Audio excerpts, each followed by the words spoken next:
Alrighty then. Good morning, good afternoon, good evening. All that good stuff there to everybody out there, all you ladies and gents. Good to see everybody in there. We'll do our normal audio test, make sure everything is good, and we'll get this thing popping. All right, let's see here. Alrighty then. There we go. Audio is working. We are live. Oh yeah. Alrighty. Let me see here.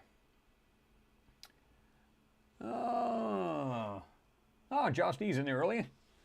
Let's see what else. Renee Cruz is in there. Hello. Mimi Reacts. Hello. James Cragen. What's going on, James? Good to see you there. Mimi Reacts again. There we are. Corey, what's happening? Say hello, Chris. Good to see you as you usual suspect here. Oh, yeah. All the usual suspects are in there, I can see. Phil C's in there. What's going on, Phil? Hellfire Studios is in there. What's happening? Good to see you in there. Mr. Ricardo Petrazzi's in there. Let's see. MG Toes in the house. What's going on, MG? Let me see. Long Island, New York is in there. Mr. Pete Ferrero's in there. Hey, says hello, Chris, and everyone in the chat. Oh, yeah. Long Island, New York. Drunk as shit. About to talk aliens. I love it. Tam T Girl, what's happening? Good to see you there. Oh. Yes, Renee. You said Subway BMT. No, I actually had the roasted chicken today. I've been getting those. It's a little better on the salt. Yeah, it's like, some of these things, because it's so packed with all these processed meats, it's enough to kill a moose. You know what I'm saying? Let me see. Oh, there we are. We're back in there again. Let's see what we got here. Why can't I change this here? Well, not that way, but yeah. All right. Now you see me, now you don't. Why is this not working up here? This is kind of weird. Anyway, it's good size to begin with, so I guess we're good. Oh, let's see. James, thank you very much for your support, sir. I do appreciate you. He said, hi, Chris. Great vids this week. Good to see you back. Yeah, I'm glad to be back. It's been rather busy, and I couldn't make it back home soon enough, so I wanted to give you guys a heads up. I know a lot of you folks didn't see the community. Just always look for the community tab. Usually if I'm not going to make it on there, or I'm going to have something different going on in the chat, I'll put it in community. As usual, if you don't see anything, then I'll be on. I mean, it's as simple as that. And I want to thank the other people here, the other folks who supported the channel. Renee Vaughn, I guess it's Grenard Duke, I think is the name. George Fay, and again, Renee is also, Arthur Bober is in there, and of course, this goes back, into February, but, and of course, beloved friend, Julia Gulia. I was going to say Gulia, but you know what? Have you guys seen, this is funny, have you guys seen recently The Wedding Singer? And I don't mean a new one, but that one, that's what kind of messed me up. Julia Gulia, remember that? Anyway, so Julia Gali as well. And I appreciate everybody for their support. Much love to everybody who does that, of course. Any kind of support is always good support, you know that. Let me see here. Oh, trying to get my leg comfortable here. It's just not working. I hate it when that happens. Now, think of that. Is it just soda in that, or is it, oh, not going to say. Anyway. There we go. Viglione, what's happening? Said, whoop. What is happening? Yeah, remember that from Fishbrella? You remember that corporation? Remember that? Julia Gulia. What, is there a problem with that? No, not at all. Julia Gulia. Yeah. Yeah, like Ricardo was just saying, guys, get on the Discord server. It's free. And yes, somebody had to ask me, he said, Chris, you going to get on there live? Yes, we're going to do that. We've gotten, I think, pretty close to 100 people on there, which is not a ton, but still all the good people are on there. And I love to see everybody on there. They're sharing pictures, they're having conversation. And so now we're going to start doing that too. I haven't really placed a day when I'd like to do that. I just don't know what the best day to do that is. I mean, I can just pop in there randomly, but it'd be nice for people to know that so they can jump on board as well. So we'll definitely be doing that. And what I can do, just maybe give people a heads up. I'll do it in the community tab here on YouTube. So maybe that'll give, like I said, people a heads up and they can jump on if they want to. But sometimes it may just be just spontaneous. Just like, hey, you know what? I think I'm going to jump on there, see what's going on. So, yeah.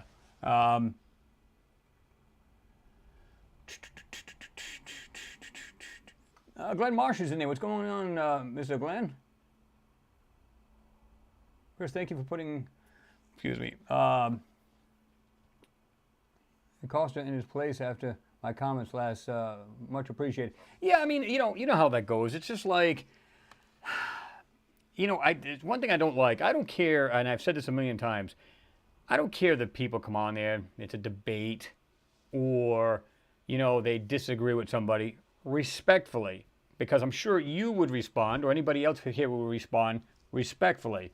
Now, sometimes people don't. Now, the people that usually jump somebody else for whatever reason, because they just happen to have more knowledge than you, whatever the reason, it's like, no, that's a no-no on my channel. I don't go that route. I don't believe in that.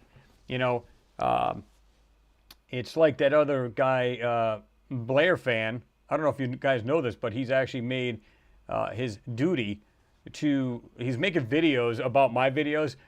Is there Apollo 11 structure? Is there structures, hundreds of structures in this Apollo 11? And what he's doing, now don't get me wrong, he does a great job, and I'll tell you why he does this.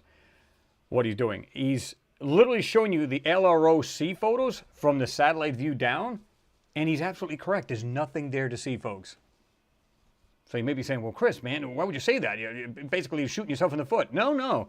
What he doesn't get is that these photos are also manipulated, but he swears there's no way the government could lie. And that, in fact, I'd done a video about this, but I didn't realize until he had posted his own. He posted a video on one of my moon videos. He put like a link to it. So I went on there and said, oh, look at this guy. Check this guy out. He's actually making videos of my videos. I went, I'm frightened. But the thing is, he doesn't realize, and I don't remember, maybe you guys will know off the top of your head, there was Christ, what was it? It was, I don't know if I want to call it a gigapan, because it's not a gigapan. It's basically the whole moon. It's supposed to be like in 4K, and it's like you can download this thing. But what he doesn't know, and I'm trying to find that link, give him the link, because I've done this in one of my videos a long time ago where I zoomed in, and of course there's hundreds of, photos all stitched together to make one giant, portrait of the moon. But what he doesn't realize is when you go down to these, there's spot blurring here, spot blurring there. So basically he thinks, no way. There's no way they could lie about it. I'm seeing it right here. He says, I can look through my telescope, and what about it? You're not going to see anything on that moon that's worth the crap with a home-based telescope. You might find some, depending on the size of the telescope, you might find some weird objects or anomalies that do stick out and whatever, but it'd have to be pretty darn big. And I mean really big. So, now he's making these videos. Is there such thing? And I'm going, oh my God, seriously? Whatever, dude, knock your brains out. You know what I mean? I don't care. I think it's just hilarious because he just believes they could do no wrong. I got to admit, though, his research is pretty good. Like I said, it will show like this satellite. Oh, I don't see nothing. I see this little, he said he says the uploader claims it's this piece sticking out of this crater. When we look down, we don't see that. Okay, first of all, I even told him, anomalies aside, why is it that the Apollo missions have a lot more detail than the LROC? And he never did answer the question. He stayed headstrong. Oh, no, there's nothing there. Whatever. I'm not going to argue with somebody like that. Even me, even if I was being told that, if I was in his shoes, I'd be going, yeah, why is that? Why does there appear to be more details in those Apollo missions than in these LROC? Now, I even told him, you need to research these photos. I don't care which, well, you should do both Apollo and the LROC. Now, a lot of them, he'll use the ones that you can go right in as close as you can, and it still doesn't show the detail that it shows in these Apollo missions. And yet, he's not seeing this. He's like basically like going, la, la, la, la, la, la, and he's just putting his fingers in his ears. That's all he's doing. That's it. And I'm going to make videos. Knock your brains out. I don't have a problem with that. I think it's hilarious, actually. Let's see. Exactly, Hellfire. He said, even with my 8-inch scope, you can't see much. Yeah, I mean, you could see some weird, very large objects, whatever it may be, even if it's some funky looking, mountain range or ridge or whatever it may be, right? But to see anything really super small, it's not going to happen. Even with a lot of people that have a lot bigger telescopes, almost twice the size of that, they claim to see a lot of things they don't. Obviously, you'll get more detail and be able to zoom in more and see some weird things, of course. But he just claimed, no, government can do no wrong. And I even told him, I said, listen, even up to what, 5, 10 years ago, Pentagon, total denial. Oh, UFOs, blah, blah, blah. It's your imagination. It's your, whatever. It's swamp gas. But now look where we are now. Whether these UFOs or UAPs are ours or from otherworldly, doesn't matter. The point is they're coming out with it. So what does that tell you? And yet it's like, again, fingers in the ears. I don't want to hear you, kind of thing. So I was like, okay, that's fine with me. He'll just argue his point, and that's all he can do. He won't do any research. He won't try to check into it. None of that. I was like, okay.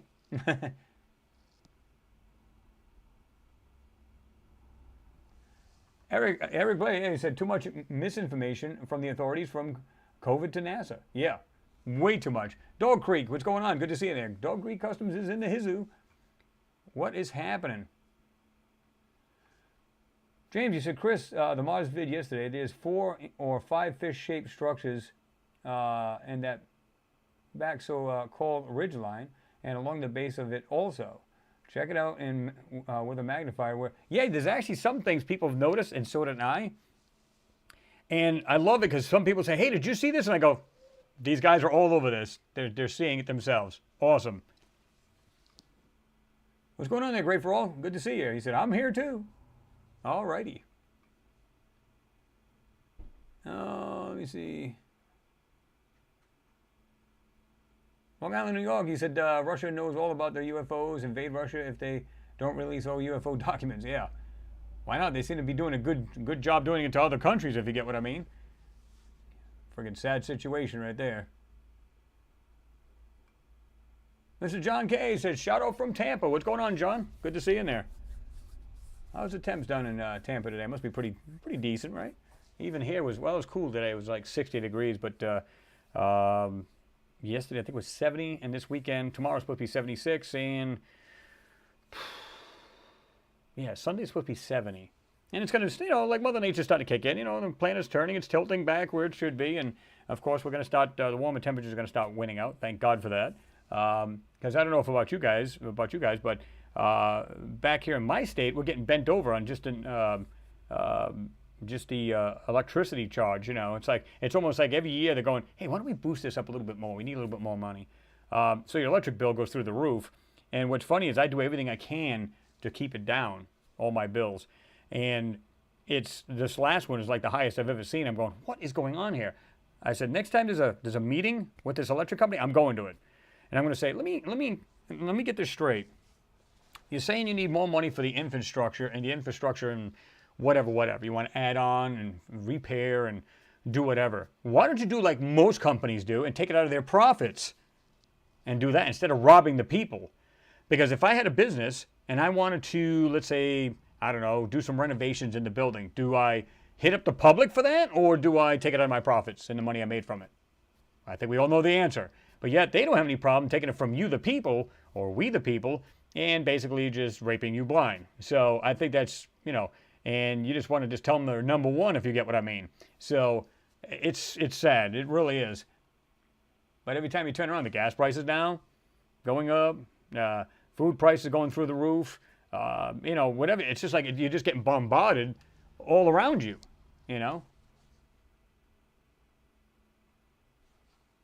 Mr. Claire Mead, Mrs. Claire Mead, I'm sorry. What the heck did I see there? Oh, that's why. This thing jumped on me.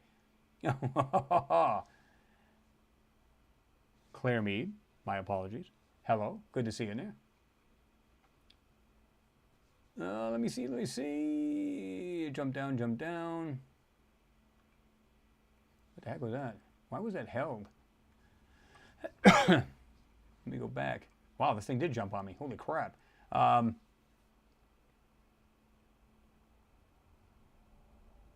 okay. You were talking to Mr. Pete Ferrero. So I'll go ahead and, I don't know why that jumped, but whatever. Hey, our other fellow Martians in there, Mr. Jean Ward. What's going on, Jean? Good to see you in there. I was supposed to have, I wanted to have Will on from What's Up in the Sky 37. I texted him earlier. Now, he's an IT guy, right? So he probably won't get this message until later. I said, hey, if you're not busy, if you want to join us, blah, blah, blah, blah. And then, of course, Jean, I wanted to have you on the following week. And I didn't hear a thing from him. I'm like, crap. But he's a busy guy. He's got his own job and stuff like that. I respect that. But so maybe he had forgotten about it. It's hard to tell, right? So we'll try to get you on there as well. If he doesn't, jump in there again, even if he jumped on now, I just pause everything and try to get him on. But yeah, we're definitely gonna have you back on too, because I'm loving your work, man. That latest one you did, oh, that's sweet. That is sweet. There's no way you can say that stuff is natural. It just doesn't make sense. Eric Gower, what's happening? He says it's because they are like the leftists. You can't actually show them the truth, but they still can't see it. Oh, you can show them. I'm sorry, them the truth, but they still can't see it. Yeah, that's a fact. What's going on there, Mr. Scientific? A search for extraterrestrials. What's happening? You also said, to see the moon, you need an expensive telescope. And even then, I mean, you'd have to be in some observatory, something very large, something that's, that's not something that you and I could own. Even if you spent 10 grand on a telescope, would you be able to see what they see? Obviously not. It's just too much, a lot bigger mirror, reflector, and everything else. You can't compete with that. And of course, you get this distortion from the atmosphere and all this other stuff. So it's not easy.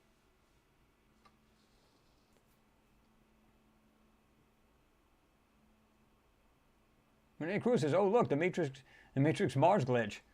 I hate it when that happens.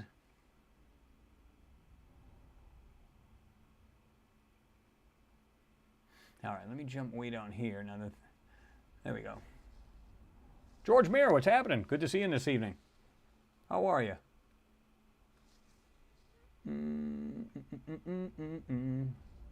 Mimi Reaction said, you would think NASA would talk about it. You would. You'd think so. John Kay said, it's beautiful here. Yeah, I know you guys had a cold spell. Well, cooler spell. Or, well, depends. If you're a Floridian like my daughter is, because she lives down there as well. It can get 70 degrees in there. She's like, oh my God, it's cold. It's like, really? But I know you guys had a cold spell too. I think it was like in the 40s and 50s for highs. So I'm sure it's rebounded because it's getting warmer here as well. What's going on there? What's going on, Ian? Good to see you in there.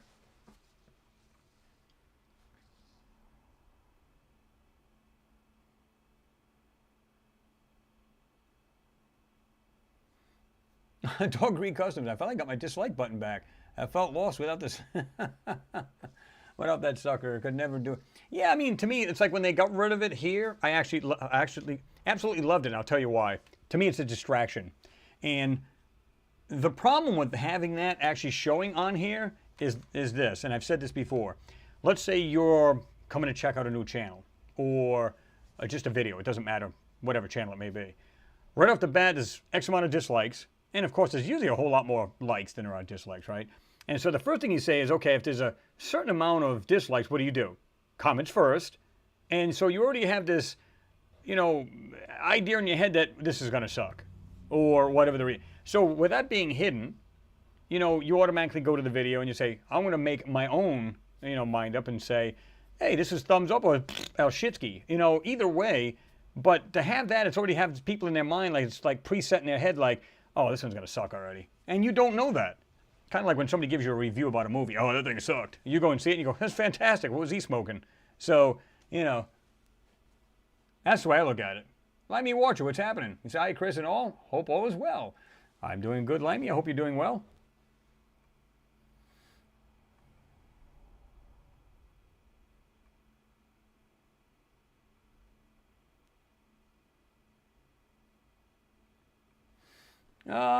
Scientific search for extraterrestrials says NATO and U.S. Imperialism is doing to Putin what they did to Saddam Hussein.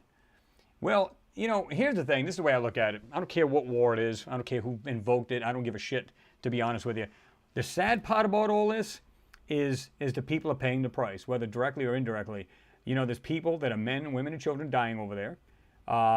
And if it is strictly for oil, or they just wanted to basically, just take the country over because that's just the way they are, you just don't do that. You don't. And then they were going after, they had 6 power plants over there. 2 or 3 of them are already, basically have been struck. And of course, I don't know if you guys watched the UN meeting just not long ago. And of course, there was a representative, from all over the world. I don't care what it is, Kenya, it doesn't matter. And they also had one from Ukraine. Now, the one from Russia was lying through his teeth because he's like, oh, we didn't do anything to those power plants and this, that, and the other. And people going, we've seen videos, live videos of it. Don't tell me you didn't do anything to it. And then the Ukraine guy says, yeah, he lies. Just like that, he come out, basically he said that in a nutshell, and then says, but this is typical. That's what he said about Russia. Now, I don't care what started it. The point is, there's always a bully somewhere. I don't care who it is. Even we've done it. We're not special, and if everybody, I understand what the UN did. It's to basically police everything and make sure, it doesn't get too bad. In other words, it's one thing to have a dispute. Well, then work it out and get it over with. No. So now you got people dying over there. You've got the Russians are dying. But it's the people who are paying the price. Even the people were demonstrating against Putin in Russia, saying, hey, stop the war, what is going on here? And then, of course, the people are dying, and, they're trying to make a massacre out of that country, and I don't like that shit. That's just not right. If you have a dispute, settle it. Be done with it. Using force is not the answer. Now, if they tried that against your country, you have the right to protect yourself. Makes absolute sense. It's kind of like you as a singular person. Somebody gets in your face, gets in your, personal space, you have the right to protect yourself no matter what it takes, right? But to see, innocent people dying, here's the thing that bothered me the most is that it's one thing because you have casualties of war. We all know that. The United States has done this more than once, and of course, they caught hell for it. But you're literally targeting a certain place, right? And there happens to be civilians. Now, of course, nobody wants to see this kind of thing happen. You don't want to see innocent people pay the price. It's wrong. But when you're deliberately going after these civilian areas and these residential areas, that's a dick move. That's not right. I'm sorry. I condone that. I don't condone that kind of stuff. That's bull. And nobody here should condone that kind of thing. I don't care what country you're for. And it doesn't even matter at this point, But it's pretty sad. In fact, I think I had the live feed up here. You can see it right here. Where, you can see it right here. It's 11:30 at night over there, and they've got different areas, Victory Square and Kiev, and you've got Independence Square and stuff like that. Now, it seems to be all quiet on the front here at the moment, but I remember when this was first going on, this is absolutely insane. This was crazy. I still can't get this thing to go down. I don't know what the hell the deal is here.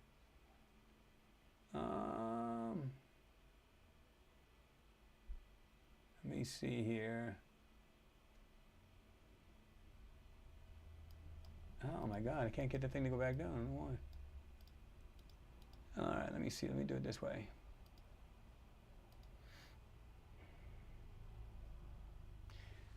I can usually make the screen smaller, so I'll just do it this way. The hell with it. But you can see right here, everything seems to be quiet on the front. Everything seems to be doing pretty well. But, it's not right, folks. Come on. I understand disputes. It's going to happen all the time. That's just the way, because we're warmongers. And, the human being hasn't figured out that we're all actually human beings and that we should all get along. So we're going to continue to be a bunch of screw-ups. And we wonder why we'll never be, welcomed into the galactic neighborhood, if you will.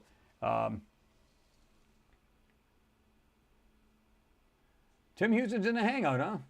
What's going on, Mr. Tim Houston? Good to see you there.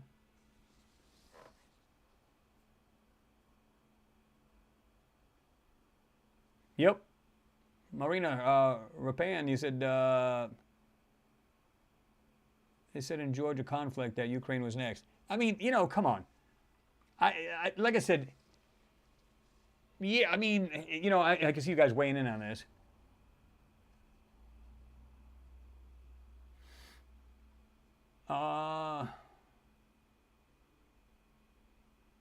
Yeah, exactly, Dog Creek Cousin.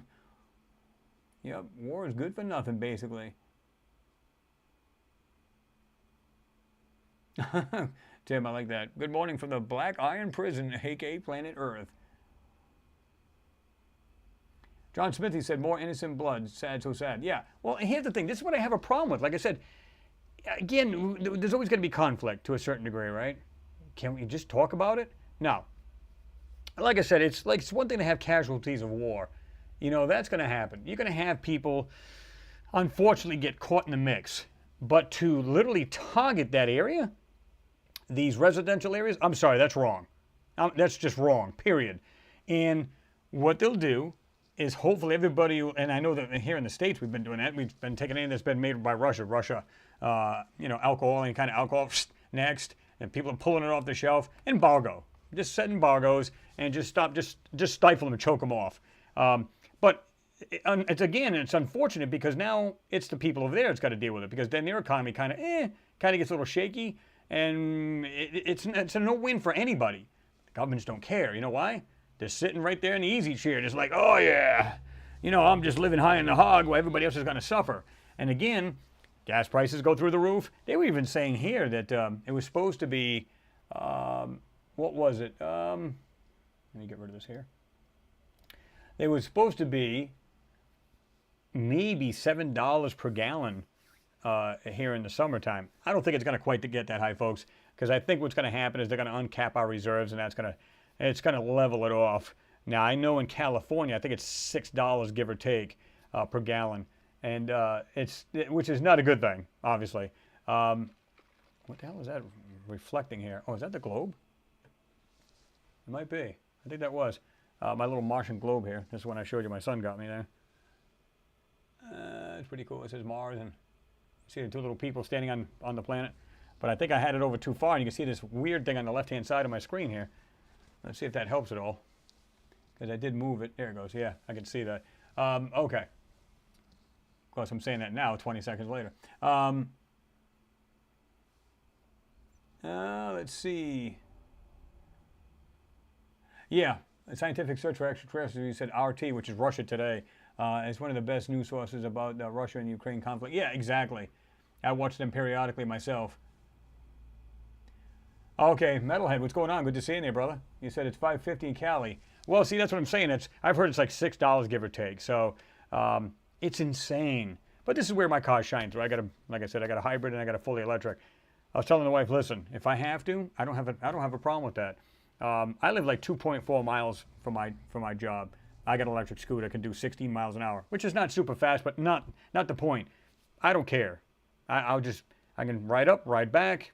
I never have to use a drop of gas. See, this is the reason why it's so imperative that we need to get away from these fossil fuels, so we can basically tell the OPEC countries, right here, we don't need you. Simple as that. It gets to the point you get really sick and tired of hearing it, because they got you by a stronghold. They know you need this. It's as simple as that.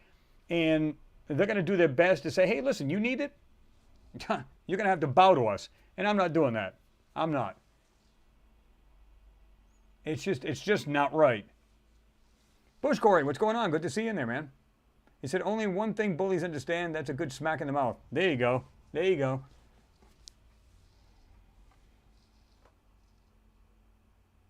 Let me see if I don't know if I can do that. Hold on. No. Let's hide there. No. You're supposed to be able to put this on, and I can't see where you can do that.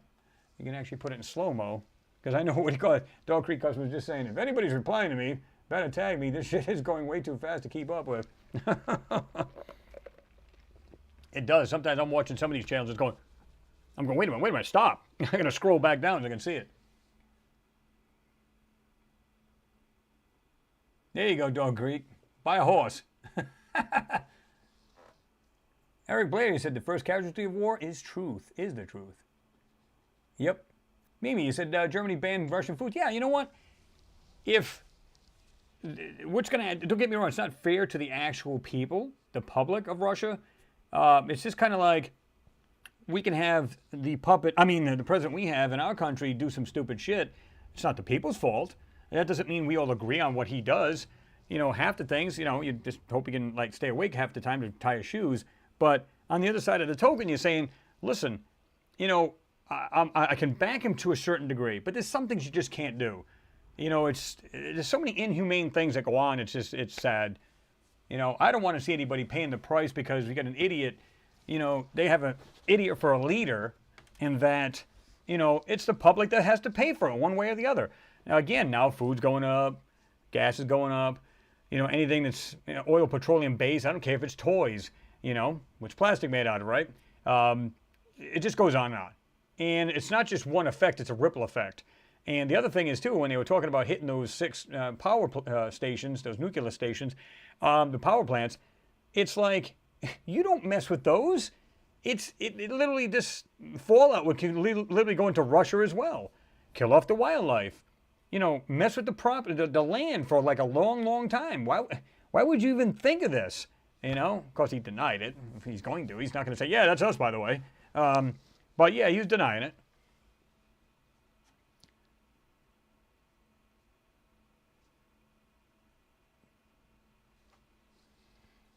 Let me see.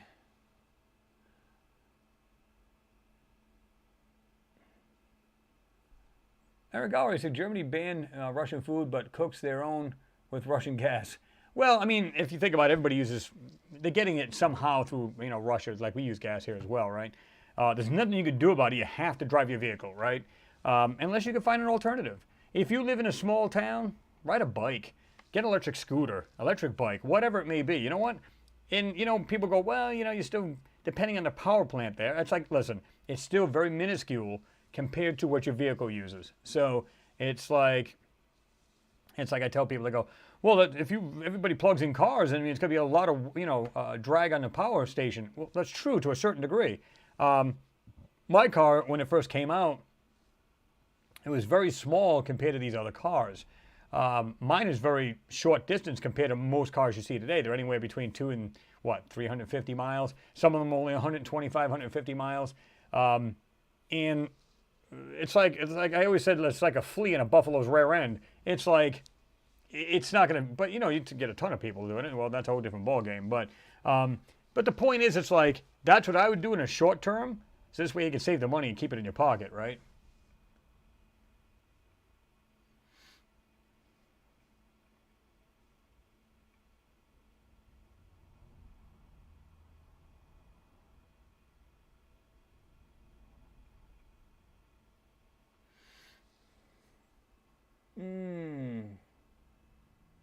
Carmine,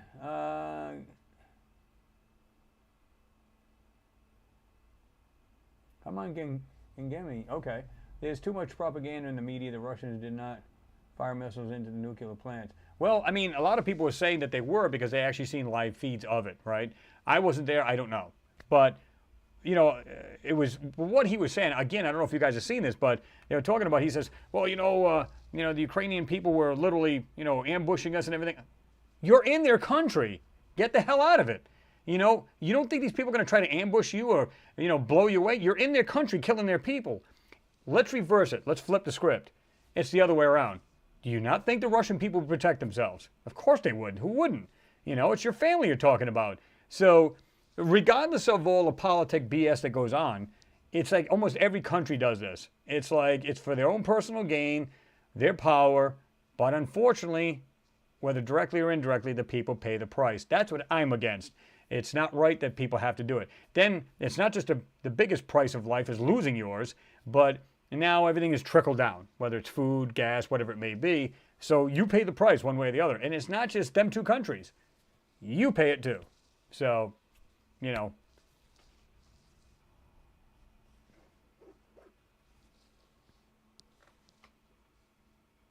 CS, you said, I watched the live feed. It happened. Yeah, you're not the first one. Here's the thing.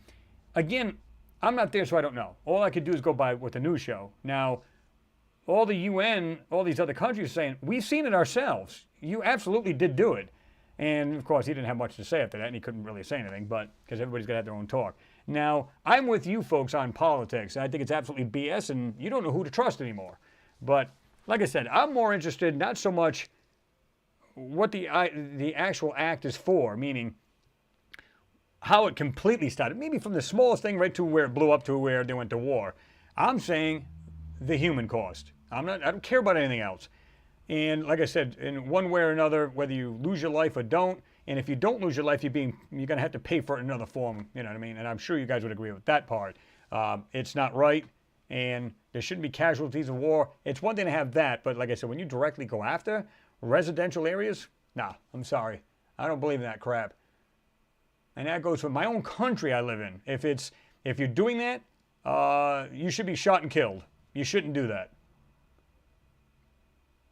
If they're actually purposely going after these residents. If it was an honest mistake, listen, we know that these terrorists are in this building and you made a mistake, well, then you apologize and there's really not much you can do about that. But if you're literally going, hey, you know that residential area, it's got this probably thousands upon thousands of people, yeah, go ahead and bomb that. It'll be all right. No, I don't agree with that. Eric Gower, said news channels lie. Unfortunately, yeah, they have their own narrative. They have their own motives for whatever reason, and they can just, this is what you need to say. They're being, played like puppets and everything, so I agree.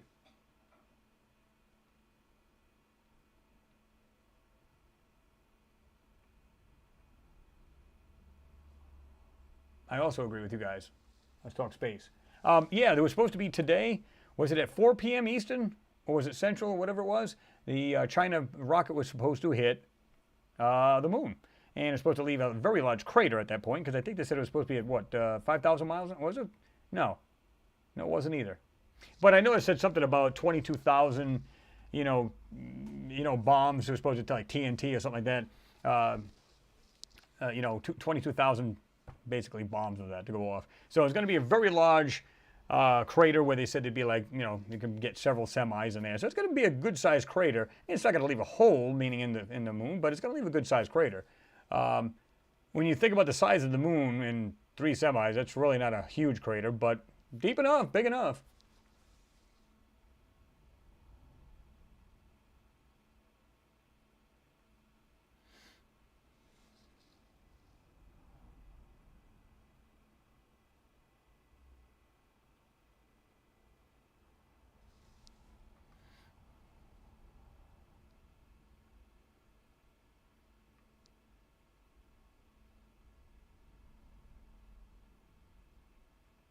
All right, let me see. Now,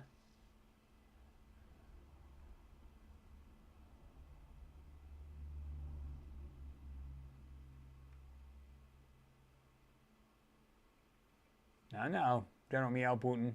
Come on now. Listen, I mean, like I said, this is the reason why, obviously people are going to stick up for a country or not. Just simple as that, right? But the only reason why I'll stick up for a country is if I know for sure that they were the victim. Like I said, it's kind of like my own brother and sister. The youngest one of the two. Now, if they're wrong, they're wrong. Blood or not, I don't stick up for them. If I'm wrong, I'm wrong. It's as simple as that. So I don't protect something just because I like this country. I wouldn't protect it if I know they were literally doing something evil, going after another country, killing them off, and I just wouldn't back them.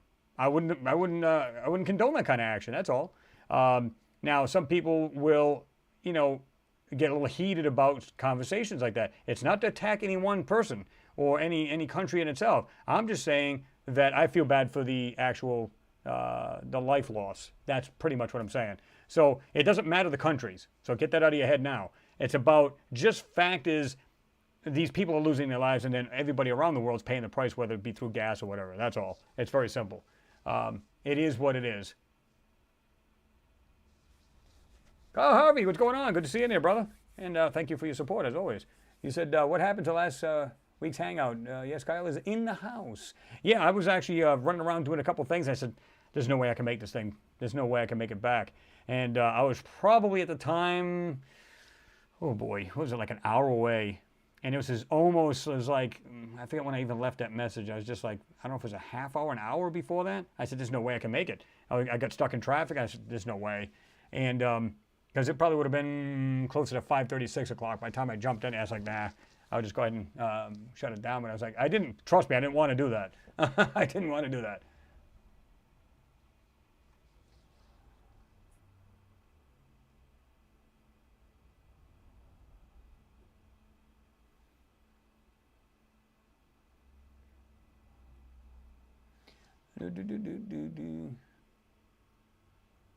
Yeah, like it's like Long Island just said Chris was out of state. Yeah, which, and like I said, I was heading back and I was like, maybe I can make it. I think I could be okay. And then I was like, nah, it's not going to happen.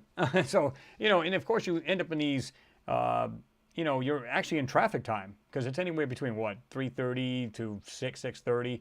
People are heading home and it's like perfect timing. So there's no way I would have made it back. So I wanted to give you guys the heads up. And I know not everybody's seen that, which kind of sucks because they're like probably going, what the hell happened in the evening, the Friday night or Friday evening's hangout. And so I'm sorry I had to do that, guys. Like I said, like I wrote as my apologies not to be able to get in here. But I said, we're going to make sure we do it next week, by God.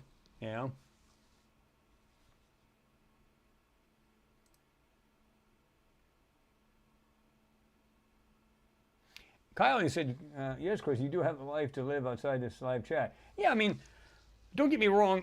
Whether you have an easy week, a hard week, you still want to be able to come in because it's something you do. You're so used to doing on a Friday that, you just want to spend the time like you always do. So it kind of sucked. I was like, damn. I said, well, I'll just go ahead and let him know. I don't want to just not say anything. People are going to, is he getting on or what?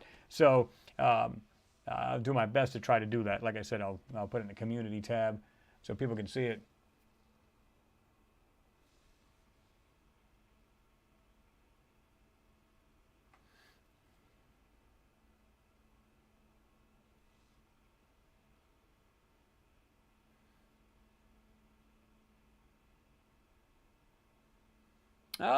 Marina said, I'm worried about Artemis program. Do you think NASA will trust SpaceX more now? I don't see why not. They've been doing a lot of subcontract work for them. They're working alongside of NASA. I don't see why not. I don't see any reason why they wouldn't. I mean, like I said, they've been bringing supplies up to the ISS. They've been doing all kinds of stuff. So, even if there's a slight whatever happens, like, whether it's, like the mishap or any kind of mishap on the launch pad and they go, oh, well, we can't trust them now.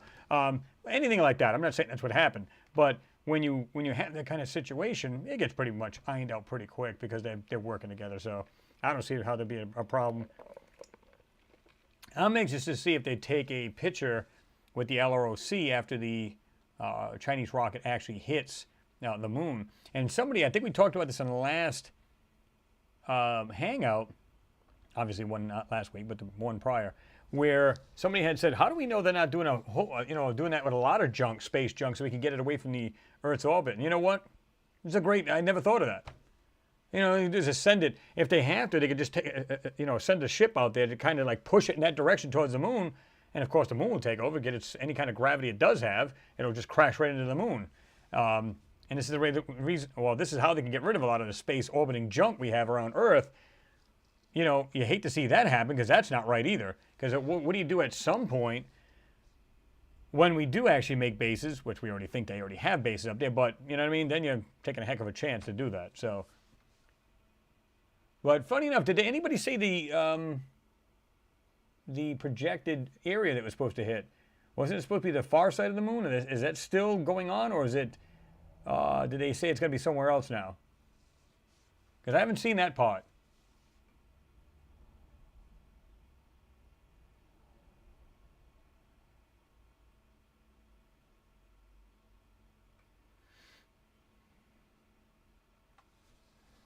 What's going on, Adam? What's going on, Adam the Martian? He said, hi, everyone. Hi, Chris. What's going on, Adam? Good to see you in there.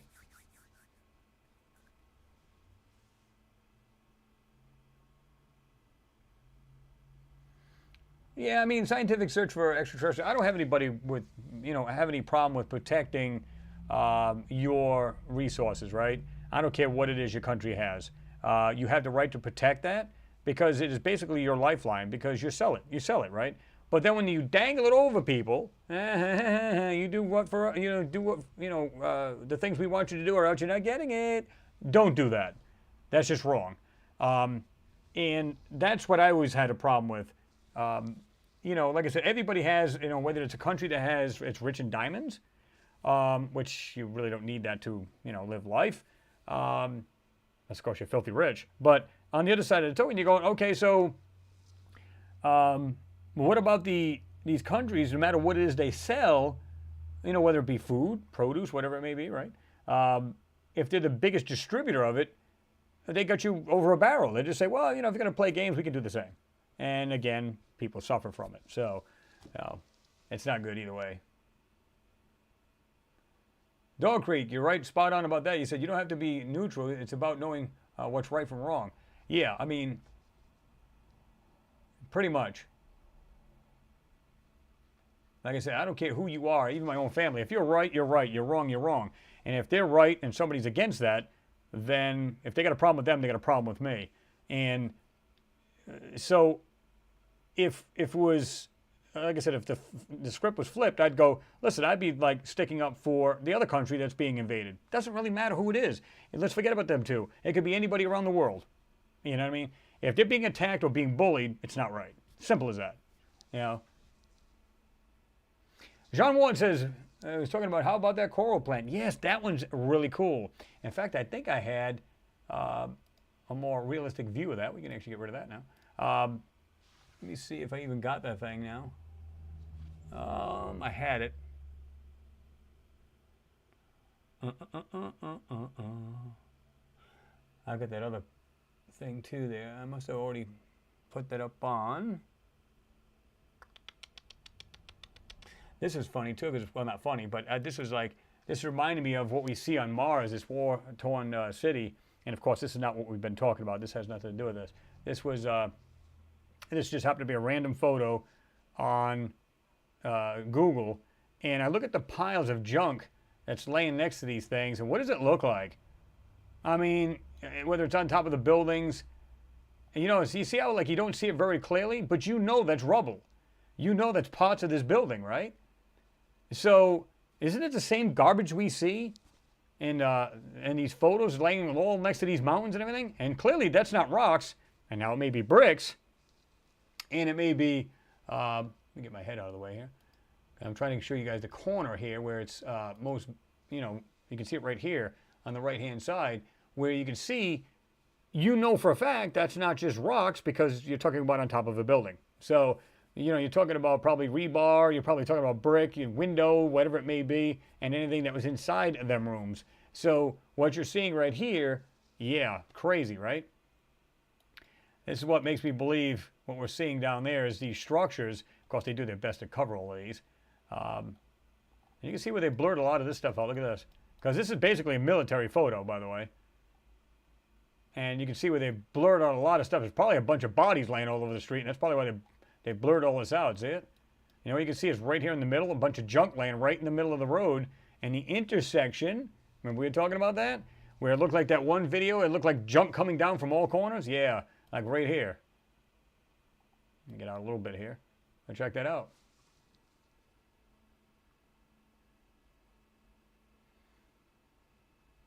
Max K, what's going on? Good to see you in there. He said, Chris, I was thinking the same thing. Mm-hmm.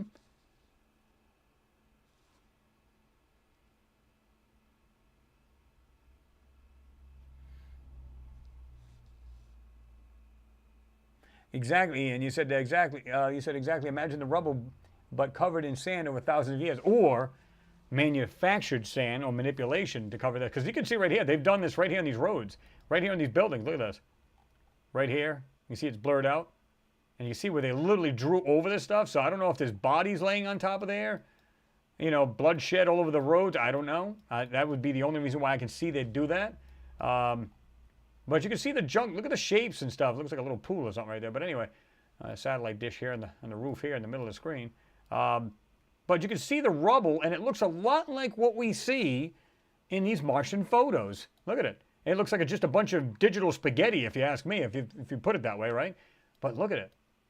And clearly, these are not just rocks, random rocks sitting around. These are parts of a building.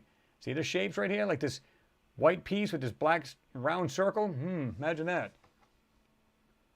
Mr. James Craig, thank you very much, sir, for your support as always. Always a big supporter of the channel. Chris, I think the CGI boys are really trying to hide the truth in the rover pics with the distance, scale, range, etc. And more so recently. What do you think? Oh, absolutely. There's no doubt in my mind. Like I said, that's pretty much what all the videos are about, is, you know, just manipulation. Because we already know they do that, so we don't have to repeat that. But as far as like showing where they've done it, it gives people better perspective, so they can, if they're doing this themselves, they can look for it themselves. In other words, they can see it a whole lot better, and they'll know what to look for. And I know a lot of you folks have, echoed that, saying, hey, you know what, Chris, you've opened my eyes a lot to this, so now I can see this a lot better, and I can see what they're doing and how they're looking. So now I'm able to train my eyes to go around that. Like I said, there's so much blur in this thing. Oh my God. Look at it. It's crazy. Like certain spots, like I said, the whole road is pretty much like that. Look at this right here. You can see like some areas are fine, and then all of a sudden blurred out area right here, completely blurred. So look at it. Detail, and all of a sudden you get spot blurring. Now don't get me wrong, you can have like a kind of a low res, it'll kind of do that, kind of do like a bleeding over like kind of thing like that. That can happen, but not like a lot of these. You can see either there's people dead on it, because look at it, right here's fine. All of a sudden, boom, nothing. Like all blurry. So there must have been something, because it's a military photo, that they did do what they could to really take out certain things that they didn't want you to see, which makes sense. Good God, looks like this building's like leaning over. Well, it's just maybe the way that it is. Kind of looks like it is, but really crazy. Again, James, thank you very much, sir, for your support. Yeah, somebody just said that, and I just scrolled this down and said, paint and sand. Yeah, Eric Gower, yeah. Yeah, you're pretty much spot on.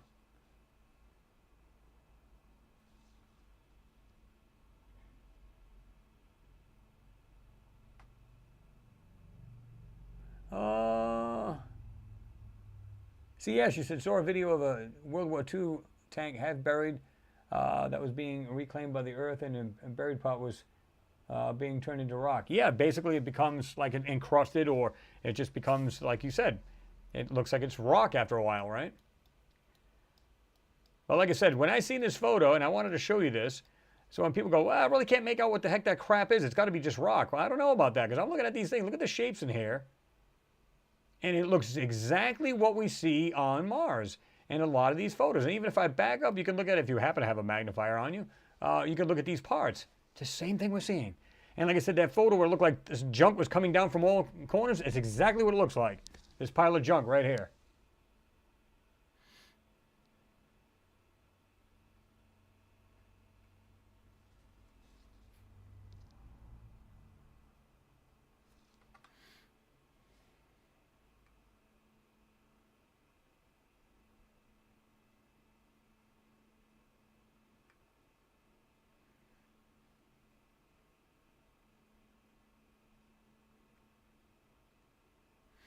Cameron, what's going on? He said, how are you, Chris, on this Friday? I'm doing well, Cameron. Hope you're doing good. Glad to see you in there, man. We'll just do a little talking about, well, it was politics earlier, but you know how that gets. Sometimes it can get heated, and it's you try to stay neutral, but like I said, I already voiced my opinion about that. War is never good. I don't care what it is or who it is. It's like I said, directly or indirectly, people pay the price. But then I jumped in here because I wanted to show people what was going on, and how in some of those photos we look like we see like a bunch of junk laying down, and it looks like this here, this pile of rubble and junk and everything else that was in these buildings, or in these buildings, and you can just see that. Whether it be brick, like I said, rebar, glass, could be anything inside these buildings, that's what we're seeing. You can see this satellite dish was actually knocked off its stand right there. You can see it right here. Stick it up, and the dish is laying on the ground there, on the roof rather, I should say. Yeah, crazy, crazy stuff here, folks. Now, to me, that's sad right there. Whatever country or state or whatever that is, it's got to be whatever country. But look at all the floors that caved in here. Remember we were looking at that one area where it looked like compartments that looked like things holding up, and it was completely almost straight across. Then it had these compartments. Well, what do you see right here, folks? Look at on the very bottom floor, and then we see what looks like collapsed floors. Remember I showed you the one that was darker, one was lighter, and they were just like laying there? Well, what does that look like right there? It looks like collapsed flooring on top of this. This is why I say I think what we were seeing in there is an absolute proof of, collapsed structures. And I think that's what we're seeing. This looks very much like it. I'm not sure, Mimi, like I was just saying, because you just asked which city is this. I'm not sure, truthfully. But you can see I had to black this out because it was from another video, I think it was. And I just, I didn't want to use it. But you can see where they've actually had a couple of areas right here where they were pointing at targeted on. But yeah, it looks like, well, here you go. There's a photo of Mars. We just really never seen the real photo. That wouldn't be good, would it? I'd be blown away if somebody said this is an actual Mars video and this is what it looked like. Only, you know, a little different, but I'd be like, what? I mean, wow.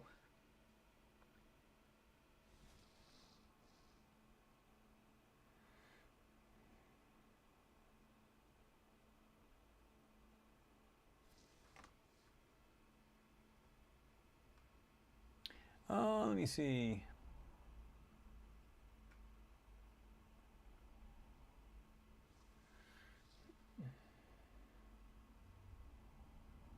Corey said, I had enough of the news. All this stuff seems to be in the TV like COVID. Yeah, but you know, I don't know about you folks, which I'm really happy about. You know, I know they said it's dying down over here, and you don't hear a whole lot of talk about it anymore. Maybe, unless of course we get some other weird strain, maybe this is finally starting to go away. You know, which is great. James Cragen said, Chris, it looks like Moselle in Syria. Yeah, it could very well be. Like I said, truthfully, I don't know which one it was. But like I said, I wanted you guys to see the actual junk that was just laying down and coming down from these structures. Now, if you didn't know any better, if I just showed just this right here, would that be all rocks? Nope. That'd be bricks and every other darn thing that was from this building. And whatever else, of course. You know, like I said, things that are in the building, whether it be glass, frames of windows, the brick, you know, rebar, mortar, you know, whatever the hell it may be.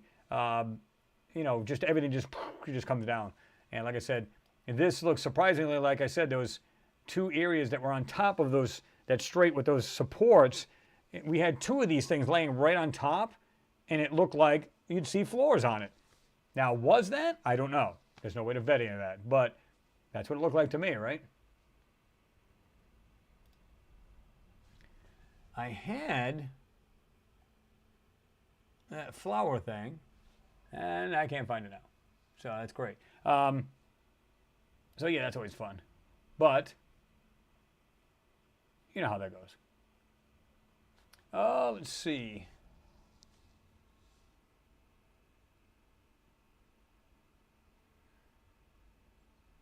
Yeah, Leslie Ann's in there. What's going on, Leslie Ann Warren? I know John Ward was just asking the same thing. And you were just saying, looks like the Middle East, to me, saw war there too. Mm-hmm. Remote B, as he said, is this Chernobyl? No, I don't believe that was Chernobyl. Like somebody said earlier, it might have been Syria or something like that. But, you know, like I said, I don't, you know, you hate to see a photo like that because you know there's probably a lot of deaths in that and everything else. But it was more of the debris that had fallen down from these structures, and the way the structures looked dilapidated and just kind of fallen down upon themselves and just basically imploded and everything else. You know, it looked like a lot of things we've seen, what looks like debris fields and stuff like that. I mean, there you go. You know, I saw that. I was like, huh, I have to share that with them folks. You know, we were talking about UFOs and stuff like that, and somebody had, I don't remember who it was, they had it on Facebook, but even back in the 30s and 40s where they had, it was Germany, I believe it was, who had the small flying wing, and this thing was only capable of, I think, 100 miles an hour, but it was basically a glider / powered glider, if you will. Let me show you what that was. It was the Horton H3, and you can see it right here. In fact, we can bring that way up if we had to. But you can see it's a single pilot. But this goes back, folks, to like, I forget what it was. Was it the 30s? Let me see here. Let me go back to 110 there. Let me see here. Let's go back. Here's the fuselage right there, or the actual way the pilot would sit. So the cockpit right there, and they got it kind of like in a frame like type thing. You can see it right there better. And you can see it was like a real light wood, right? But you can see this thing. Look at this.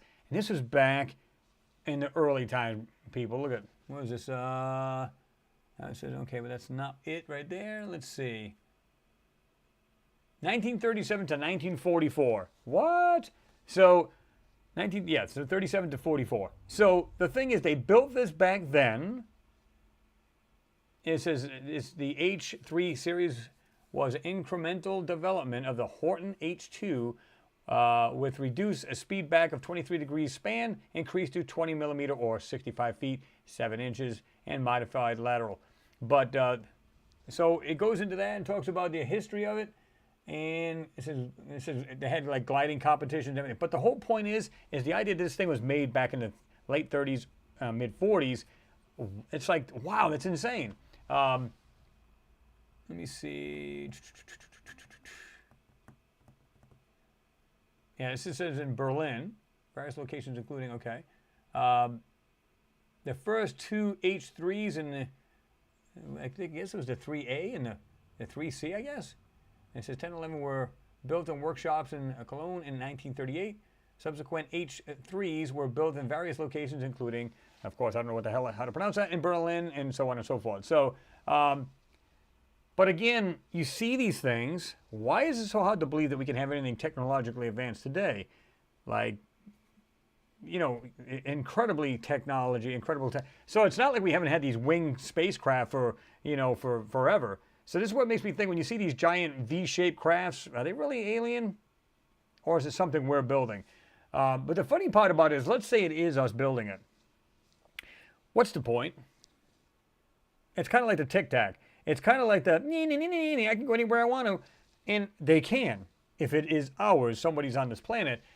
But then what? You're literally on a ball, this, like they say, the pale blue dot, and everybody's trying to rule that pale blue dot, and you're just like this speck of dust throughout this beach. And it's like this huge beach, and that's what you're trying to take control over. So you're building all this junk for what? Because I can. Okay.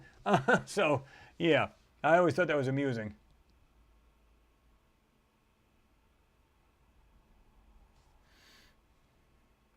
Scourge, 1971, what's going on? He said, sup, y'all? What's going on, brother? Good to see you in there. Yeah, there you go, Eric Gower. He said, B-1 bomber. Yep.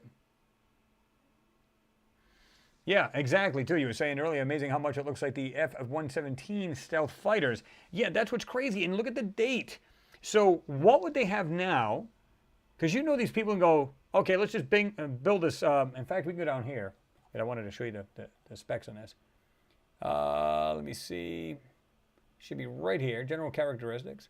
Fuel capacity, all that stuff. And propellers. Two-bladed folded propellers. Performance high speed is like 99 miles an hour, or 100 is the way I call it. Powered level flight. 140 kilometers or 87 powered level flight. Cruising speed would be like 80 miles an hour, so that wasn't a max speed. But the point is, again, keep in mind, we're going back to the late 30s, mid 40s, right? And they still had this design. So, you know, they didn't just build it and go, okay, we're good. I'm never going to build another one of those again. No, you know they're going to improve. More technologically advanced. They're going to do everything they can to make this thing more stealthier, faster, more agile. You know, that's what we do. That's what humans do. They push stuff to the limits. So you can only imagine what they have today. I mean, it's as simple as that. Jean Ward, yeah, you said the TR-3B came, craft came to mind. They came and go with impunity. I always suspect that they will be used if the false flag alien invasion commences. Yeah, I mean, and I think that's already happened, to be truthful with you, Jean, right? Because, I mean, we got this Tic Tac thing, and there was the other one that was supposed, because we had one on the East Coast, we had some on the West Coast, and it was just, yeah. And then we had them all over the world flying, you know, I don't know if it's quite as many times that we had here in the United States, but people have seen them all over the world. So, to me, I think we're already seeing that, because they're like, you notice how the Pentagon's playing off like, well, we don't know, you know, whose this is. You know, they're flying around with impunity. We don't know, you know, they're next to our, you know, military airfields, and they're next to our warships, and they're, you know, missile silos. Okay, have they done anything yet? Nothing. Absolutely nothing. So that's why I'm not afraid. Now, if they had started doing some serious attacking of these places, you may really want to know what the hell or where the hell they come from. I mean, that makes sense. I mean, you're still going to want to know, but I'm just wondering, like I said, if it's a country that's just going, I don't know whose it is, and it's actually theirs. Whether it's ours, China's, whatever, it doesn't really matter. But first of all, now it's a big guessing game because nobody knows whose it is. I have a feeling it's ours, United States. Is it? And I'm not saying it because we could be more technologically advanced. I'm saying anybody could. Could be China's, could be anybody's, right? So I don't take that away from any country because a lot of countries are getting up there and they have their little secret programs too. So I don't know. But now it's the big guess. And then we got to say, okay, where's it coming from? And is it dangerous to us, to our airspace? Who knows? Let me do this here. There we go. Wonder why I couldn't see this thing too darn well. Oops, that's a little too much. All right, that's a little better. A little better. Eric Gower says the Aurora project is the TR-3B Astra. Actually, you are correct. MG2, I think you're asking Eric, what makes you think the Nazis were bad people? Well, they were to a certain degree, but on the other side of the token, I believe it was, I think it was Hitler that was actually, he's the one that made the, he's the one that made the Volkswagen Bug, and so it was economical for people, and he did a lot for his people. But yeah, he just basically wanted to rule the world, so yeah, it's that. But like I said, even what I think is funny is, there's nothing wrong with the swastika. It's what's been labeled or what's been put and stuck to it. So yeah, you can have somebody who's evil and uses the swastika as, hey, this is us.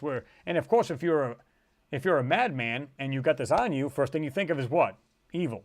That's not where the swastika came from. It's from ancient times, meaning like enlightenment and goodwill and everything positive, basically, and not what was on during, with the Nazis. It was nothing that at all. In fact, Hitler went all over the world into these ancient civilizations and wanted to take everything it could. Like went to India, see if he could find these supposed spacecraft, so on and so forth. So he would literally do this. So the swastika wasn't from him. That's not the original. That's not the origin, rather. And this goes back to, and I forget what country actually had an ancient civilization, where basically that's what I'm saying. It stood for enlightenment and basically happiness, overall happiness, and all this other stuff. Quite the opposite, right? So.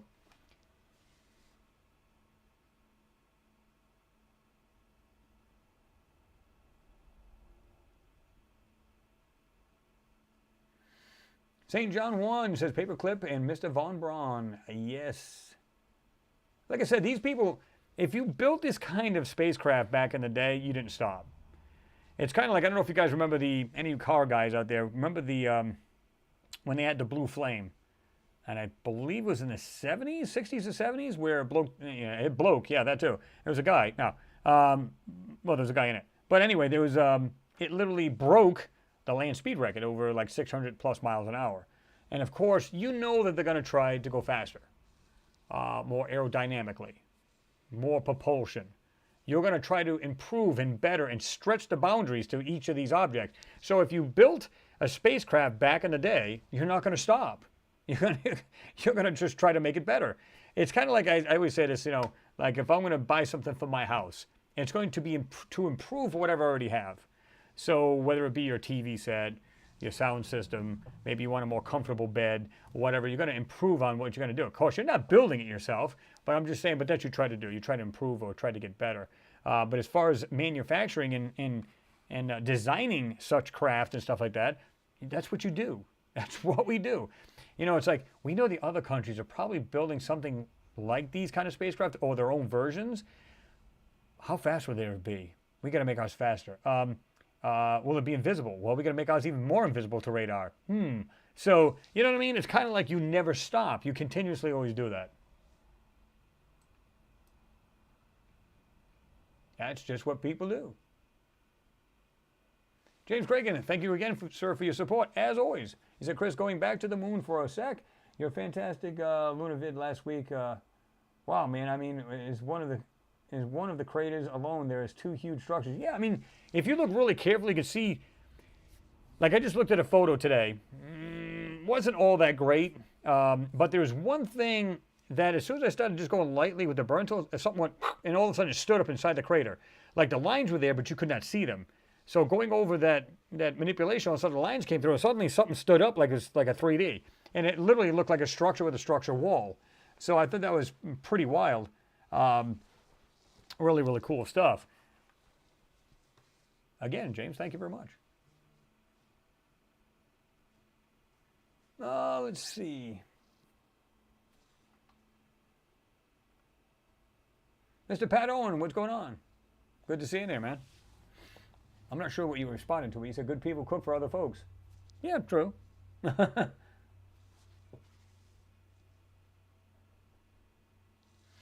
Leslie Ann, you said, total agree, swastika is ancient Hebrew. I think for peace, I have a book that told me what it meant, good luck and prosperity and long life. Yeah, pretty much. It was everything that was good, right? It wasn't anything evil. It wasn't anything like super bad. It was actually just the opposite. In fact, I had it on my Facebook one time. I said, hey, what do you guys think of this? And of course, you know how that went. Oh my God, it's a Nazi thing, blah, blah. No, no, no, no. So then I put a picture right underneath it because I want to see what the response was first.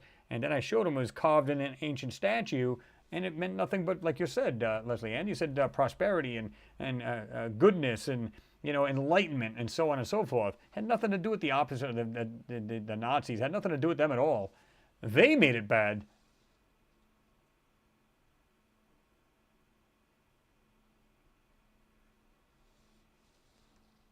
Stoned Rabbit, you said, I've got four, I like that, what do you call it, by the way? Username.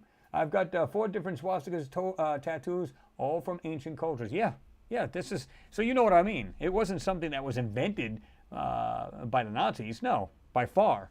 Like I said, he used to travel all over the world looking at ancient civilization, anything he could take and maybe get smarter, and like, because he always heard about the Vimanas in India, where, you know, he was hoping to be able to, because they had mercury and spin these engines at a certain amount of speed, and you get anti-gravitics, which really wasn't anti-gravitics. If you look at the Vimanas, they actually had propellers all the way around it.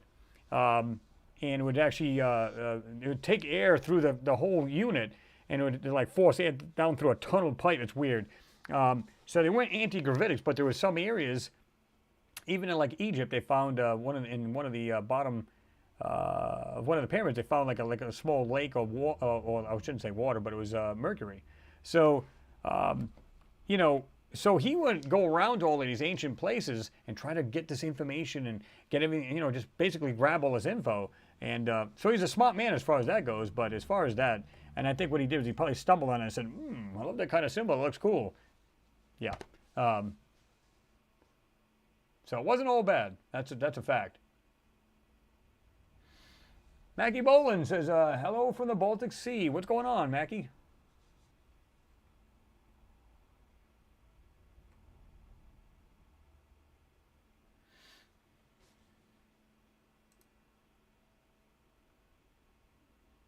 Marina said, Nazis took a swastika and used it for their purposes. Pretty much, yeah. And it's funny because I actually ask people, and I'd say, what do you think about the swastika? Oh, you know what I mean? Right off the bat, they get, oh my God, you know. I'm going, but if you only knew. And then I explain to them, oh, well, that's kind of cool. Well, what the hell did he use that for? That, whatever. You know what I mean? I don't, whatever. The way I look at it is like, you know, I researched this a long time ago when I was researching a lot of ancient civilizations. And I saw that, I said, well, that's neat. That's cool. You know, I would get it for that purpose. But obviously, it'd be all more symbolized, you know, with ancient civilizations like, I think it was, what do you call it, said, oh, hold on. This thing just jumped on me again. I love it when it does that. John Ward, you said they practiced paranormal stuff using the vril and thule. Yes, they did. India didn't, what are you talking about? India didn't exist then. This goes way back, thousands of years and thousands of years ago, where they had, if you look up the Mahabharata, you'll see that they had spacecraft and cities fighting in the skies back in the ancient text. Absolutely.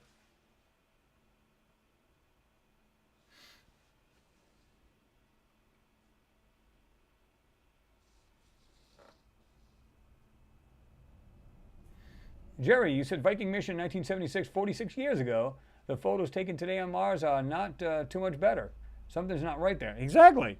I mean, you don't even, listen, you don't even have to be, you know, a conspiracist or anything like that. The word itself is just retarded. But the thing is, if you're looking at something back then, like you made a great point, 1975, 1976, you got the Viking orbiters or landers, doesn't matter which one it is. You look at it and you go, why aren't the photos any darn better? Now, when I had done that last one, where I had the Mariner 4 photo, people were saying, well, I think that was done with a TV camera. And I believe that they were right. And but still, it would still be better than that. To me, it wouldn't be grainy. It'd be more blurry than anything and not really, you know, detailed, if you will. So, but you're spot on when it comes to that, because you know, you're literally looking at it going, okay, so we have these photos back then we can understand in 1976, and even then they had better cameras than that. You know that as well as I do. The military and these people are always going to have better cameras than civilians. But then you look at today's and you go, why are they any better? What's the deal here?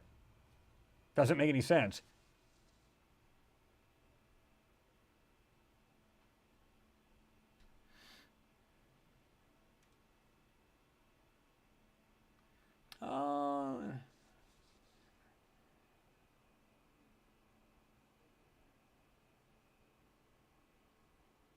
Yeah, I mean, I know other people were actually talking to you about that as well. They were answering you back, Scourge, 1971. You said, what do you think of the fact that the radiation signature on Mars can only be matched to an artificial nuclear incident?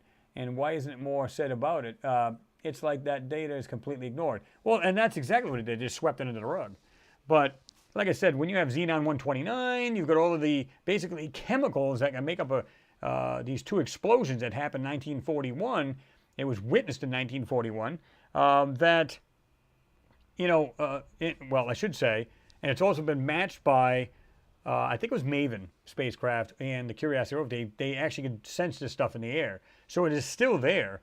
Now, is it like a huge amount? No, it's probably just enough a trace of it to be able to be the sensors to see it, if you will. But that's what happened to that planet. Now, was there other catastrophes on Mars? I believe so. Whether it be, you know, something hitting the planet from out there, another body came in and slammed the planet, could have finished it off, could have been prior to that, who knows? And, you know, who knows? Maybe they saw there's a pending doom and they just basically social breakdown and then they warred with each other. Who knows? Pure speculation here. But, you know, whatever happened to that planet was not good. But I agree with the photos, man. I keep saying that. People are like, there's nothing wrong with them photos. I'm going, oh my God, really? How do you not? You know, like some people, now one person, they made a great point though, and I don't fault them for this. They said, well, you got to understand the data rate was a whole lot less. I said, so wasn't internet back in the 80s. But if you were looking for a high definition photo, you could get that high definition photo. You just had to wait. You had to be patient. Remember that? Click, click, click, click, click, click, click, click, click, click, click, click, click, click, click, click. Jean Ward knows what I'm talking about. It literally would take you, you're trying to download a family photo, it's HD, and you might as well have taken a nap and woke up and it would finally load. Doesn't mean you can't get that high definition photo. So as far as that is, to me, is just bogus.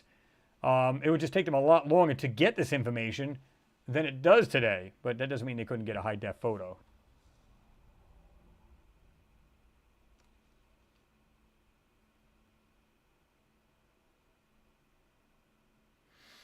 Corey said that they look like nothing but plasma-looking stuff. Mm-hmm. Leslie Ann, thank you very much for your support. I do appreciate you, as well as you, Pat. I do appreciate you as well. I love that. Who was that little fox doing a thumbs up thing? Or that's pretty cool, Leslie Ann. Thank you. I appreciate you. And Pat, you too as well. He said, good to see you, Chris. Happy Friday. I'm glad that you're here, and everybody else is here. I'm glad to be here. Because like I said, last week was, I was kind of bummed out, but it's like, what was I supposed to do, you know? I couldn't make it back in time, so. And I know if I had gotten on at like 5:30, people probably would have gave up anyway until they see me come on. And it just wouldn't have been the same. I'd rather have people on here and be able to converse with everybody like they always do and stuff, you know. Lionheart Glassworks, what's going on? You said better late than never. Hope everyone is having a great night, getting to work and listening. Well, I appreciate it, man. Good to see you in there. All right, Eric Gower, hope everything's good. I know you said family emergency. I hope everything's going okay and everybody's safe. and as well, God bless. And appreciate you being here, man.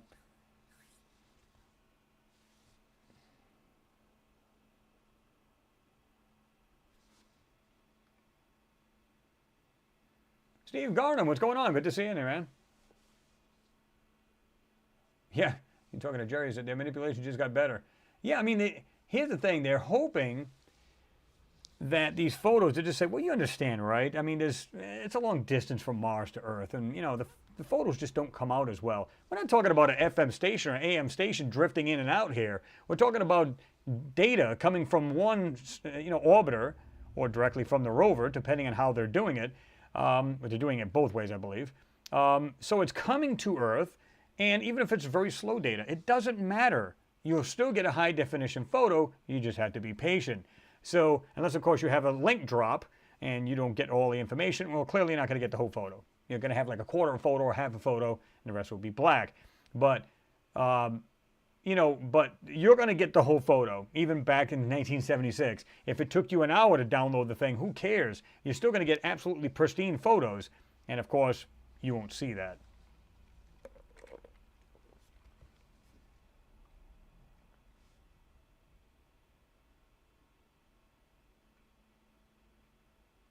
Kurt Abanis, what's going on? Good to see you in there. What is happening?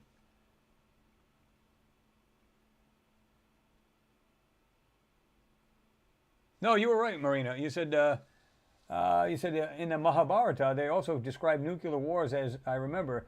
I may be wrong. No, you were right, because they had melted sand, which turned to glass, obviously, and because there was a lot of tremendous heat. And where they said those wars were, that's where you've seen a lot of this glass type stuff on the ground. And they talked about these large cities with weapons, and of course the weapons, when they discharged, they were as bright as the sun or brighter than the sun. And they literally were talking about how they were fighting in the skies. You're absolutely right.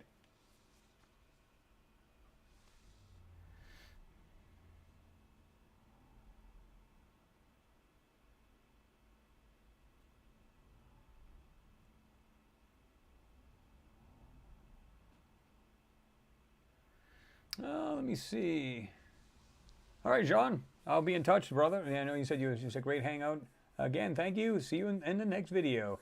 All right, John, have yourself a good night, man. And you're late there, yeah. So have a good weekend, all right?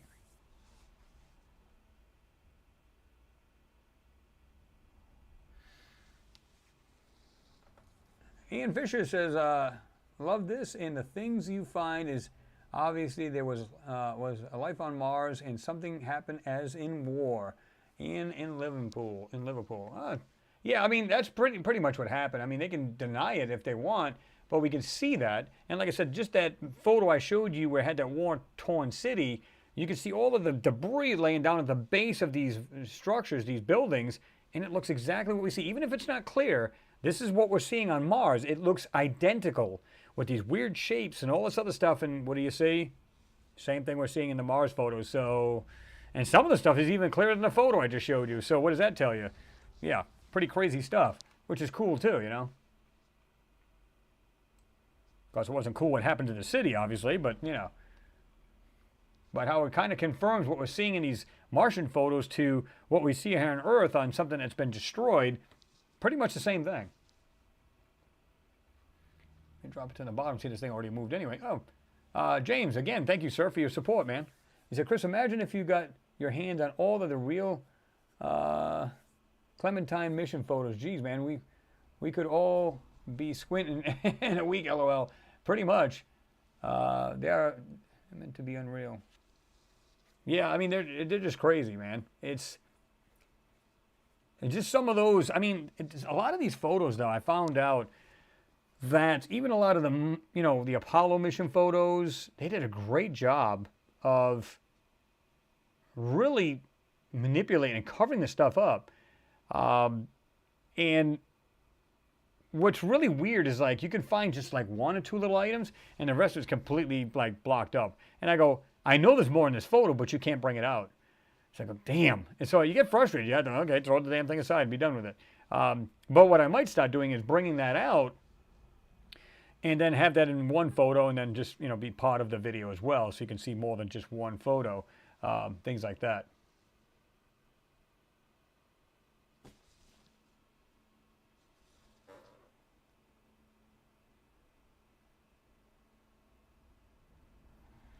Corey said, I think if we showed most people these structures in these pictures, they wouldn't see what we are seeing. If you are here now, you just know what we are seeing in these pictures. Yeah, I mean, well, that's the thing. Because your brain has been taught to say, there is no life on Mars, maybe microbial, but there's no life on Mars, ever. And they're not going to say anything like us, of course. So when you look at it, the first thing you think of is, oh, wow, there's pictures of Mars. And you don't put the first thought into, could that be anything else more than a rock? And then the people who never research this, they go, conspiracy theorists. They just think, yeah, they're off their rocker. What do they call them? Tinfoil hatters or whatever they call them. I think it's amusing because I would never call somebody that until I go, okay, well, I think it sounds a little far-fetched, but let me look into it myself. Now, if I find, like I said, this guy Blair fan, or Buttwipe, whatever his name is, listen, it'd be one thing if you doubted it. And again, you're comparing the LRO photos to the photos I've enhanced of these angled photos of the Apollo missions. I don't see them in the LROC, so therefore you're full of crap. Okay. But again, more details than there are in the LROC. Now, the LROC photos are a lot clearer, obviously. But you also have to understand these are being manipulated too. They're not going to show a crystal clear photo of something that's on the moon. So they're going to take that out. It's almost like they don't think that could happen. They just think, that it's like everybody who brings these things out, and it's not just me, it's other people that do these photos too, or these videos, that they're absolutely wrong. Have you done any research into it? And that's what I was trying to get them to understand. And if you're not going to, you have no reason to argue. You can deny it if you want, but if I was him, I'd go, you know what? It seems a little far-fetched. Let me just look into it. Maybe there's a possibility he's wrong, or he's right. But I'm going to open my mind up to the possibilities. Now, I might come to the conclusion that the guy's full of crap, and that's pretty much it. Or you're going to say, well, he does have a good point here. I'm just wondering what's going on here. That would make more sense to me that you would at least indulge me and then look into this. Like a lot of you guys, I'm sure you guys were skeptics when you first got on here, like, oh my God, this guy tinfoil hat, out to lunch. But then when you start looking at it yourself, you're going, wait a minute. Even if there's only one item in one photo that he shows me that doesn't look natural, I have to question that. You can erase everything else I say in the video, or the whole video is covered with stuff that just blows your mind. But, because I've had people say, you know what, I'll be honest with you, man, I've been skeptical, blah, blah, blah, blah. And I started looking at these photos when you give us the links, and that's the reason why I give you guys the links, is that when I looked at it and I enhanced it, I'll be damned, it's right there. This is not natural. So what am I looking at? There you go. Exactly, you have to literally question this stuff. Gil Picard, what's going on? Good to see you in there. Been a while since I've seen you. I've seen you in the comment sections on the videos, but I haven't seen you in here in a while.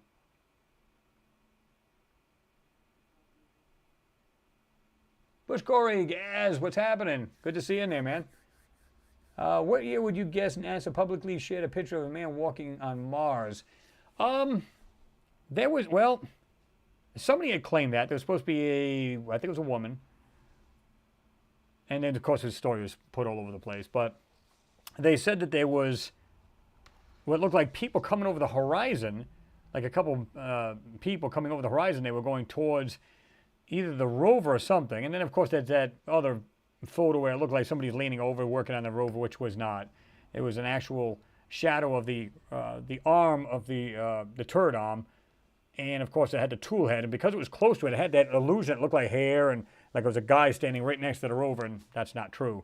It just kind of gave that weird look. And I have to agree, it did look like that. But there was I think it was a woman whistleblower that showed or talked about how there was people coming over the horizon. They seen them in they seen these people in the back in a photo, in a Martian photo. I don't know. Pretty cool regardless, right? And thank you, Mr. Bush Corey. I appreciate you. Oh, yeah, I know what you meant. You put Mars, LOL. Yeah, I know exactly what you're talking about. Johnny Prod, you say, hey, Chris, finally had the time to participate again on this. I'm with the theory that on all of our solar system we have life. Our agencies knows, and every one of them has this sector to manipulate. Not surprised. And like I said, something tells me too, and of course I have no proof of this, that we're not just sending probes to these moons and planets and everything else. I think they're actually sending people. They're just going there and they're going to these different, planets and moons and stuff like that and checking them out. And even if they're not, meaning they're not able to send man, that's fine too. But they probably have a little bit more sophisticated spacecraft than they're saying. In other words, they're doing this way prior to when, like they'll say like the Artemis program, all of these other programs coming up, but they're already doing it. It's like they're going there ahead of time, but then the public gets to see this in a lag time of like many years after, but they've already done it. Kind of like people say, well, I think we've already been to Mars in the 70s and 80s. I don't have a closed mind to that. I don't have proof of it. Now, there was one video I'm sure you guys seen floating around where it talks about how people have, there was a video floating around about, it showed like they were right there orbiting Mars, and of course they had landed on the surface. You could see something moving underneath the soil, and which is really wild. Now, whether that's true, I'm going to say, personally, 70-80% BS. But I'm not closing my mind to the fact of that. That could very well be real, because the first thing people are going to do is, oh, come on, that's so bogus. That's what they want you to think. Everything about that kind of stuff is absolutely bogus. That's what it comes down to. Glad to see you in there, Johnny. I know you said you finally get to participate here, so awesome.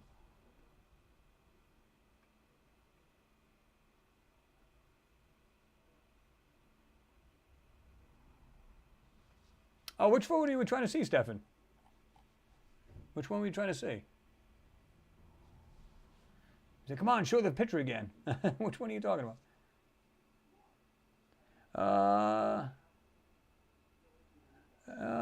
Let's see. Toma, I'm not sure if I'm pronouncing that right. Hello, everyone. What did I miss? Well, we're basically going over different things. We're talking about Mars and stuff like that, and this spacecraft, or I shouldn't say spacecraft, but I think they've turned into spacecraft after so long. But this is the Horton H3. We were going over this earlier, from 1937 to 1944. Well, you can see this thing. There's the cockpit again, right there. And you can see it's made out of like a paneling type thing, right? Because it is a powered glider. It's nothing other than that. It's just, see it right there? Pretty cool looking craft, I mean, if you think about it. So, like I said, you can almost bet that they've come out with some serious stuff after that, right? Definitely technologically much more advanced than that. Jerry says, we need someone to leak us a photo. Yeah, that would be awesome. And I even said, hey, I'll stay anonymous. I won't tell you who it was.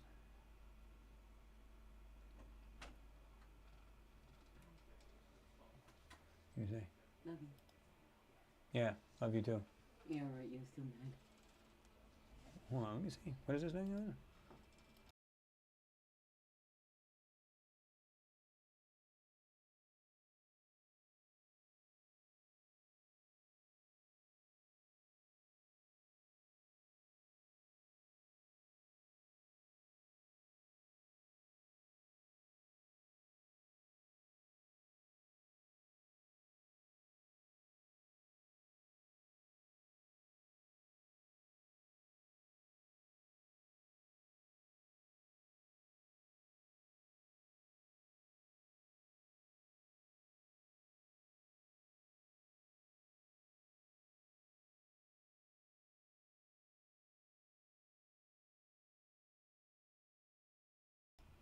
Everybody's going, can we read his lips? What's going on over there? No, it was just the wife saying that she was going out with the kids and going to do some shopping or whatever. So I was like, okay, that's fine.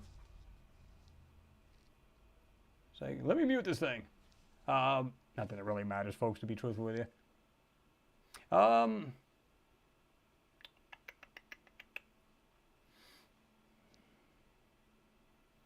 Jerry, he said someone with courage that can leak a photo to the world.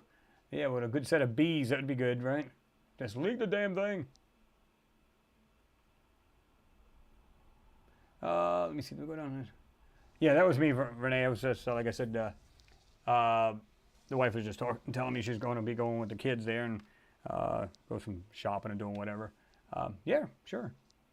I said, sure, you guys going to go when I'm not, when I can't go. But I said, that's fine, I'm doing a hangout. Oh, okay, no problem. Scourge 1971, don't piss off the missus. Yeah, that's one good thing about us. We got a good relationship. We don't worry about that kind of stuff.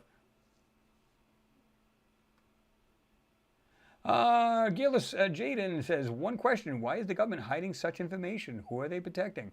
And I don't think it's so much protecting. I think it comes down to first, we have to understand who's in charge, which is the DOT, and not the DOT, but the DOD, Department of Defense, where they're the ones pulling the strings on, at least for the United States, as far as what NASA can let out, right? As far as things in the photos and everything else. They have to show the photos because there's more people looking at these. So, you got like these geologists and, scientists and everything else that works for NASA needs to study these, whether it be just the actual, what they're really up there for. Well, not what they're really up there for, but they're looking at the sand and if there's any microbial life and all this other stuff, or was there any?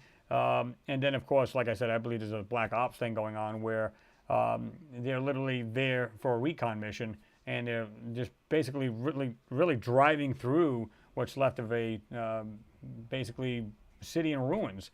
And this is what they're there for. It's kind of like the same thing they were there for Gale Crater. Same thing with Curiosity rover. Now, it comes to basically, their best interest is to keep it shut, their mouth shut, because if there's technology to be had, well, they want it for them. Now, of course, other countries are up there, Russia, India, China, and of course, ESA, United States. So, and then of course, any other country that's had their hands in help building these crafts and helping it get off the ground, which I think India's helped has been pretty instrumental on trying to help, get these, because they can do it for the cheap, right? Get spacecraft up there, and of course, SpaceX is doing that.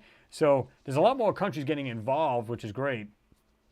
And, of course, it's not benefiting us any, because we're not getting to see the real truth, which sucks. But it is what it is, right?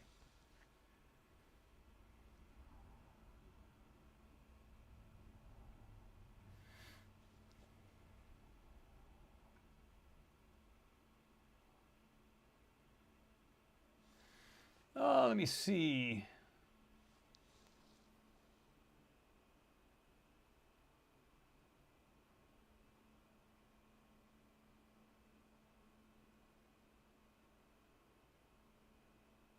James Craig, killing Chris without getting milk. Oh, that's good.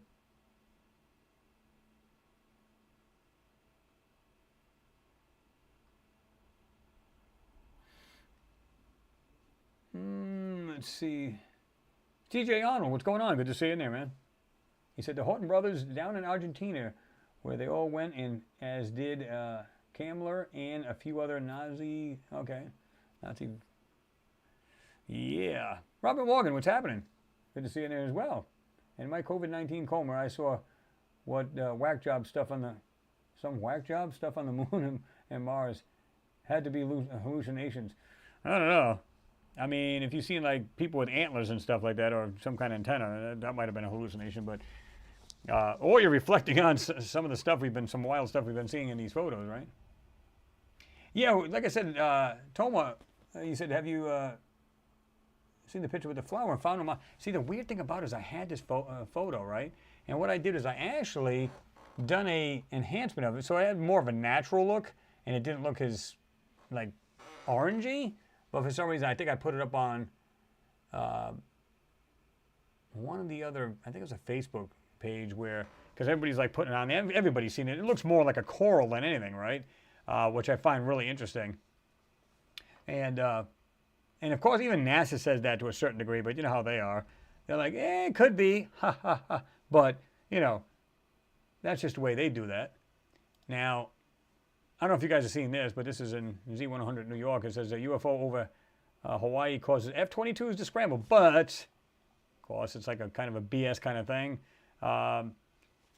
In regards to the aerial activity over Kauai on, 2 to 14 U.S.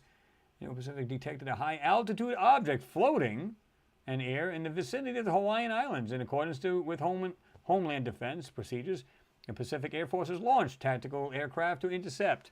And of course, I think they found it was some goofy thing. It was just something stupid. See right here, you can see something here. The type of aircraft was not specified, but the only fighter jets stationed in Hawaii are F-22s. A photo resident shared shows the UFO, with 2 fighter jets approaching it. While the jets are hard to make out, the contrails behind them are evident. So, which I thought was a little interesting, but I thought it was said it was something goofy. It was like they thought it was some kind of weird balloon type thing. Oh, imagine that, right? This was actually pretty cool, and I've seen things like this. This goes back. These stories go way back. Ancient submerged pyramid was recently discovered in China. It was built before the Ice Age. Now that one there was pretty cool because I think it was like it's just kind of like the ones we have in what's it? Unagami, I think it was, where they had these like you can see right here in this photo right here, where they got these pyramids underwater. Really, really cool. Well, it's the same thing. Ancient submerged pyramid was recently discovered in China. It was built, okay. The archaeologist, let me put this up here a little bit so you guys can read this as well. While working hard to collect knowledge about prior civilizations on Earth, have always been astounded by ongoing investigations on ancient findings. Pyramids of European kind can be found all over the world, and they serve as a link between cultures that lived thousands of miles apart, rather. Thousands, I was going to say years. Thousands of miles apart. Amazing ancient relics, including as lost towns and pyramids, have been uncovered underwater since the 20th century. Handcrafted flagstones and stone strips were discovered at the bottom of the Fuxan Lake in Yunnan province in 1992 by an experienced diver named Gang Wei during the Han period, 2006. 2006, yeah, I'll be all right. 206 BCE or 220 CE, discovered a massive pyramid in subterranean city that reportedly belonged to the ancient Yunnan civilization. And of course, you can see right here, you can see this red dot where this thing they're talking about is actually there. It's really, really cool. I mean, it's right here below in this lake here. What does it say? He dove 35 times underwater and investigated the lake's bottom to gain confidence. After evaluating the area, he contacted Yunnan province experts. So you can see right here where they're talking, there's like some kind of writing on some of these blocks. What I would like to have done if they had taken a really expanded look of it, because I believe this photo here is nothing more than a drawing. It's just a kind of like computer animated type thing.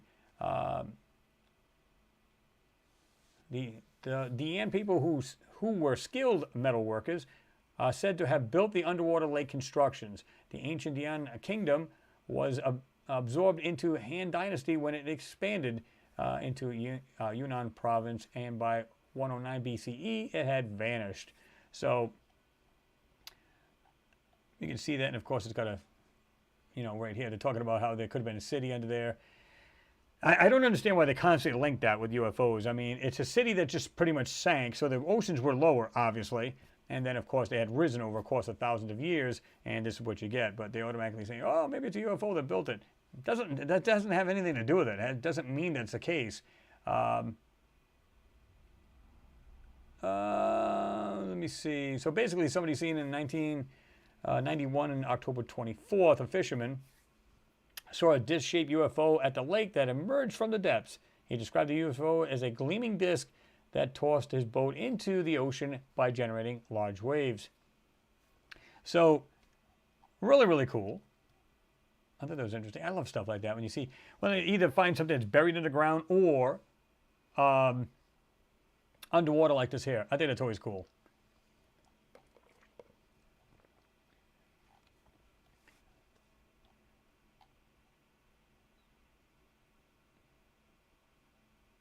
See, there was something else in there I wanted to see. It's talking about a Colosseum-like structure and another structure that looked like a pyramid. It said, discovered 2 big buildings made of massive stone slabs comparable to the Mayan structures, a Colosseum-like structure and another structure that looked like a pyramid, which is really, really cool, right? And that's just neat. But then, of course, they show it's funny, they show like the pyramid here, and it looks like it's like modern pyramid, like the aliens are in it. It's like, it's kind of like that when they started going. I love Ancient Aliens until they went stupid and saying, "Was Sasquatch an alien?" Oh my God, I've had it. I'm done. I'm done here.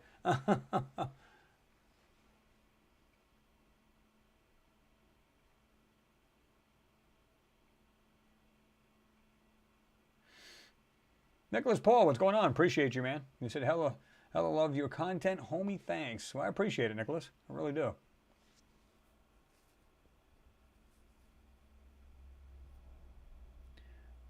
Corey said, so many structures in these pictures, Chris doesn't even have to point them out because we can see the rest as he's showing us. Yeah, because a lot of times you guys will go, Chris, you didn't have to enhance anything. I could see it.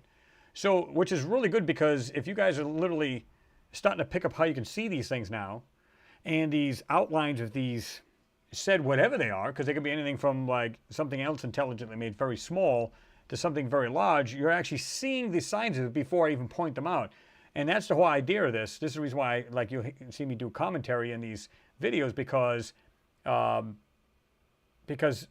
know, I wanted to point out certain things so it makes you more of a sharper eye and you can see this stuff, right?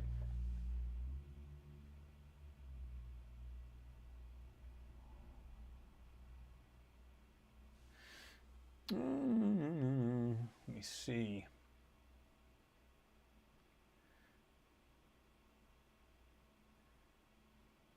Pete Ferrero, he said, we could be looking at holograms or human-like robots testing spacesuits. Yeah, I mean, hard to tell. Oops.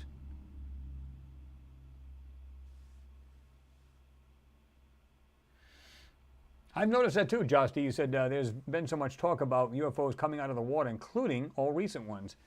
Well, you know, it wouldn't even surprise me in a way if you really think about this. It's like I said, we haven't looked over every inch of our ocean floors, and like I said, there's some really deep oceans, like the Marianas Trench, right? And I think there's one area that's even deeper. I think it's in China. But regardless of that, it's like we haven't mapped out every bit of that, the bottom of the oceans. And if we did, it's by satellite. But to actually go down there and look around, we may be surprised. Like I said, what happens if you went down and found this opening in this, like in the very bottom of the ocean, went up and then, you know, come up and floated at the top, and you're not even anywhere near the top of the water. You're inside a giant cavern and there's a city in it. How would we know? We don't know unless you've actually checked this stuff out. You know, literally went there and looked at it.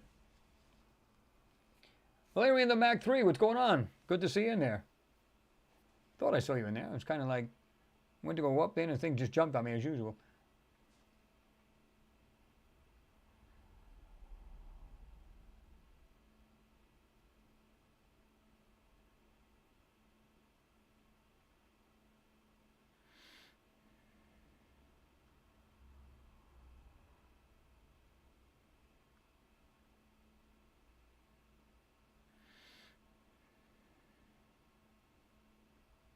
James Cragen said, Chris, a question for you, if you don't mind.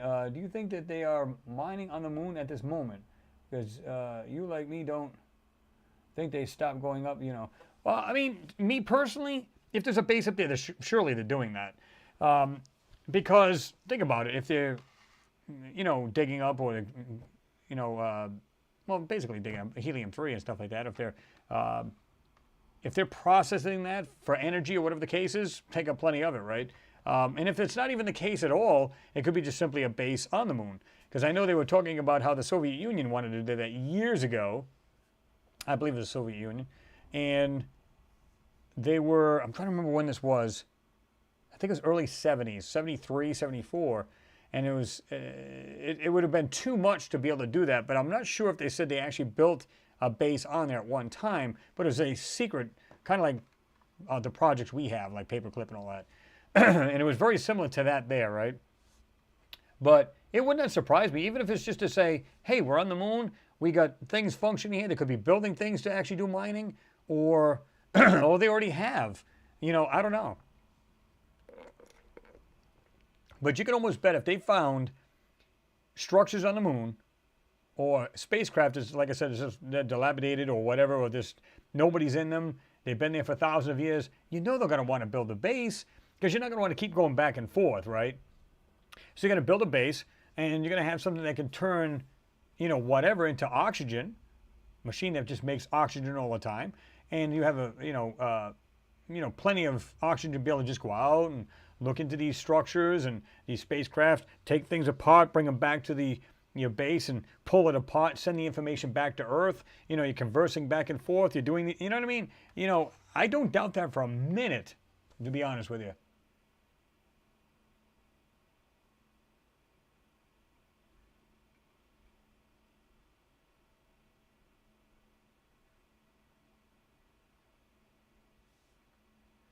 Oliver Klein making it in there. There he is.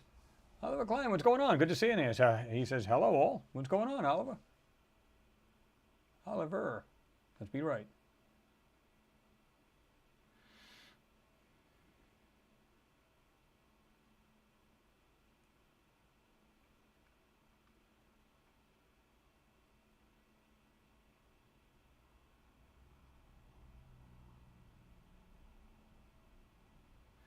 Samo Gufonian, Rockstar, Mars, how's it, Chris? Alive and well, I see. Yeah, we're doing good, man. Hope you're doing well. He said, greetings to the chat room as well. Well, good to see you there, Samo.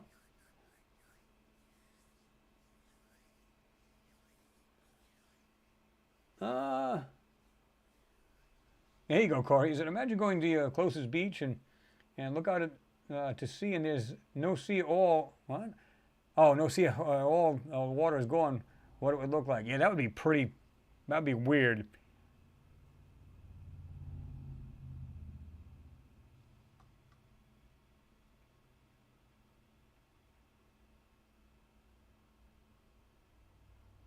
Juxtabill, yeah.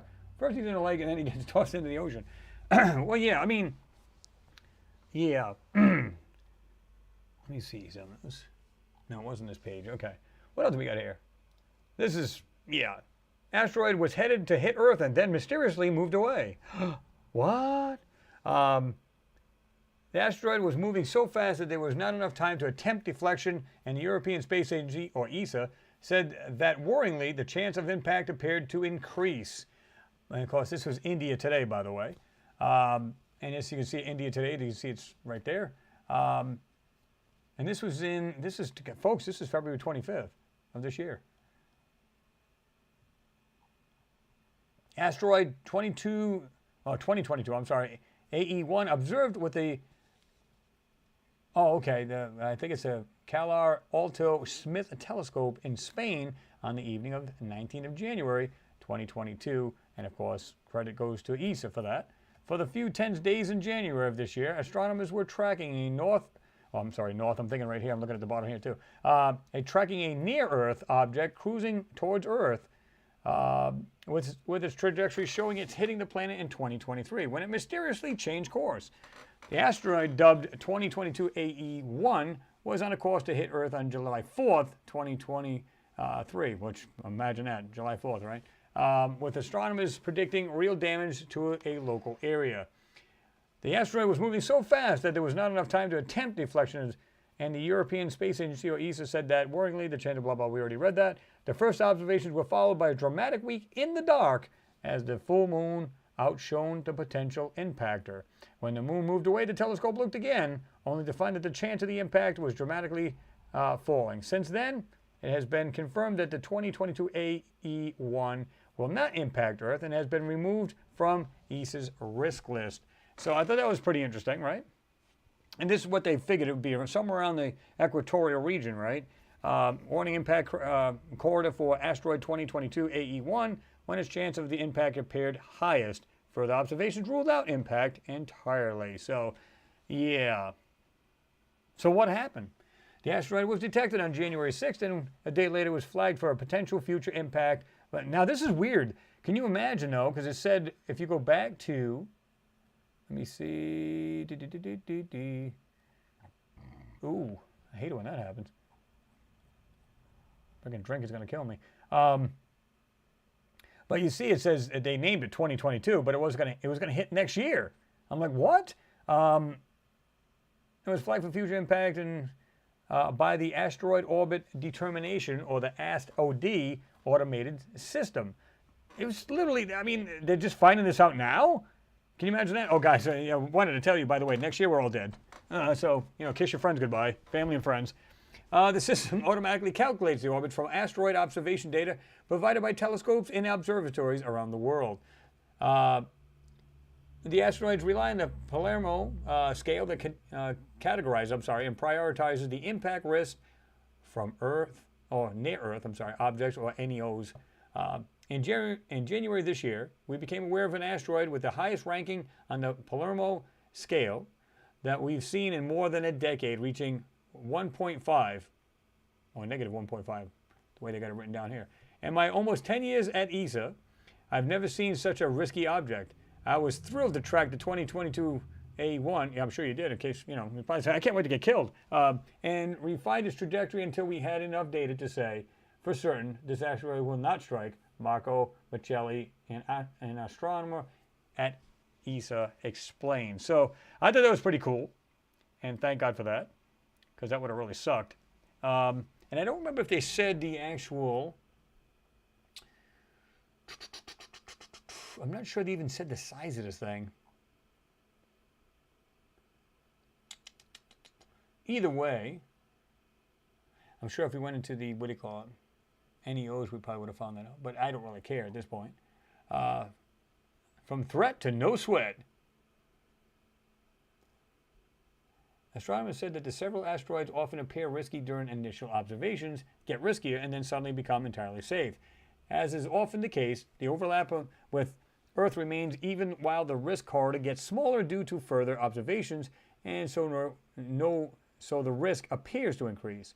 More often than not, as a hazard zone narrows, the small potential corridor moves off Earth, and the risk suddenly drops, ESA said in a statement. Let me see. Astronomers now predict that the asteroid 2022 AE1 will have a safe flyby with Earth at a distance of about 10 million kilometers, nearly 20 times the distance of the moon. So yeah, if you have anybody going, hey, by the way, man, we're all going to die come 2023 because of this asteroid, yeah, don't believe the hype. Bunch of BS. So yeah.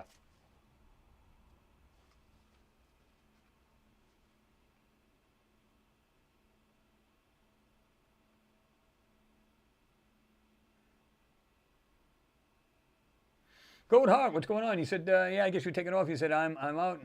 Too tired tonight. Leave. I hear you. All right, man, Goat Heart. Glad you were in here anyway, like you always are. You always stop in, just see what's going on, and appreciate you being here as always. So have yourself a good night there, right? And yeah, if you're like me, if like I got my mind centered on like Mars and stuff, the first thing I think of is when I lay down, oh, Martian City maybe. No, but yeah. But anyway, have a good weekend there, right? Glad to see you in there as always. Yeah, Pat, you don't remember hearing that? This is I don't know how many. Oh shit, when was that? This goes back years ago. Ancient aliens. They were saying, is Sasquatch or Bigfoot an alien? I'm going, really? Have you guys really ran out of content?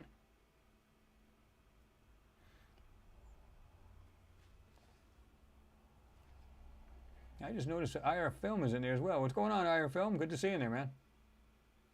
I'm well. I hope you're doing good as well. Valerian, have yourself a good one, man. I appreciate you. Say, gotta roll, folks. Galactic Federation calling. I hear that. All right, man. Have a good one. Appreciate you being here.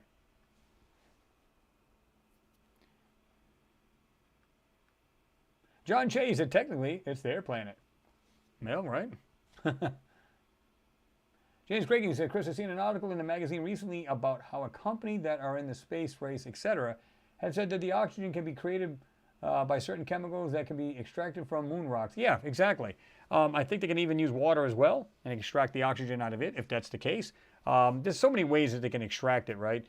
They can change certain gases to oxygen and so on and so forth. So if they've done this already, you can almost live on any planet. Of course, you'd have to be careful. You don't want to be on something very hot or extremely cold because you can only do so much with that, right?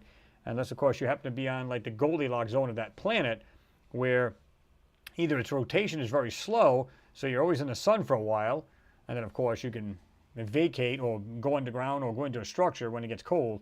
Or you got a planet that's extremely hot, but you go towards the poles, it's kind of like really cold, and then, of course, it's like you got this like Goldilocks zone right there in the middle, and you can obviously survive on it, so which would be pretty interesting.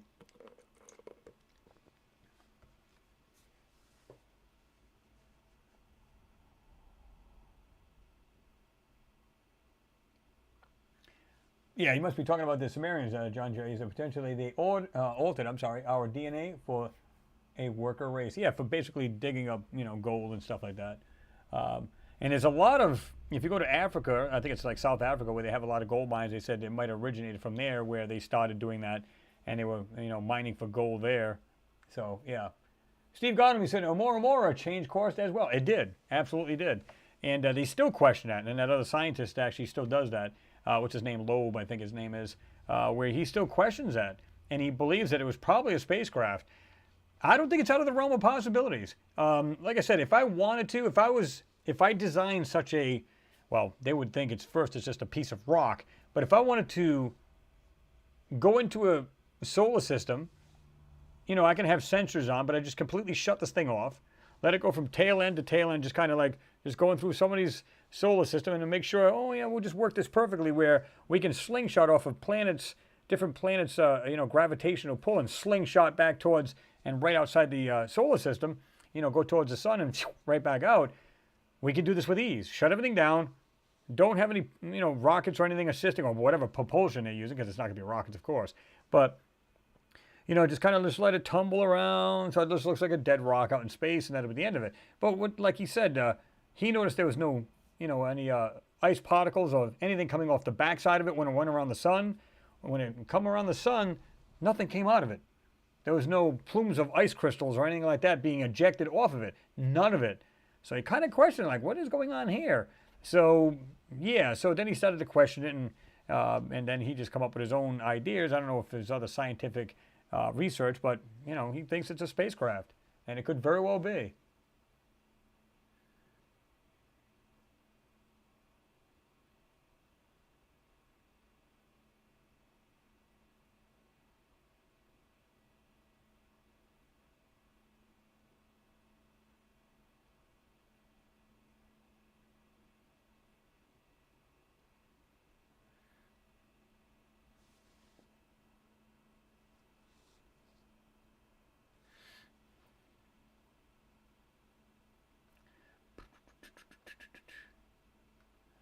Did John jump in there?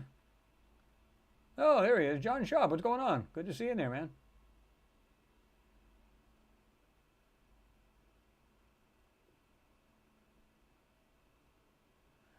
Oh, Josh D said this asteroid was largely ignored by the EU and press, or the EU press rather. Indeed, India Today did a piece that is about it. Yeah, pretty much, which is really good. I'm glad that this thing obviously is not going to hit the planet, because God knows what it would do to it, depending on the size, of course.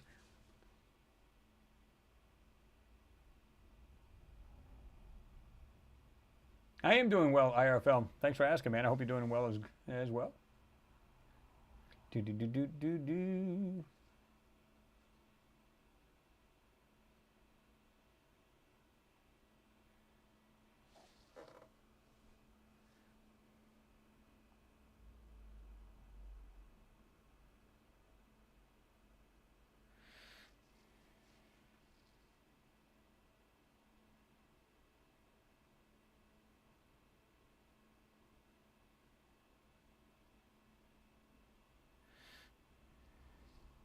John Jay said, I already know it's inhabited. I don't think that they would want us to destruct, us destructive humans on their moon, to be honest. Well, and I agree, unless, if they're, in, oh, he's just asking me now. Will. He said, what time?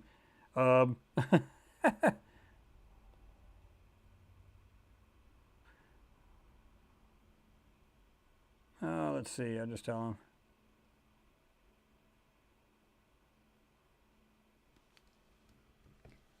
That was Will from What's Up in the Sky. He was just asking me. He said, "What time?" I was like, "Oh,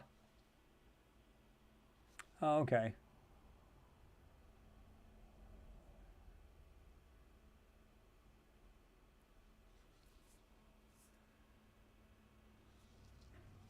I'll say, okay.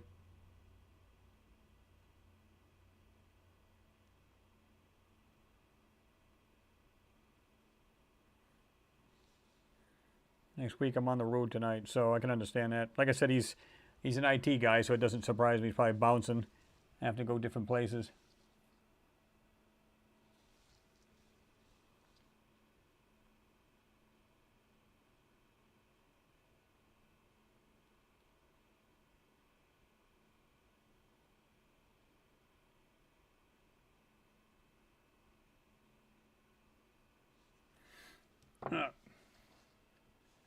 He said he could probably do it next weekend, which would be fine.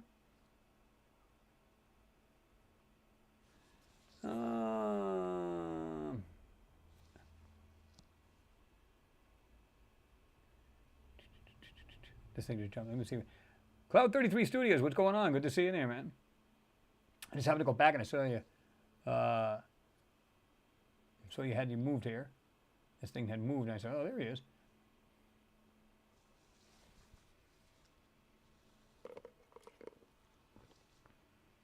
Samo says, Chris can smell BS a mile away. Right through a lead door, brother. Right through a lead door.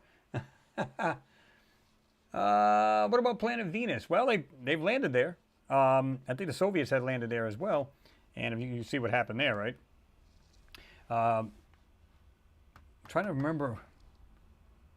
If my memory serves me well, wasn't there very long until it shut down because of the heat and everything else. But even that planet has what is like basically a Goldilocks zone. Even though it's, you know, it's, I'm trying to remember if it was the, I'm trying to gather what the information I know about. But regardless of that, when they landed on that planet, it literally shut down within minutes because of just the conditions on that planet. It's just too much. But every planet, believe it or not, actually has, funny enough, it actually has polar caps. I went, how's that possible? I mean, you know, it just doesn't make sense. But it does. You know, because if the sun, it's kind of like here during the summertime, well, if you live here in the States, or if you're next to the equatorial region, where's it most hottest all the time? Right there, the equatorial region. So, and of course, you know, the planet will go on its tilt and everything else every, you know, during the seasons. So in the summertime for us, you know, June, July, August, and so on and so forth, where it gets hotter and hotter, well, that's where the sun's most, you know, pointed right at as far as, you know, equatorial region, give or take, because it can go obviously either side. But, and that's where it's warmest. It makes sense. So, but if you go towards the north of any planet, chances are it'll be, you know, you have polar caps.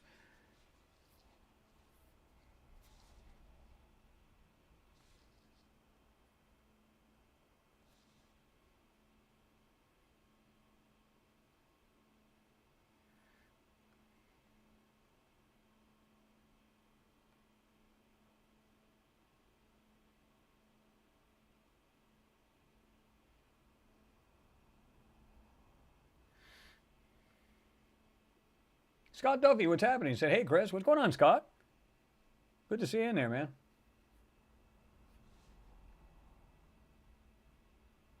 Let me jump down to the bottom here. I hope I didn't miss anybody's questions or comments because I'm trying to get down here. And like I said, I just barely moved this thing and it's like, you know. Justy, you said it's midnight here and I have to get up early. Sadly, until next time, thank you so much. Well, thank you, Justy. I appreciate you being here. All your comments and your support, I appreciate you. Thank you for being here. And be safe and have a good weekend.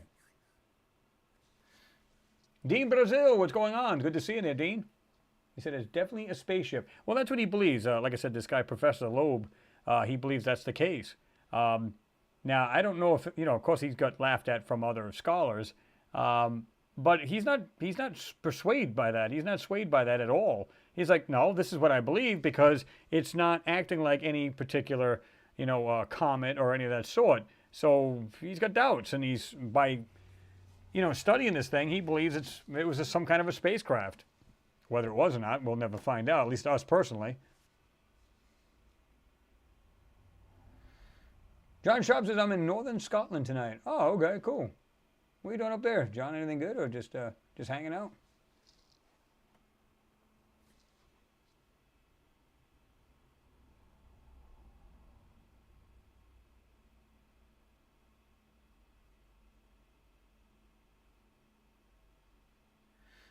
Let me see.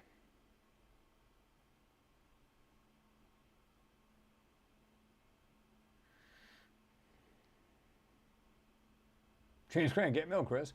No doubt.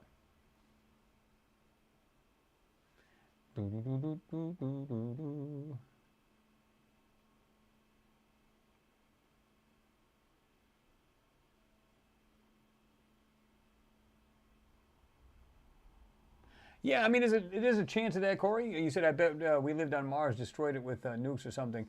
You know, well, like I said, I got different theories about that. And of course, it's pure speculation. But you know, like I said, if we're living in a fifth cycle, like the ancients claim, like it is in the fifth cycle, and after, like I said, every cycle, it's ended by some kind of catastrophic event, whether it be flooding, ice age, whatever it may be. And now we're in the fifth cycle. And if we were in the first cycle, thousands upon thousands of years ago, were we just as smart as we were today as we were, and were we that smart back then? Or were we even more technologically advanced? I don't know. No way to know that. Is it possible that, there was, like I said, coexisting planets where we had Mars and Earth at the same time? Did they blow themselves to pieces? I don't know. Did another alien race have conflict with them and blow them to pieces? Did we, back in the 40s, blow them to pieces? All of these are just weird, speculative kind of things, but the point is, it's like, how did this happen to this planet? And it was just recent, obviously, because like I said, it was witnessed through a telescope in 1941, 42, where they seen these two large explosions it wasn't on the ground, but in midair, in the lower orbit of Mars, which could do a lot of damage, right? So is it possible back then, though, that there was like coexisting life, and this is the reason why some of the weird things we see on Mars looks a lot what we see here on Earth? So you'd have to share the ideas. You'd have to have the same ideas to be able to do that, right? I don't know. This is the reason why people sometimes will say, well, how do we know we're not looking at Earth in these photos? I don't know. But I don't believe that we are, because it would be kind of stupid to do that. But is it out of the realm of possibilities? No. No, definitely not. I love this picture here. Now, what do you guys see? The first thing you see in this photo, all right, this is a small pan. This is by Neil Spence. And this is from Sol 3379. And of course, this is from the MSL, or the Curiosity, right? And you can tell by its wheels. But what's the first thing you see in this, and what's the first, boom, pops in your head? I mean, come on. Ricardo Petrozzi, thank you very much, sir, for your support, as always. Always a supporter of the live feeds. Good evening, gang. Bring me up to speed, please. Yeah, we're just going over, like, do we think that there was other, was there life on Mars? Like we talked about before, where we talked about was there coexisting Earth and Mars at the time. We also looked at the asteroid that was supposed to be coming here, but some asteroid was headed to hit Earth and then mysteriously moved away. And of course, that was the asteroid 2022 AE1. And of course, it was, when they looked at it again, it was off course. And you can see ancient submerged pyramid was recently discovered in China. And of course, you get all these links, Ricardo, you know that. And of course, we were talking about this one here, where it had UFO flies over Hawaii, causes F-22s to scramble. And of course, we were talking about that Horton H3, which when you look at it, it's like this has come out in late 1937 to 1944. And you could just see the design of this thing. And again, here's the cockpit of it. And they got a different view from it here. And you can see the wing of this thing. It's just huge. I mean, it's basically it's a glider with an engine. It can do cruising speed about 81 miles an hour, I think it said. Top speed of 100. But even back then, even though this thing was basically made out of wood, like it looks like a friggin' balsa wood or something. But regardless of the fact that just the design itself, back then, what are we capable of building? What are we capable of building now, right? So, yeah. Just cool stuff. Again, Ricardo, thank you very much, sir. I appreciate you. Robert Morgan, you as well. Thank you very much for your support, as always. I do appreciate you as well, man. So, what do you guys... anyone... Corey, there you go. Anyone selling a bunker? That'd be nice. John Shabby said, can't see, I'm on my phone. Just this alone, I'm seeing damp ground. I'm seeing what looks like water was there recently. If it's supposed to be a dry, arid planet and really nothing there, and, it's cold and dusty, and you wouldn't see dark areas like this because the dust would blow all over the place. It would cover pretty much everything. And you can see we're up here where the rover has actually driven, or drove, depending on how you want to pronounce it, or you want to say it. Right there, you can see it looks like it's mud. It's damp. It's literally damp soil. How is this possible if there's no rain? The way they claim there's like no water, which we know that there is. Again, this is Curiosity rover. It's in Gale Crater, right? And I think it's 100 miles across, if I'm not mistaken. I could be wrong, but I believe memory serves me well. But there is an actual, water cycle in Gale Crater. They have said this already. But this looks like recent. And it looks like quite a bit of water's flowing there. It doesn't look like, maybe a little tiny trickle type thing, right?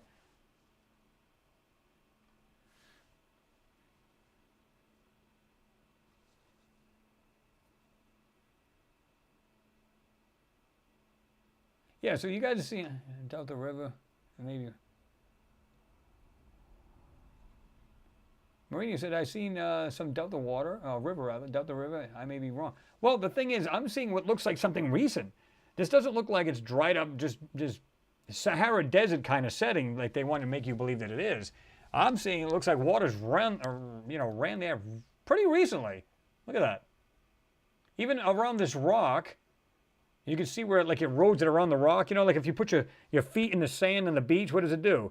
You literally see it go around your feet, and you literally feel your feet start to sink into the sand. What is this rock right here doing? Right there in the middle. Yeah, come on. I see that right off the bat. This is recent. Mimi said it looks like kids had dug in the sand. Yeah, I mean, they are. See if I can just zoom in this way. Nope. Well, let me do it this. You can only do it this way and do a little bit with the page. But, again, I'm looking at the wheel marks up here, and on the right-hand side, you can see that looks like it's definitely damp sand. Way back here, too, in the very top, right there, you can see the little cursor.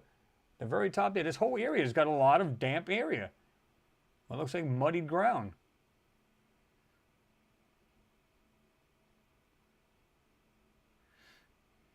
And keep in mind, a lot of people, because this thing weighs about a ton, right? And it's about the size of an SUV. So they say it's a ton, but keep in mind, look at the gravity on Mars. Divide that into weight, okay? And then divide that again into 6.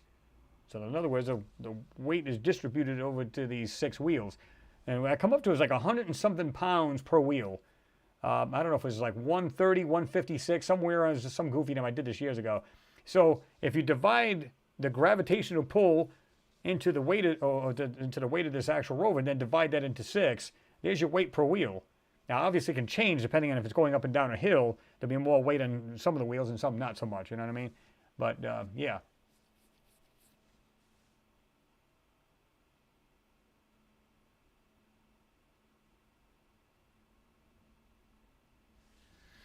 Ricardo, he said the image is water flow for sure. Yeah, I mean, yeah.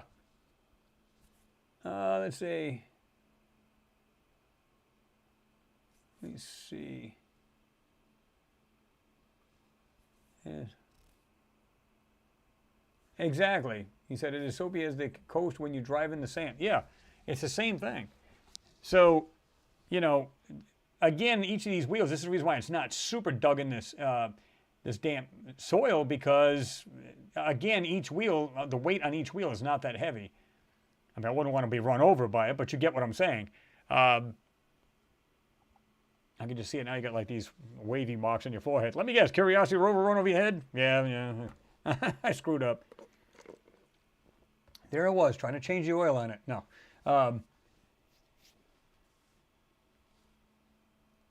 Leslie Ann, you said that looks like water. It's water lies playing sandcastle on Mars. There you go.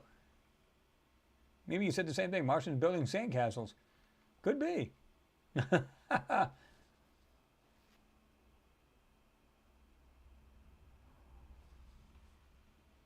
Let's see.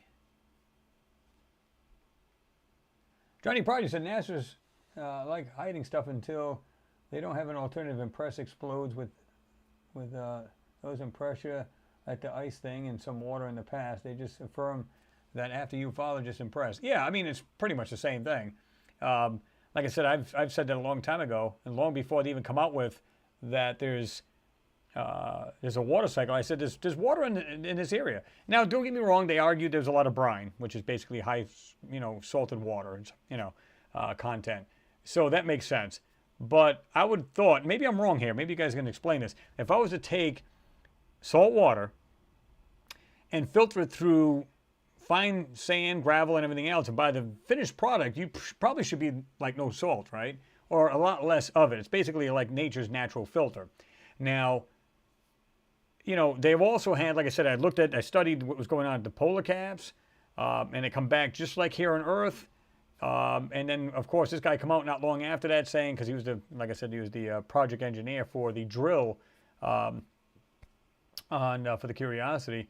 And if you've seen the drill, the way it is, it's got a glass tube. It's about this long. And it's got a drill that's in the center of it. And when it's drilling, it literally, you know how a drill bit is. It literally can pick up soil. But they were saying it was getting clogged up in this glass tube. And they said, why would it do that? Is there water on Mars? Yeah, we found out there's an actual, water cycle in Gale Crater. I went, oh, imagine that. So blue skies, water, and I'm not just talking about brine, water, wind, you got clouds. I mean, is this planet really what they claim it to be? Is it really that dead like they claim it is? I don't think so. Not adding all of this up, no.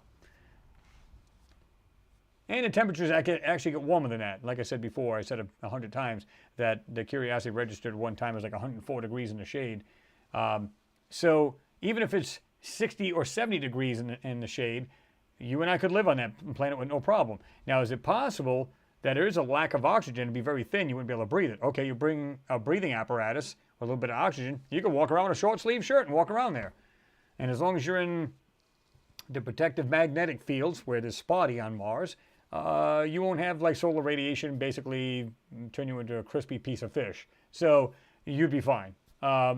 So we could literally walk on this planet with no problem. And you'd be lighter. Oh. Let's see.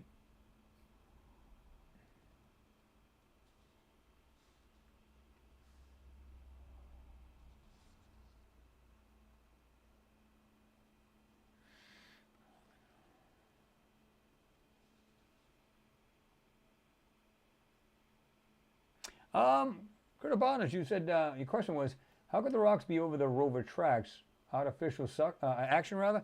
Well, I mean, they're not really. You can see where it's run over it here. It's run over this rock right there. And this is just water coming through. You can see the waviness and the ripples of the water when it come down. So that was a pretty good running stream, I mean, for it to do that. It wasn't just just a little trickle here and there. It looked like it was a pretty good flow there, right? And this thing just runs over everything. I mean, pretty much.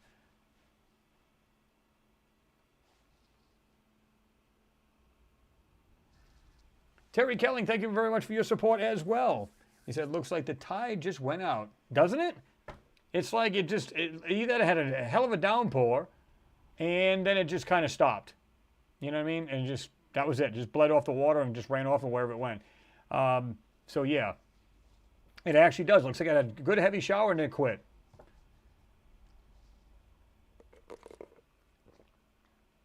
Robert Morgan, thank you for your support as well. You guys are awesome, man. You guys are, I don't know how to act here. Hype, hype, hype. I like that. That's cool. So thank you, Terry and Robert. I do appreciate you and everybody else who's supported the channel. Like I said, I already told early in the live feed about people who have contributed also at the top. You can see where the PayPal link is, where people have done this as well. And I do appreciate you. And like I said, it definitely helps the channel out. So, much love to everybody, all the support that's here. Max K, you said damp looking, Chris. Yeah, exactly. It's like, there's no way around it. This is what I noticed too. If you go back over here, look at this wheel mark right here. It looks like it got dragged. You guys seeing that right there? It's almost like it dragged the wheel there for a short time right there from here to right here just before this actual mark where it came to rest. That's kind of weird. At least that's what it looks like to me. It's like, hold, put the brakes on. I can see the wheel mark way, way back here in the top right where the cursor is, the little magnifier right there, just above that. You can see what looks like wheel marks way over there as well. That looks kind of small, the way over there. That's kind of weird. Because you're only talking about feet away from the other one.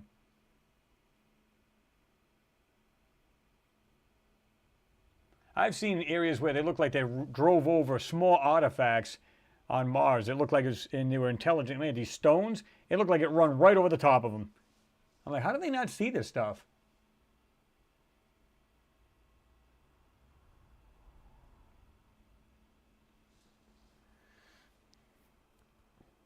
Pete Ferreira said NASA has no answer for that. For what they find, and the military demands they cover it up.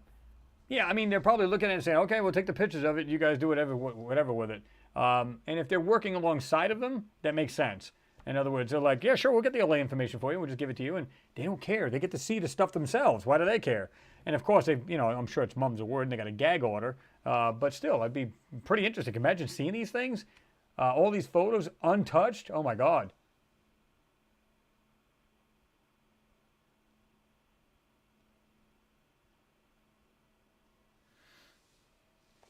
Ricardo said, I appreciate you, man, again. He said, loving the Discord server, and a big shout out to Heather Marie for superb admin work on the forum. Yeah, I mean, it's like, everybody usually plays nice anyway, but, like I said, we had that Blair fan or whatever the heck it was, and, basically she just told me, why don't you just basically chill and treat people with respect, and that's what it's all about here, right?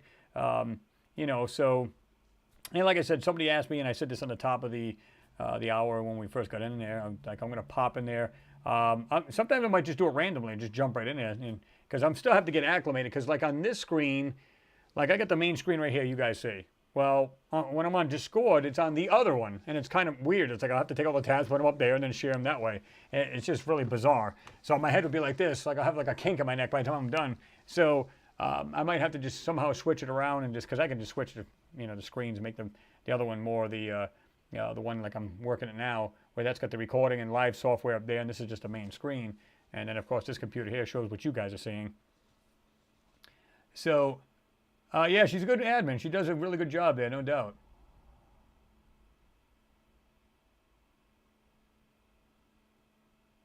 Robert Morgan, maybe he's doing a whole shot. That's a possibility. I mean, even though they say this thing crawls, but if you've ever seen the video of this thing in a test yard, I think it was in California, they literally hit like a rabbit button. This thing took off like 5-10 miles an hour, which doesn't sound fast, but for something as big as that, and they basically have barrels for wheels, it really took off. I mean, you can see the thing just, so maybe it did. Can you imagine that? 6-wheel whole shot. I like that. Jerry Lahane says, what's going on, Jerry? Good to see you there, by the way. Could be loose ground, yeah, I can see what you did 3 times there. But yeah, it could have been very well, but it seemed like it kind of dragged the wheel there until I got up to that point, and it started to roll again.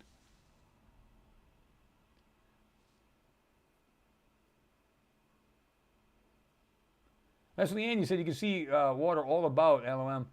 Red, yeah, desert, yeah, planet. Well, that's what I'm saying. I mean, they make it, it makes it sound like, again, it's just basically a dry, just nothing dusty planet and very cold, and nobody could or nothing could ever live on the planet. And yet you're seeing things like this. You're going, what is going on here?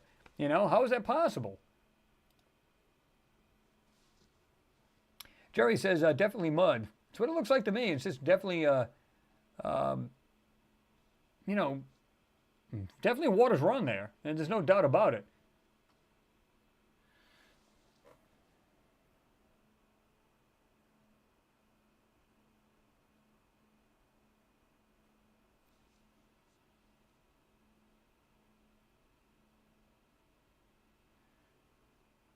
Jerry Lahane says, thanks, Super Chats.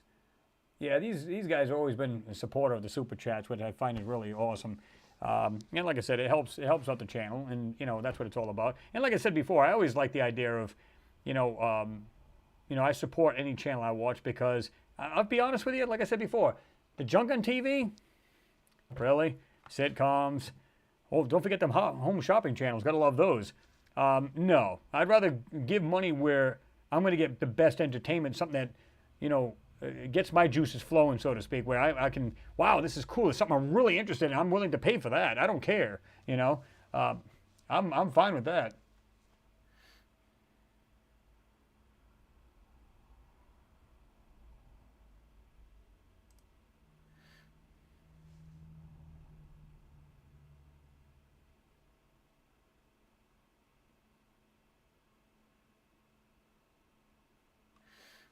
Exmulation says, looks like if you dig down a couple of feet, you will reach the water table of the ground. Definitely water on Mars, 100%. Oh, yeah.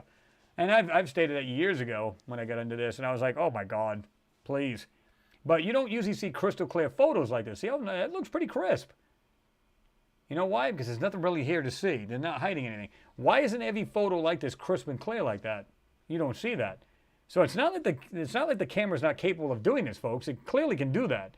And here's proof right here. But yet you get all these other photos that look like, you know, somebody took it with like a potato or something. It just looks ridiculous. It doesn't make any sense.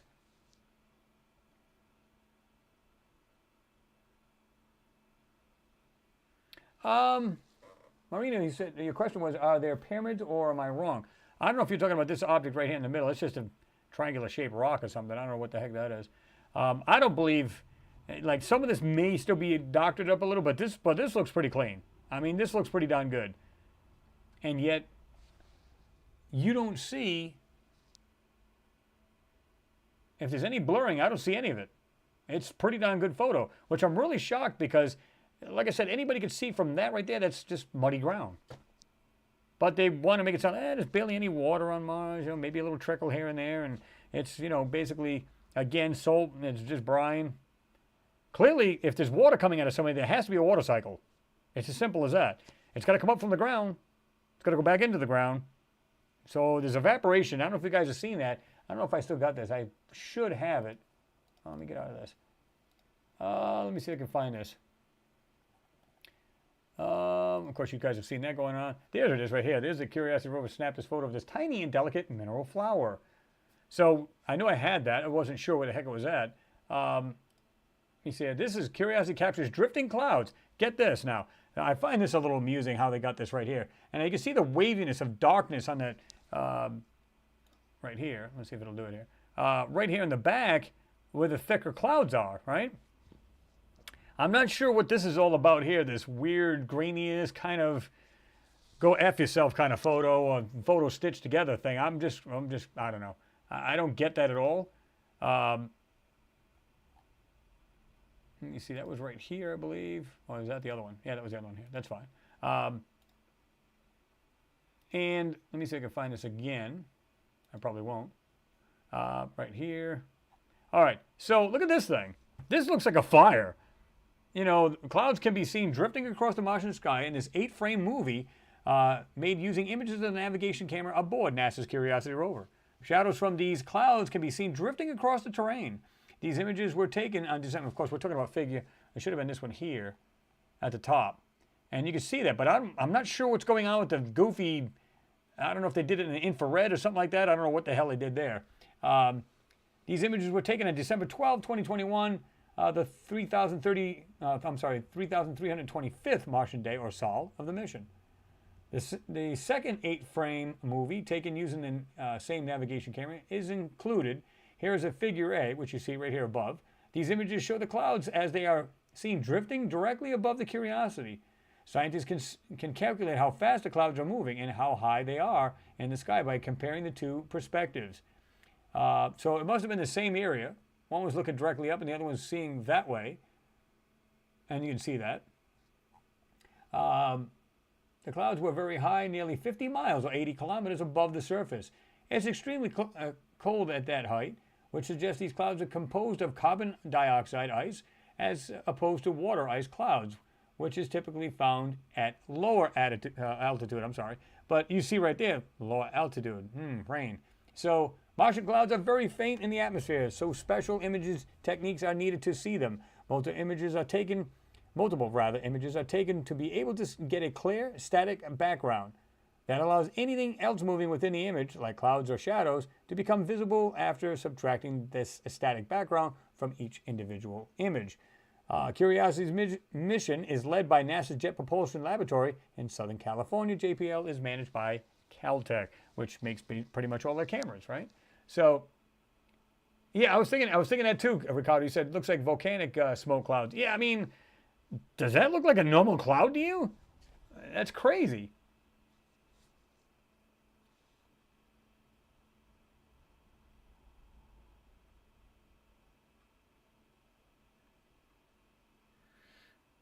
Jerry Lehaney said thick-ass clouds for that sun blocking unless that's dust clouds. Yeah, I don't think they're dust clouds. That is just weird. It almost looks like there's a fire there, and it's like it's like a plume. I don't know.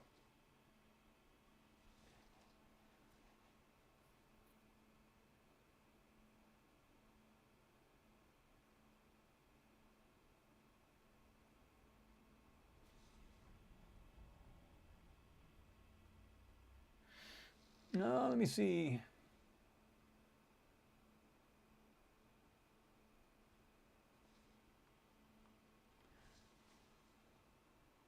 Let's see. Mervyn Gravel, what's going on? Oh, Gravel, what's going on? Good to see you in there, man. I didn't see when you snuck in there.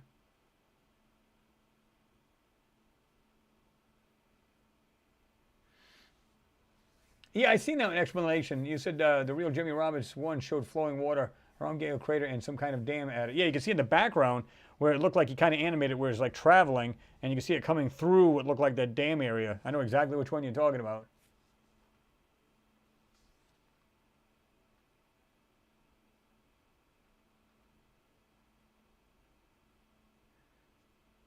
Mr. Wonderful, what's going on? You said, are those methane clouds?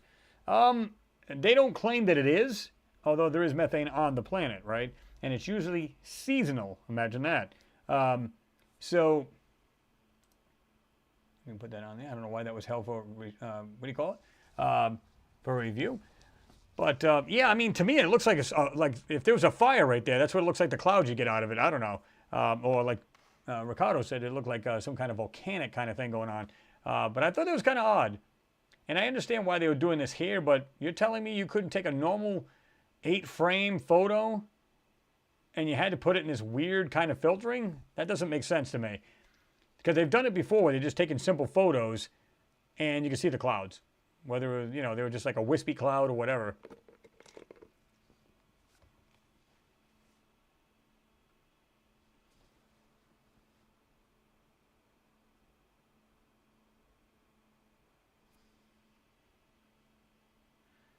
John Hookings, you said, keep up the great work, Chris. Great channel. I appreciate it, John. I really do. Thanks for that.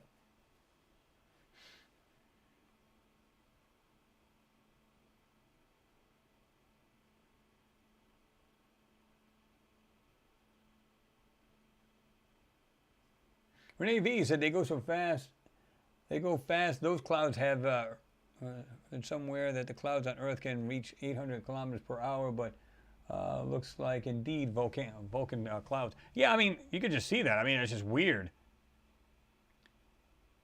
And like I said, this could be more realistic because you can see the clouds. But like I said, they're taking it from an angle looking up, you know, the ground and the sky. And of course, this one's looking directly up at the sky. Yeah. I thought that was really weird.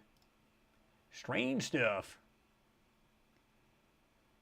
Curiosity rover took a picture of something pretty enticing this week on the surface of Mars. While the object in question looks like a tiny little flower or maybe some type of organic feature, the rover team confirmed, oh yeah, confirmed, this object is a mineral formation with delicate structures that form by minerals precipitating from water.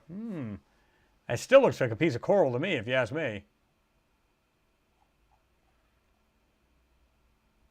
Or somebody tried to do like a penny. It says approximately for scale.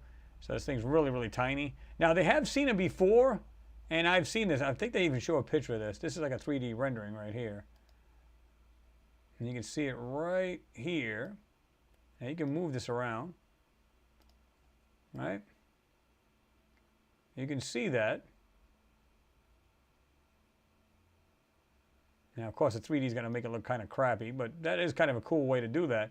And it's not very big, but it still looks like some kind of weird coral type thing as far as I'm concerned, right? So, now this is what they were saying before, where you can see a bunch of these. It says cauliflower-shaped silica-rich rocks photographed by the Spirit rover in 2008. And you can see a bunch of these that kind of have that kind of weird shape kind of thing going on. But they're not quite like those, but they do have a very good similarity to them. You can see that. We'll go up to 125 on there.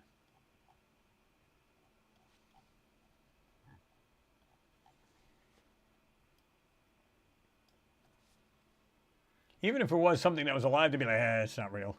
I actually put this through. If you guys got Photoshop, just put it through there. Just do the automatic color and contrast and everything else. It's literally, it's so much more realistic than this. And I'm not saying to do anything other than just to auto color and stuff.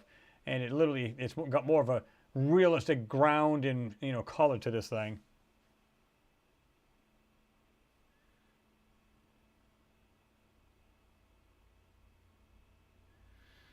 General Meow Putin, you said NASA has 8K video and they give us below 420p. You're right about that. And here's the thing, they're not even videos. They're just pictures stitched together and just motioned through. That's all they are. They're not even actual videos. But you're right about that. They even said that even the rover, I mean, I'm sorry, not the rover, but the Ingenuity helicopter has 4K. So, and you know that the rover has at least that, if not 8K. And so why are we getting these piece of crap photos? No reason for it. None whatsoever. Oh, appreciate you, John Hookins. I do really appreciate that. He said, buy yourself an ice cream cone. Ice cream. I like the way you think, man. That sounds good right now. I appreciate it. That's cool. Sometimes you guys ever have just a hanger for that? It's like, man, I could do a good ice cream right now. I got some in the freezer. Now you got me thinking, John. But it'll come in hand because I'll just buy myself another one of those small tubs, right?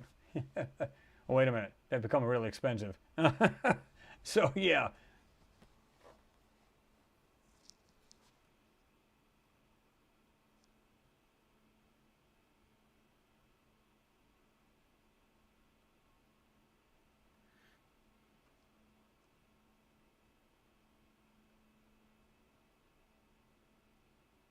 Yeah, he did, Ricardo. He said John Ward covered the sand fossil. A lot of people have jumped on that real quick. Like I said, if you guys have a chance, just put it in your own software and just put it. It's a lot more realistic than this. Again, it's all this red crap going on, but it's got a better color than this and more realistic. At least that's the way Photoshop sees it. It's actually pretty good.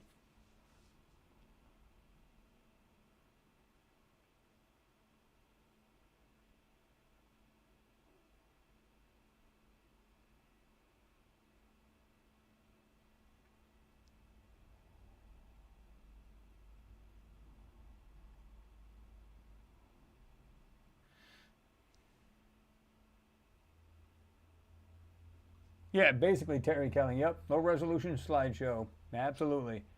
Ricardo said, got to be a Biden flavored. Yeah, I like that. Flavored chocolate chip. Yeah, pretty much.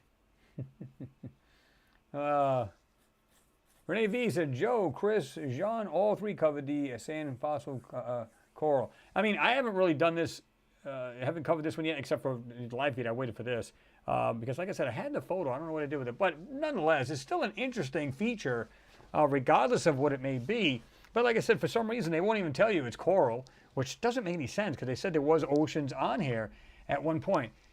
I still have this thing in my mind, and I know you guys do too. Now, you've seen this. It's the size of a penny. At least somebody put that little kind of size comparison. Where are all these winds, and where... You're telling me that wouldn't be eroded away by now? Anybody here? Am I just nuts, or does that make sense to you? You know, if this is supposed to be, oh, it wasn't life on there for millions and millions and millions of years, but yet these things still stand even with dust storms. They made out of like super iron or something? I mean, I don't get it.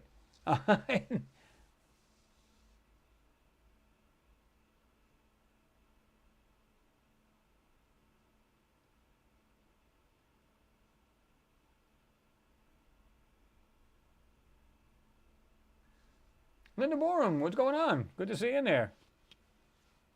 Good to see you in there. Hope you're doing well. Said hi, Chris. Hey, everyone.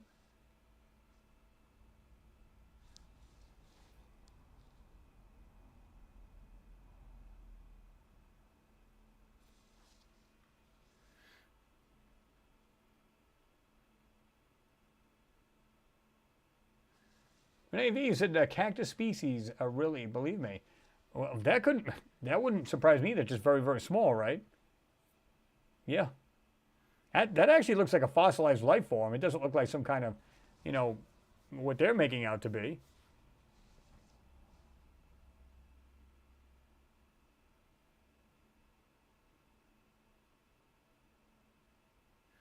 Leslie Ann, you said, Chris, we can get them in the desert from lightning strikes, which I have in my geology collection. Of stones. Oh, interesting, very beautiful. Oh, yeah, I mean, yeah, so, I mean, it tells you then, if that's the case, let's suppose that's the case, then, well, of course, I would think they'd be bigger than that, though, wouldn't they be, Leslie Ann? Because, again, this is like the size of a penny. I would have thought it'd be bigger than that, though. But maybe that's the case. You know, it depends on the surrounding area too from the lightning too, right? Maybe they're outside that actual strike. But wouldn't it be more of a glass? Made of more of a glass? I don't know. That's weird. It's really cool.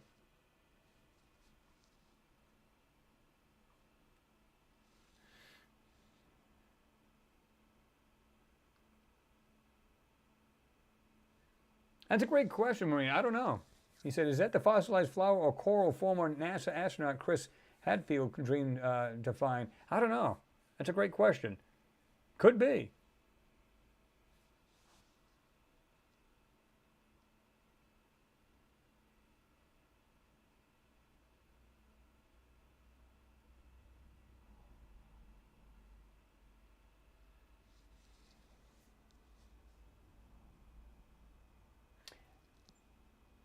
Let's see. General Putin said, can someone explain English numbers found in various ruins on Mars and the old oasis on the fly used to show prior to 2020? Yeah, every now and then you see these weird numbers like a letter or some things that even look like hieroglyphs, right? Now, I'm not so sure about the hieroglyphs thing where, that could be just to make up the rock or something that the manipulation they put over it, well, something that's supposed to be a rock, and they put over it, it just has these weird shapes and stuff like that. Now, I have seen number 3s, 5s, all different things like that. Some words, which you really can't make out, but they do actually look like letters. And some things are just, it's just the texture of the rock or the manipulation thrown over this so-called rock, right?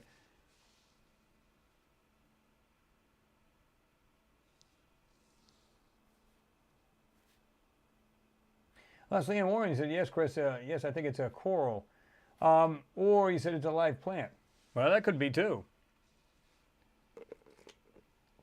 Like I said, if you do this and put this in Photoshop, do the auto color and everything else, contrast and stuff like that, excuse me, you can see this a lot better and it just looks more natural.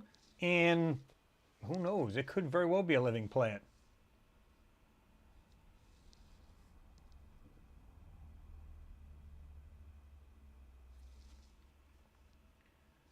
Enrico, he said, we have all of these scientists in the world, and none of them are saying anything about this formation. Yeah, it's almost like they're going, yeah, we'll just take their word for it. Yeah, that's what it looks like. I mean, it could very well be what NASA's saying, right? But, I don't know.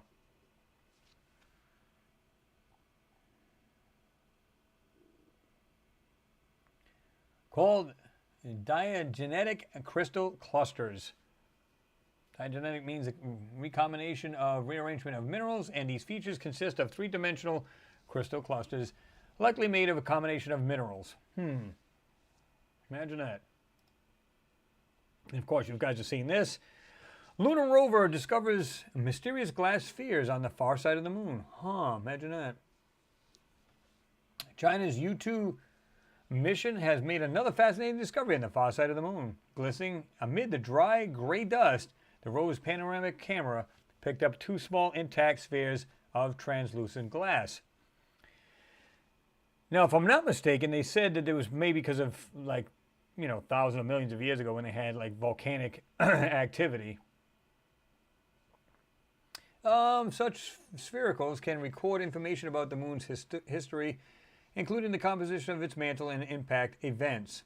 And that's what they might have been talking about.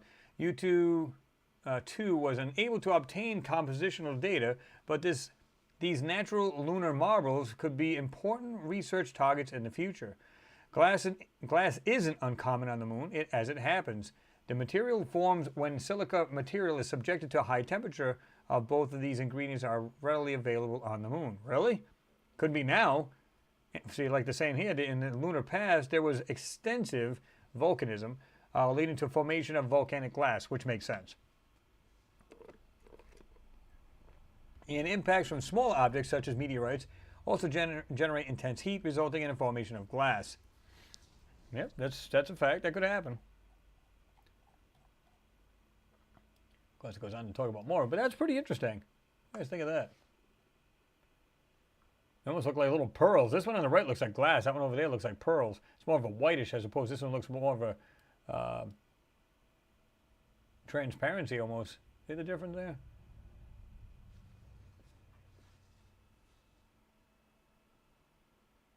Well, they say that, Ricardo, the way I don't think it's completely, as far as I'm concerned, I agree with you. I don't think it's completely volcanic. What I think is it could be high heat because obviously sand, high heat, what do you end up with?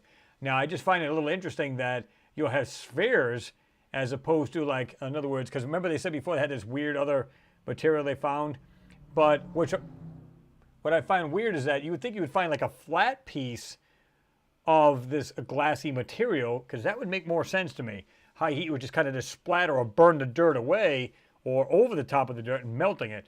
Sphericals like that, I'm not so sure about that. And now I've heard that you can get these from volcanic activity. You know what I mean?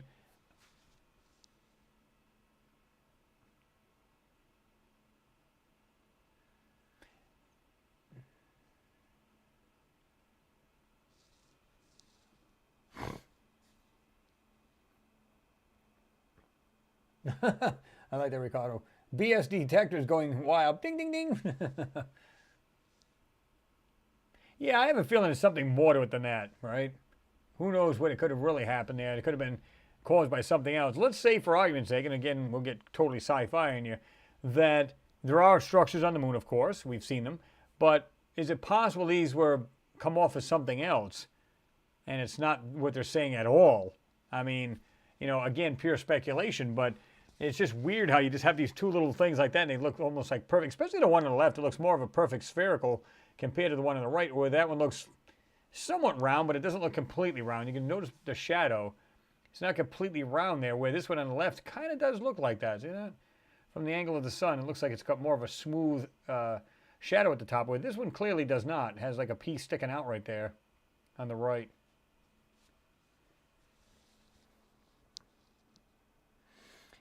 General Mutant, Putin, I was saying Putin, Putin, he said, are there any Martian volcanoes that are active? There was one that was active. It was one of the three. It was the bottom, and I don't remember the name of it.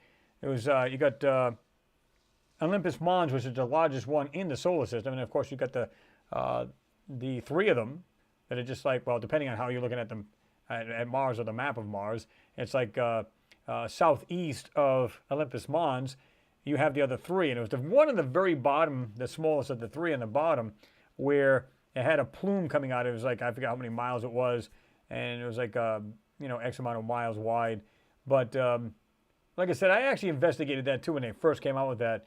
And funny thing is, it's not at the actual volcano. It looked like more at the floor of it, at the very base of it. And even then, when I brought down the brightness to it, I could see this white rectangular piece. And I'm going, why would there be a white rectangle? In other words, just bring the brightness down, and all it was is a rectangular white piece. That's kind of odd. Almost like something crashed in, and that's what caused it to do that. Now, I'm not sure what that was all about, but there was a little, you know, obviously it makes you suspicious. Like, yeah, really, that's really a plume coming out of that volcano?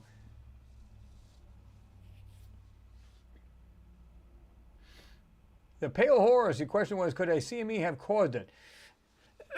Excuse me. I would say doubtful, because a CME is usually like it just radiates outward, right? Unless it was like almost like a laser beam type thing, you know, focused on one area. I think that would make more sense. Yeah, I don't know. I mean, there is nothing to actually stop any kind of radiation hitting or any CME hitting the lunar surface, but I'm not sure you'd get that kind of thing out of it.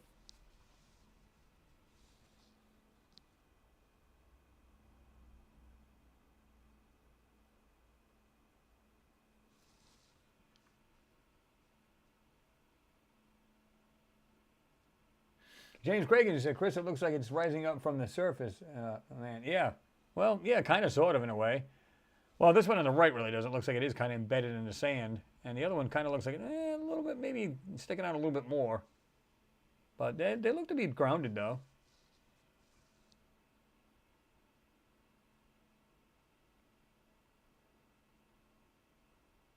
Yeah, again, you're right, Steve, because it was that same one started doing the same thing again. But they made it look like, because you just said there was a plume of smoke coming from a volcano on Mars recently. It's the same one.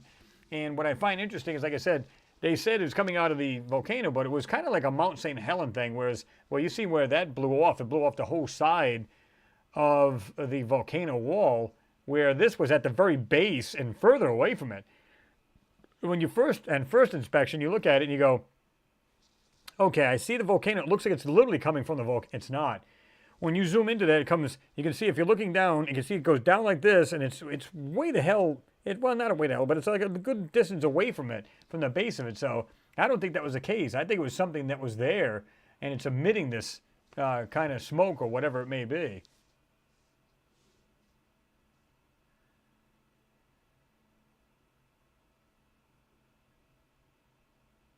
Well, they also said that too, Jerry Lahane. He said the lowest one had the most movement, but those are just cloud plumes. Because that's what they say. Like the air comes around the currents and come around the volcanoes, and of course, obviously you're going to have colder air aloft and warmer, and then you're going to have that weird kind of thing. But like I said, when I inspected that, that was not the case at all. Now some of them do have that, and they said you'll find it around most of them. Well, you can see them sometimes around like different ones at different times, right?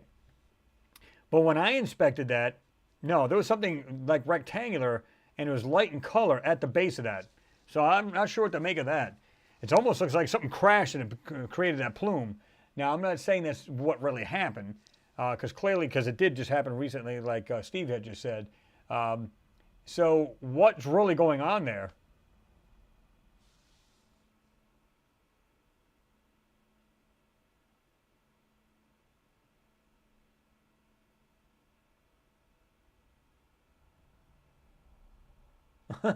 Ricardo, this is the craziest headline I've read today. Volvo spaceship design aims to encounter prevalence of...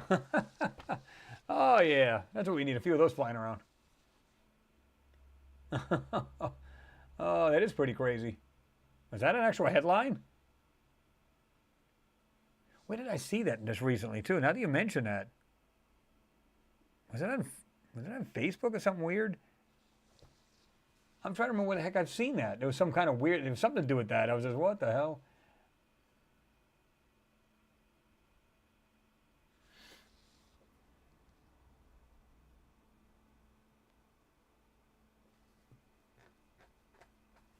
Mimi, Marshall left the oven on. Yeah, I hate it when that happens. Well, so much they're not eating tonight. Terry Kelly, your question was what? They only found 2 of these things? Yeah, I know, it's kind of weird. Just like, yeah, that's it. You could bet they found a lot more of them. And it was, who knows? It could have been, is it possible something could have exploded near there, and because of the high heat of whatever come out, it did that, it formed that. Who knows? Or are they part of something else? And they just happen to be, like I said, one looks almost transparent on the right, and the other one looks more of a pearl kind of thing. Because it may be just a black and white photo, just the way the photo is, right?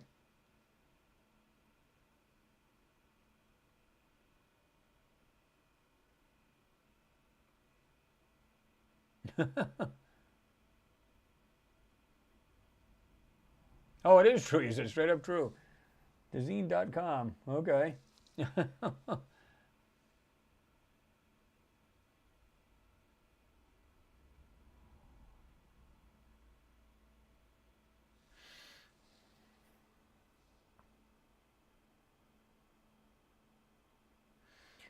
General Putin, you said, is it possible Martians have underground cities just like the reptilians and other races?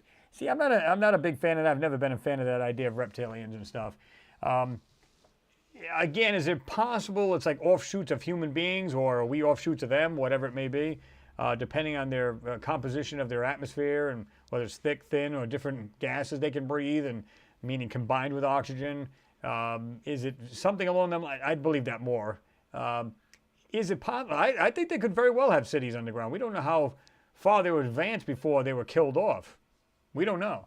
I mean, it's not like we got DUMBs here on Earth, the deep underground military bases. We have, roads underground that go thousands of miles from west coast to east coast and everywhere else. Like I said, if this country got bombed tomorrow, everything would still function. And we'd still be traveling underground. We'd still be delivering stuff everywhere. It's like we got these giant warehouses of basically stock. It could be food, could be anything. That they literally are going underground. They're traveling for miles. Look it up. Well, you see these truck drivers are talking and said, yeah, I could drive all night underground. Think about it. Drive all night. Holy hell. How long are these roads? They may be just straight shots to certain places, and, they just drive and get there and come out of another area, another state, and it's just like, here we go. And then they just travel along the highways after that. Who knows?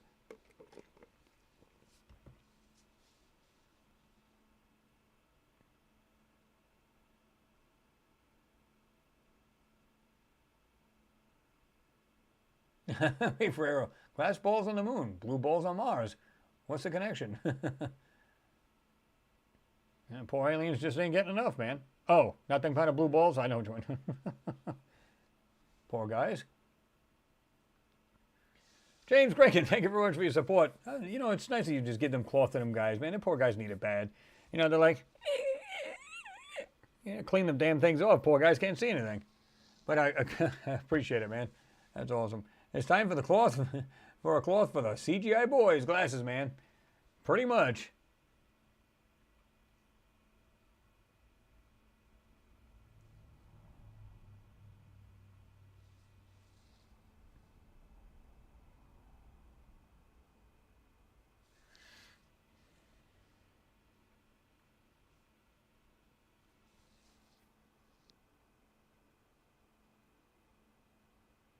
Lionheart Glassworks, you said blue glass is normally a result of cobalt. True.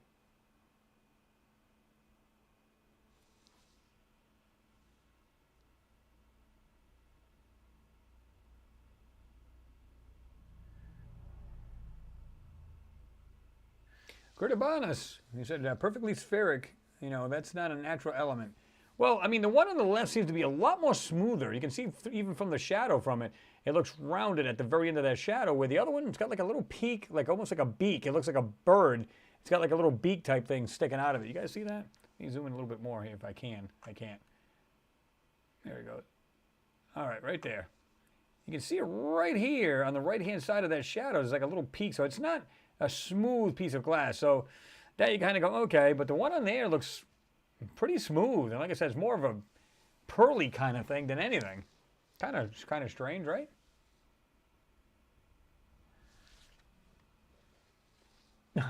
Jeremy, yeah, Putin. Chris admitted we have underground discos on Earth. Shh, don't tell anybody. It's where we party every Friday night.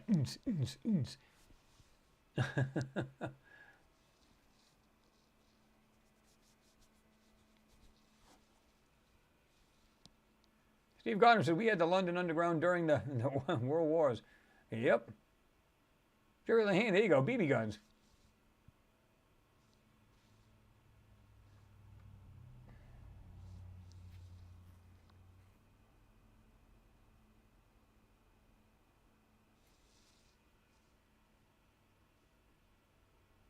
Leslie Ann, you said, Chris, I wish that had been all about when I was a young teen and young adult. Yeah. Yep. Then it'd probably be a lot, your answers would probably be answered a whole lot more too, right? In other words, be clearer to you. That would make more sense. Yeah. So that's why I'm not a big fan when they talk about, you know, like I said, they're surprised. Again, if these are in fact otherworldly spacecraft that we're seeing with the Tic Tac and all these other spacecraft, I'm just not even blown away if they are. It's just like what we see here on the moon and on Mars alone tells me, okay, and I'm not just like I said, it's not blowing me away like, wow, oh my God. I don't think anybody here is blown away by that. It's like, well, what we've seen here is the UFOs are like icing on the cake, maybe, even if it's, well, not even that. It's like, okay, well, we know there's other civilizations, so clearly they've got to be other spacecraft.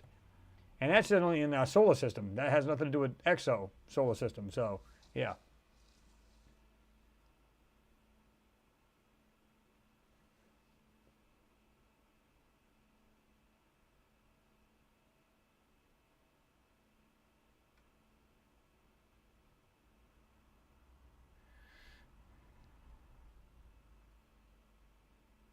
There you go, moon marbles.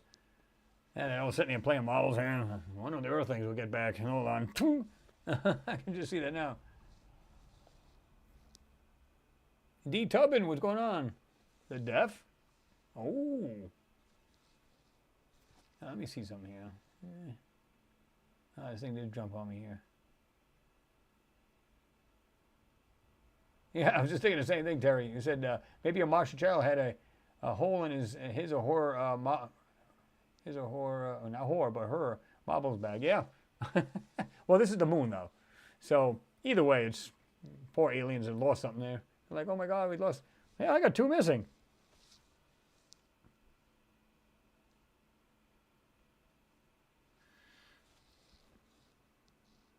James Cragen, you said, Chris, as we said before in the relation to the second NASA blur in the pics, and especially from the rover pics, you agree? Yeah, absolutely. It's, I don't know. The more you look into this, you're just more and more convinced every day. You know, it's, like I said, you never know what you're going to find in these photos. And again, it's just like, okay, there's another piece of the puzzle. There's another piece of the puzzle. Even if it's something small, up to something that's very large, or a bunch of something in the picture. It's just more pieces to the puzzle. And I don't think there's anybody here that just says, oh, you know, I'm not convinced at all that there was life anywhere else. It's all around us. We can see it through these pictures. Now, and even if you couldn't see the objects, clearly they're manipulating to hide a lot of these objects. So why would you do that if these photos are legit? And if I believe that they are, I just believe that they're not showing the legit stuff. So, yeah.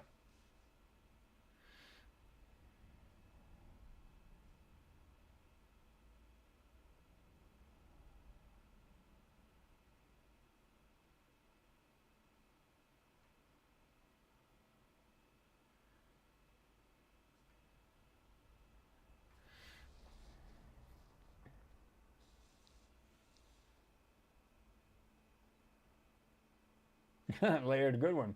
Maybe this is where Biden lost his models. Oh, man.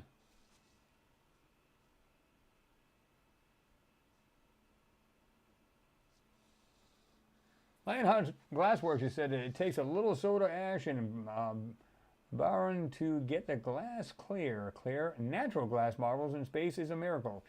Yeah.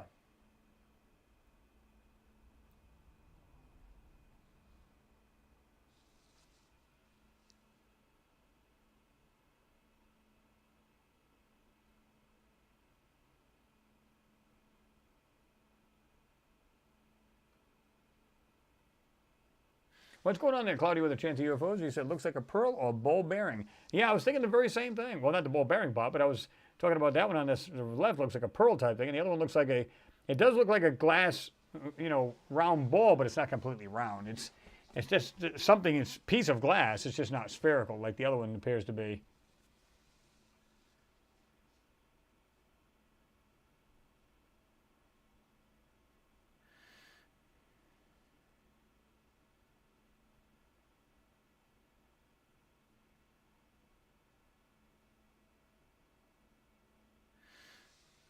True, John J. You said, not if the impact zone contained the right ingredient, surely. Yeah, that's true. Absolutely.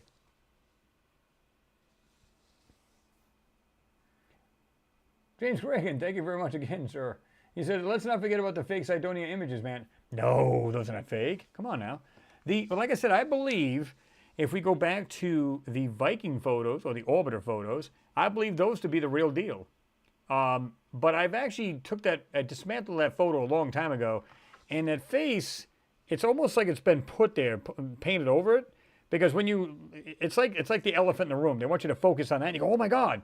But then when you look at the other surrounding areas, you can literally almost burn through that, and there's things underneath that face. I'm going, was it possible that not only was that a face, but it was kind of like a glass dome face, and this is the reason why you can see things underneath it. Of course, again, pure speculation. But I found it really interesting because it looked like a friggin' city surrounding that. I don't know. I have to visit that area again. But the strange thing about it is, if you look at a lot of those photos, they're very small. Go look at the face of Cydonia. Very, very small pictures. You're like, oh my God, really? So I think there's only, if I'm not mistaken, there's only very few photos that are really actually bigger. In other words, usable, right? Really weird. I don't know. It's crazy, right? Let me see. Let me Pete Ferrero, wife just brought me a milkshake. Only on Earth. Yummy. Well, it's funny because my wife, when she went out, she said, "Yeah, I'll bring it back like a shake type thing." I'm like, yeah, that'll work. Yeah. Isn't wife's great? They're just awesome.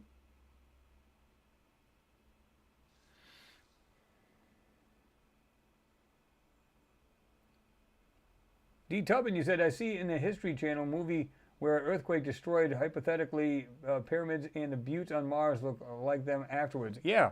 Like I said, when I showed you that photo, it looked like that city in ruins. In fact, do I still have it up here? Was it? Yeah, it's still up here.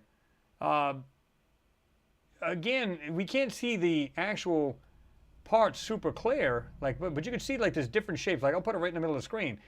Notice this, what looks like this rectangular feature here, and it's got two round circles. Then you got these other pieces. It looks like the same junk we see laying on the ground on Mars, right next to these mountainous areas, right? And I'll just back up a little so it's a slightly clearer picture right there. Really? That's exactly the kind of debris I see around the grounds on a lot of these photos. There you go.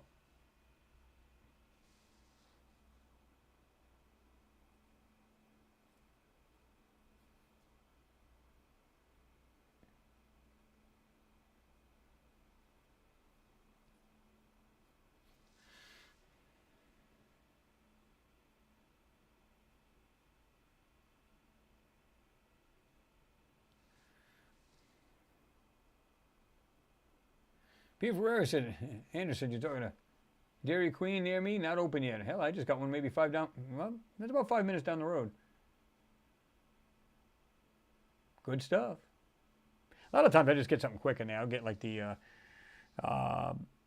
lunch chocolate shake with, they say, what, whipped cream? Yeah, sure, throw that on there too. What the hell?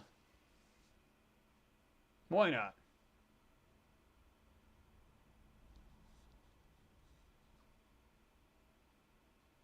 Mark Stevenson, what's going on? You say, hello, finally here. Well, it's good to see you in there, Mark. Glad you made it in.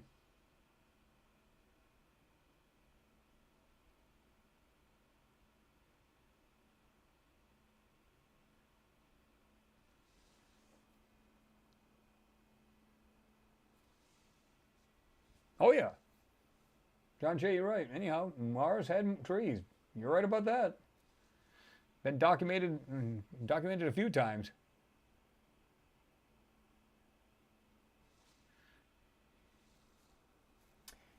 General Meow Putin, I wanted to combine the whole word. Hoagland agrees with what you're saying, Chris, on his lectures.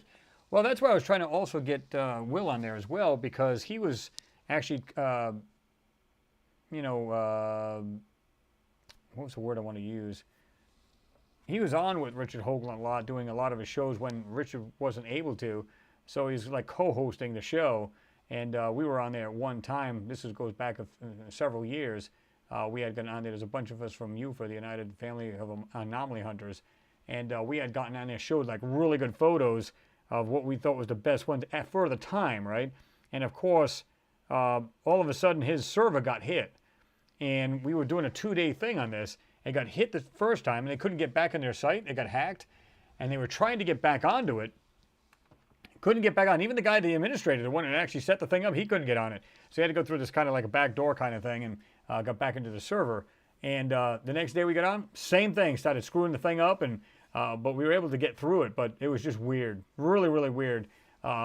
So like I said, Will's been on that show for quite a while. I'm not so sure if they were doing it, because I know that one time, I don't know if it was one of the radio stations stopped covering them because it was like The Other Side of Midnight is the name of the show. And then they went to another radio station where they were actually having their show on. So that was pretty cool.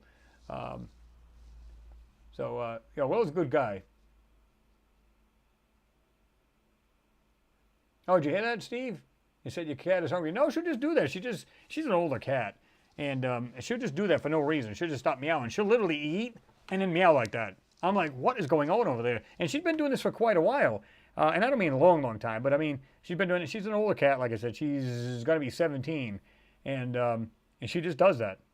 At first, I thought there was something wrong, like she fell down or something. Like the first time she did it, I'm like, what happened out there? She's just meowing. And then if you look it up online, it says, well, she could have issues. I mean, she's that old, and she's bound to have some issues. Or they're happy that they're eating, or they're unhappy over what they're eating. I'm going, so that basically covers nothing. Thanks for not answering that question. So, yeah.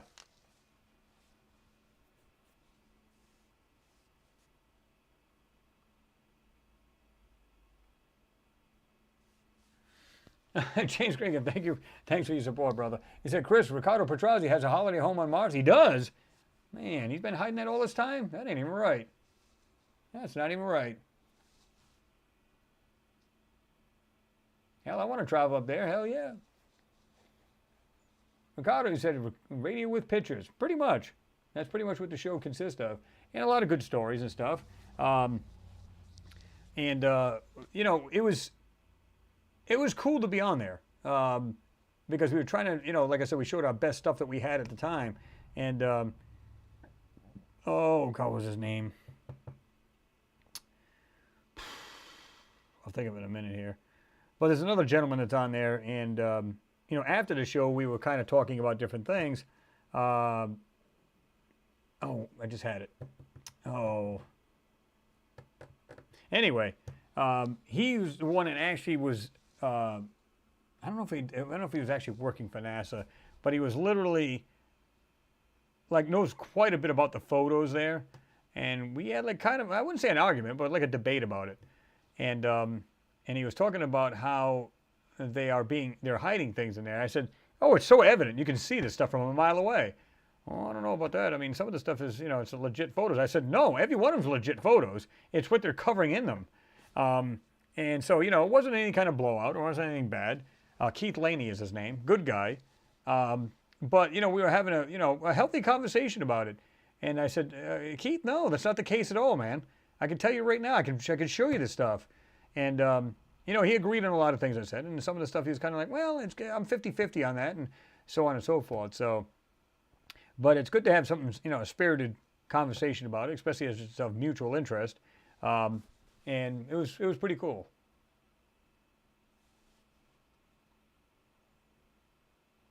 Suzanne Johnson, thank you very much for your support. I do appreciate you. Got the old, thank you, bowing pair. I like that. Oh, that's cool. I appreciate that. What is that? Oh. Tim Houston says, Richard Hoagland discusses NASA's shenanigans around the face in Dark Mission. Yep, absolutely. Absolutely.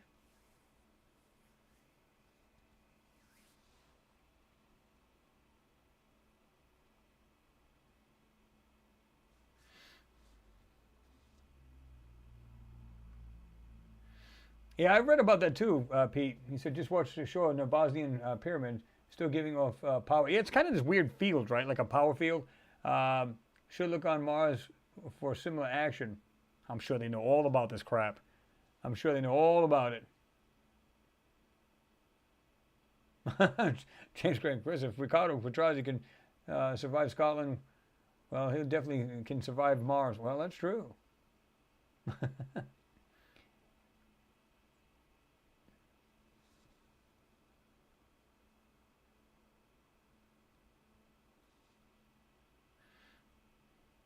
Steve Garnham, thanks for being here, brother. He said, got to go now, everyone. Catch you all next time. Appreciate you being here, Steve. Have yourself a good weekend. You and the fam stay safe, right?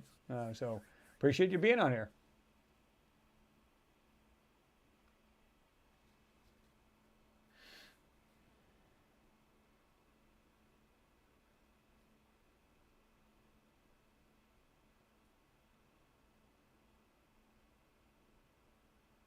Yep, Jerry, you're right. Keith Laney is a pioneer in the Mars Pigs search for life. Yeah, he's very, very knowledgeable. That's one thing I won't say bad about him. He's definitely knowledgeable. Like I said, which I love the fact that we were having this conversation. And you know, how, if you ever heard him talk, he's straightforward. He doesn't get pushed around too easy, which is good. But he was very open-minded. He was like, yeah, you know, he says, I don't agree with this, but yeah, I think you're right when it comes to this. And this is, like I said, this goes back years, several years. Shit, probably, I'm going to say probably 5 or 6 years when we had done that. And like I said, this was after the show we were talking. It was Will, myself, Keith, and somebody else. And we were just sitting there having a conversation. And Richard had just said, I'm going to leave the chat on here for a little bit longer. And this is what I do for you folks as well. Leave it on there so you guys can chit-chat a little bit, you know, for the next 10, 15 minutes, and then you can jump off if you wanted to, and then that's it. And then there's a competition who's on last. But which I think is funny. But you know, he would do that, and we just have like a conversation. I said, Keith, I don't think that's the case at all, brother. I said I've looked into these photos, and I'm telling you right now, they did it this way and they did it that way, and there's a couple things we disagreed on, and that's fine. I don't have a problem with it. But it didn't get heated, and I listened to what he said, he listened to what I said, and of course Will was in on it. We were just having a good conversation, and I think it was awesome. And I think he should have a lot more shows like this as far as Richard Hoagland. I think. Even if he's not on there, like I said, Will usually takes over and runs the show, so really good stuff. Oops. Hate it when that happens.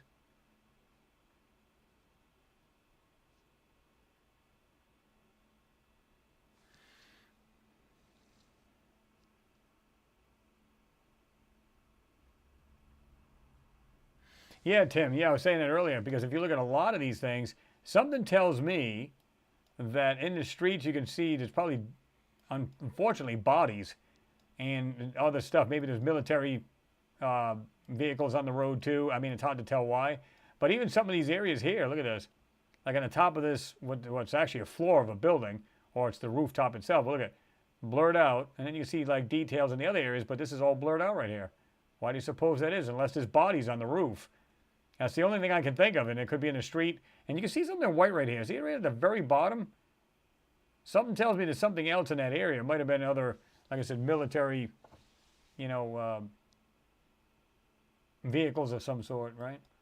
But like I said, I love this picture because it shows what we basically see on the sides of these mountains, what look like all of this debris. And again, we know these are like bricks and, like I said, all kinds of stuff coming off the building, or part of the building, as well as what's inside the building. And that's what I think we're saying here. And I said, like earlier, we seen this where it looked like, again, that straight area we had with those walls that looked like, the supports coming down. And we seen two pieces like that. One that was darker, one was lighter. And it looked like collapsed floors or something. That's what it looked like anyway. When you look at this, it kind of has a strange resemblance to it. I don't know. But that's what I'm seeing.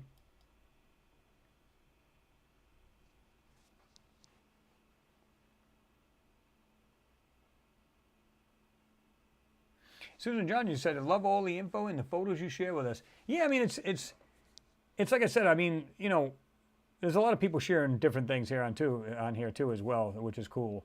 So it's kind of like a learning process for everybody here. Share some information with you guys and vice versa. And that's what it's all about. That's what I love about doing these things, Just awesome.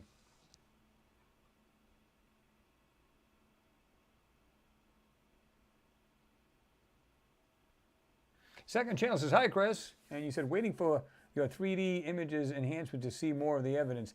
Yeah, I mean, every now and then, I forget who says it, but they said, oh, yeah, I'm waiting for you to come up with some, what is it? Like the real smoking gun. I'm going, how many smoking guns do you need? I mean, if it's just one part that has what looks like something mechanical, and you can say, without a doubt, this looks natural or this looks unnatural, well, then if it's unnatural, what is it? You only need that one, to me, something that triggers you and says, oh my God, it's clearly something mechanical, or at least intelligently made. And that should be, well, not so much enough because you want more, obviously, right? So for me, I just go, I love it. I just want to see what else is in these photos. I want to see more and more of it. And this is the reason why I do this, Believe it or not, here's another thing I want to suggest to you guys too. If you can. Now, I know a lot of you guys do this anyway, but you watch the video throughout the thing. But I've noticed I can go on my statistics and I can see there's half the time is being watched from the actual video. Now, I'm not saying it's all you folks. I'm just saying, but I've seen that in statistics. And here's the other funny part. 35,000, get this, on the last month, 30,000 views, they weren't even subscribed. I'm going, I don't get it. I don't understand it. It's like, what's the point? But it depends. It could be a lot of these people just go by there, it's not what I thought it would be next, and they just move on. They don't subscribe. I get that. But 35,000? So we have quite a bit of people here on the channel, but it's still not getting the views. Now, is this going by, YouTube doing that, messing with the numbers, or I don't know. I don't know what the deal is. But honestly, I was a little bummed out yesterday about it. I was like, if you got just about 67,000 subscribers and only 4,000 to 8,000 views, maybe between 4 and 8, I said, is it really worth it to keep doing this channel if nobody's going to watch it? What's the point? But so, you know, I mean, I was thinking about that. I'm just like, this is just crazy. It just doesn't make any sense.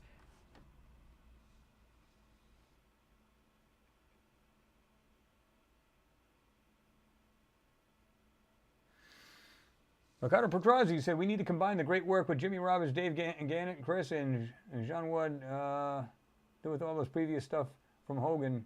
Yeah, yeah. That would be pretty cool.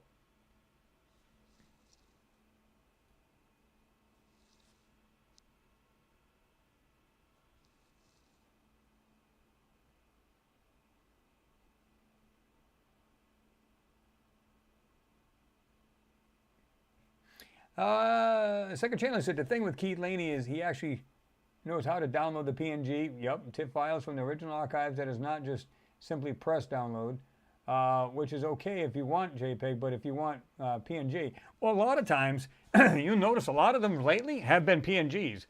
And I prefer those, or the TIFFs, the larger files, right? But here's the thing. I've seen him say, listen, because you've seen him, he's got, what page has he got?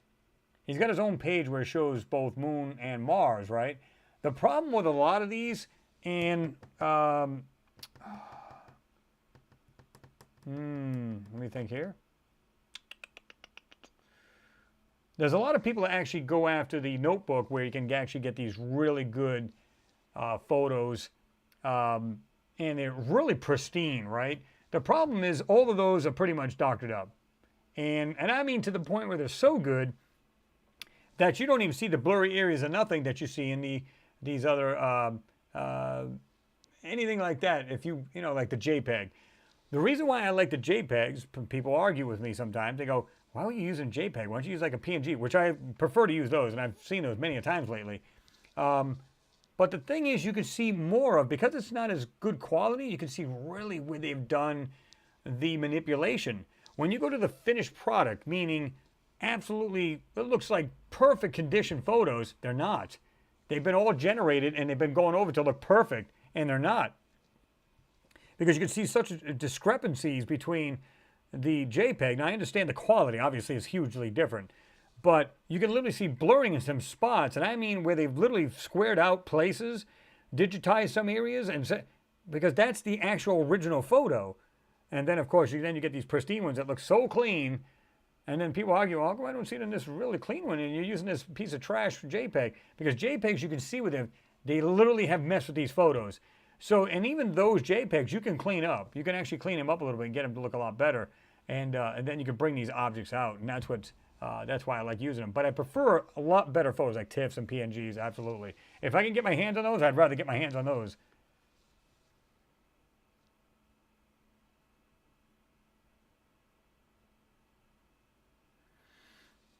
Second channel, he also said that's another class of research and smarts to find out, and Keith does it well.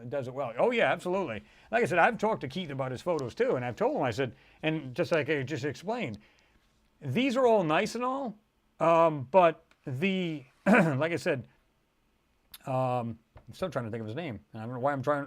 Neville Thompson, where he'll do the same thing. He wants the creme de la creme of photos, and then when you see the ones you have, there's nothing in the JPEGs. They're not even in that photo. And they may say, well, it's because of difference in quality. No. It's, you know as well as I do, those JPEGs are crap. And I don't mean because of the picture quality. I mean because they're downloading a lot better photos than we're seeing. They're not just JPEGs. They may be turning them into JPEGs, or they're taking them a lot, what's the word I want to use? Converting. So in other words, let's say you get a 4K photo from Mars. They probably have a program that just like degrades them down to like what the public is going to consume. So you see that, oh my God, it's a JPEG, it looks like crap, but you can see where they've done the work to it to take out these certain things. That's what I love about using them. Now, but then you have to clean them JPEGs up if that's all they offer. So that's where it becomes a problem. But it can be done. But yeah, I mean, Keith is very good at what he does. I don't have any argument with that. That's one thing I'll definitely give him. He's definitely good at it. He's done it for years. He knows his shit.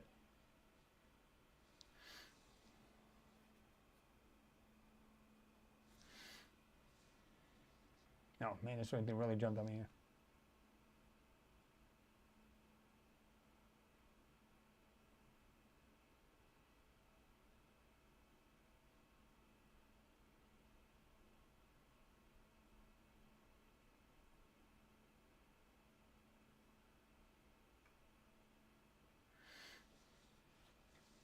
Oh, okay. Second channel, he said, I understand your logic. That's great. Thanks for the response. Well, I mean, I prefer to use a lot better quality again, but then you don't see where they've doctored the photo. And I even told that to Neville. He asked me one time, he said, why do you use these JPEGs instead of these lot better photos? I said, because you can't see where they've marked or took care. Just envision having a computer program that will take a JPEG, run this computer through I shouldn't say the computer, but run this photo through an AI computer, and it literally converts it to an absolutely gorgeous photo where nothing in there that we see in the JPEGs are in that photo. And I believe that's what's going on, because this is the reason why you see such a discrepancy between the two. You go, how is that possible? I can see a lot more, objects here, and of course you're going to be careful because when they're grainy or compression artifacts, they could be something that's, can show you something that's really not there. So this is the reason why I try to back up out of the photo and then I put a slight blur so you don't get them artifacts. So we can't be fooled by that. You just got to learn to work the shittier photos, basically, what it comes down to. Would I prefer to have the TIFF and the PNGs and the better? Absolutely, of course. Ricardo Petrozzi, he said, use the JPEG to get a hint of where to examine the TIFF. There you go. Basically in a nutshell. Jack Long said, most people just don't care. Most say, I see just rocks. There are a few that say, oh yeah, that's neat. To say, I say, huh? They just don't care. That they are just looking at something not made by man. Well, and that's the thing that's just really weird. It's like you think people would give a damn more, but they just go, oh, that's nice. Like you said. That's it? You're not even like even a little bit blown away? But some people are just not into it. They just don't care. Their lives are just absolutely, they love it, and there's nothing wrong with that. But like I said, a lot of people go home, and they'll like, listen to their reality shows or whatever like that. I could care less. You couldn't pay me to watch garbage like that.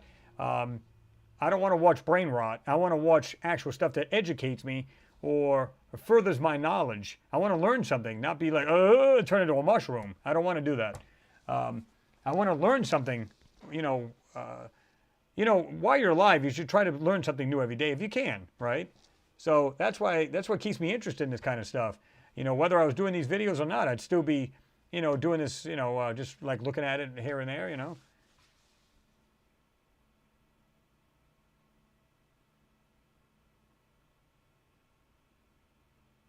Oliver Klein, you said, watch it on other channels also. Ongoing views got turned down. It's systematic. Yeah, it's absolutely BS. But like I said, I mean, it was really blown away when it said 35,000 views. None of them were subbed. What's the point? You know what I mean? Especially, it's like me. I'm not going to watch a channel and then not sub to it because I want to know. I liked what I saw, so I want to go ahead and I want to subscribe to it so I can see more of it. I don't know. Or it's just their way of just messing with the people saying that. Who knows, right?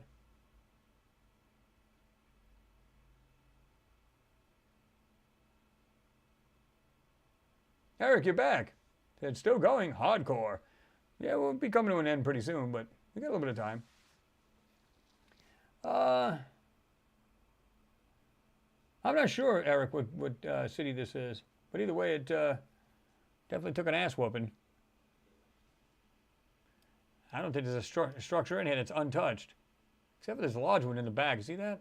That's kind of odd. Way in the back there. Look at that. Man. Sad right there. What is that on this side? It's got this dome feature right here on the very left of the screen.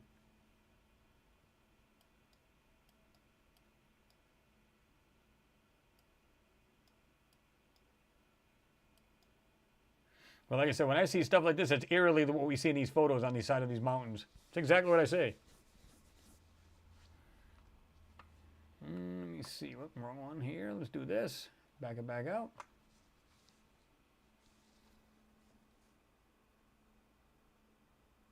Second channel, he said, yeah, you're right, Chris, because there is this program I just discovered for my 3D Blender hobby, and this site can generate models of real people, rather. This program has gathered all this data. Yeah, I mean, and I think that's what they're doing. It's basically AI, and they can take anything out of a photo they want to and make a real crappy photo and make it pristine. It's because here's the thing. You have to question, like I said earlier. Okay, you know as well as I do they can get pristine photos. Okay, so why have we got JPEGs coming down? Makes no sense. You know as well as I do they're going to have the creme de la creme cameras on these rovers and landers and whatever else. So why are we getting these JPEGs?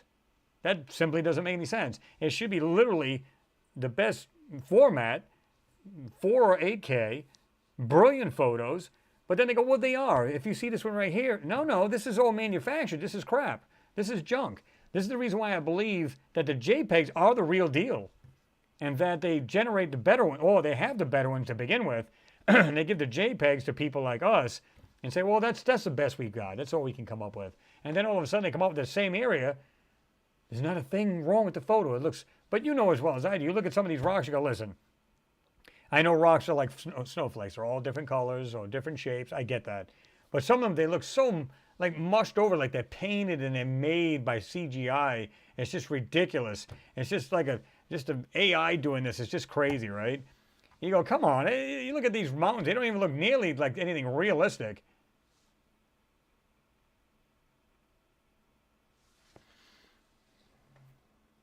Cloudy with a chance of UFOs, you said, you're talking about the people you were talking about earlier. You said they like to stay in their imaginary bubble, pretending stuff like this doesn't exist. Yeah, pretty much. Appreciate it, Jack Long. He said, I appreciate your work, brother. Well, I appreciate you for saying that. Second channel, he said, these channels are so real looking. Yeah, these models, rather. Yeah, absolutely.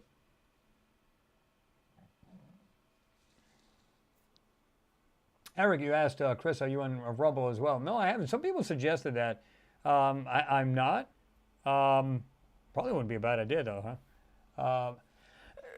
Like I said, I got the Discord now where we can, people can go up there and chat during the week, you know. And I like it because, excuse me, you can tell I've been talking for a while.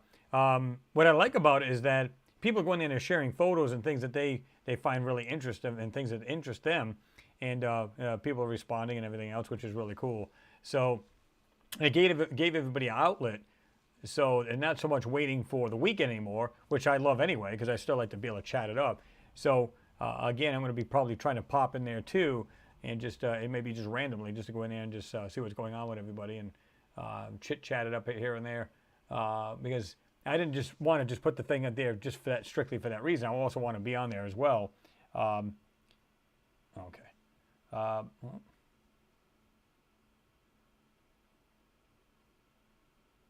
Okay.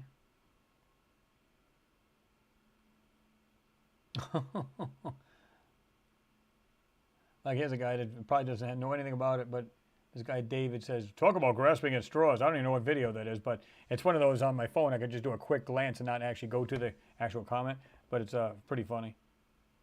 You know, and I don't mock anybody for saying things like that to a certain degree, but it's probably what I call a transient. They probably just came through and said, oh, just take a look at the thing. Oh, this guy, whatever. And they've never really seen the channel and how we dissect these photos. So is it really their fault? Probably not. You know what I mean?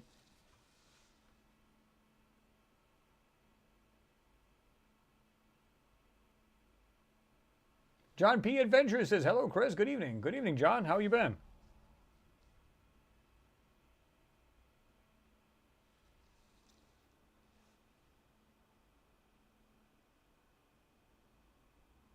Yeah, you're right about that, Ricardo. JPEG is the biggest oxymoron in it. Joint photographic expert group. Yeah, produces crappy quality. Yeah, pretty much. I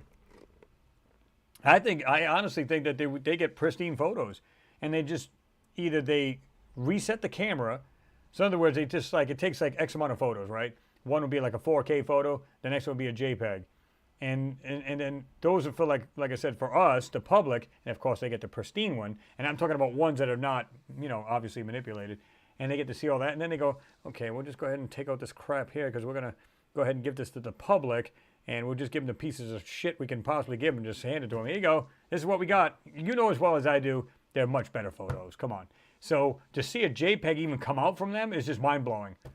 Although you can kind of understand why they're doing that. But What I like about them, like I said, you can see exactly the imperfections in these photos and where they've done some of this. Now, some of them are so piss poor, you can't even use them. There's no point in even trying. But, yeah. Second channel, yeah, you're right. They use generated rock textures, which is basically, like I said, it's like a rock mimicking software. And they've been doing that for quite a while.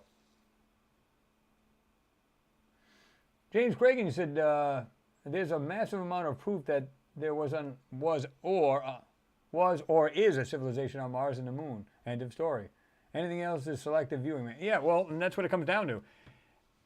You know, people are either going to come here, they're going to be either interested and they're going to stick with the channel, or they're going to say, nah, I don't think this is real. You know, because they don't stop and think. Like, if I go to a channel, I go, I'm interested, but I don't really believe what this guy's saying. But then I'll go to a couple more of his videos. Oh, okay, now I see where he's coming from. I'm either going to stay with the channel or I'm not. It's as simple as that. It doesn't get any easier.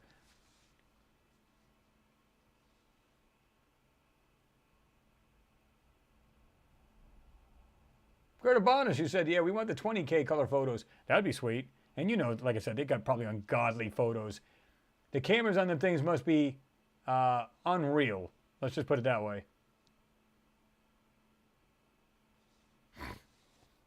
Pete Ferrero said the see-through rocks are the real giveaway. Yeah, and I've showed this many times where you can see it like an object. It's like you got a rock, and then you get something that might be like an object, and you can still see it through the rock. I'm going, does Mars have like transparent rocks we don't know about?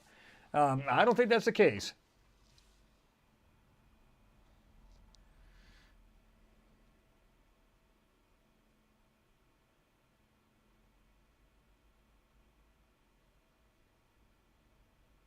I seen it. Yeah, what's his name had it on there?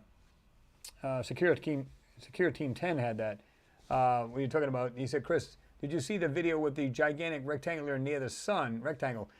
I don't know, to be truthful with you, I don't know if that was some kind of artifact in the video, or the photo rather, and then, of course they had different, what do you call it, consecutive photos, where they're just kind of going like this, and you can see it's there, and then all of a sudden it disappears. So I don't know if that was some kind of glitch in the photo or what that was, but it was really interesting to see it. I did watch that, yeah.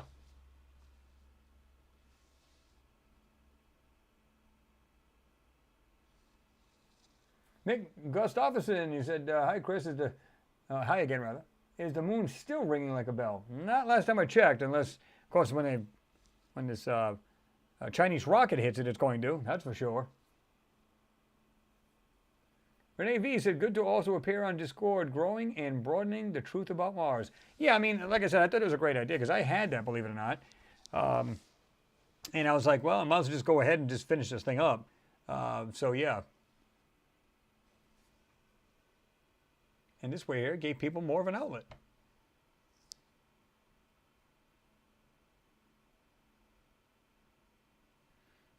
Yeah, I'll use the tomfoolery on this one, Eric. But yeah, you said that the tomfoolery with these pictures is completely obvious thanks to you. I mean, like I said, I'll be honest, like I said before, when I first looked at these, I'm going, why do they look so odd? I'm looking at them just like, I'm looking at the screen like this. I'm just sitting there going, why does that look just weird? It doesn't even look realistic. And then, like I said, it was, and again, Will has a big part to play in this. This is how I started making my own videos, watching his. And a couple other people, but he was one of the first ones doing this. And I'm watching, I'm going, but why am I seeing like a frame or some kind of outline of something, but I don't see the object? That's kind of weird. How are these people not seeing this? So then I started getting into this. This is when I started pulling these things out. I went, oh my God, wow, that is crazy. It's like a picture overlaid the real photo. Again, Z stacking, which the rovers do. So you got like, you can fake CGI later on top with the real one underneath. This is the reason why you can bring out some of that stuff. And some of the CGI that's overlaid is so thick you just can't see what's behind it. You just can't get it.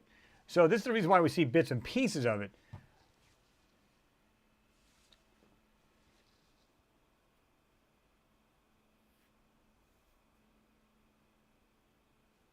Eric Gowrie said, Chris, that really looked like a 3D object. Yep, exactly.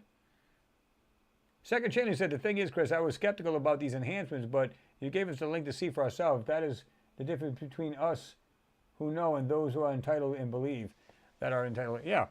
I mean, I love the idea because, again, I've been watching like Will and these other channels, and they said we want to give the link, and of course, I think that's the best way to do it.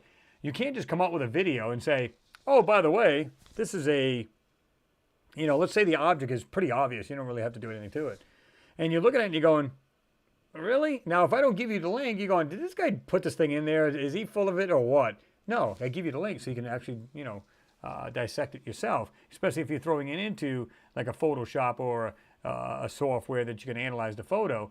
I'd rather them, you and everybody else have this link so you can check it out yourself. Gary Rondano, you said they want you to see bits and pieces of it. Yeah, it's almost like they're trying to do a slow drip disclosure, if you will. Like, again, they're saying, it's almost like the vibe I'm getting is, if you want to know the truth, you will search for the truth. You'll get the answers. You may not get the full answer, but you'll get the answer. And that's what it's all about. So, again, we're just like, you got this large puzzle you're putting together piece by piece. And it's making an image in your mind where you're seeing what happened in the different areas that we're looking at and the different objects we're seeing. It's all becoming clear. That's, why I continue to do these,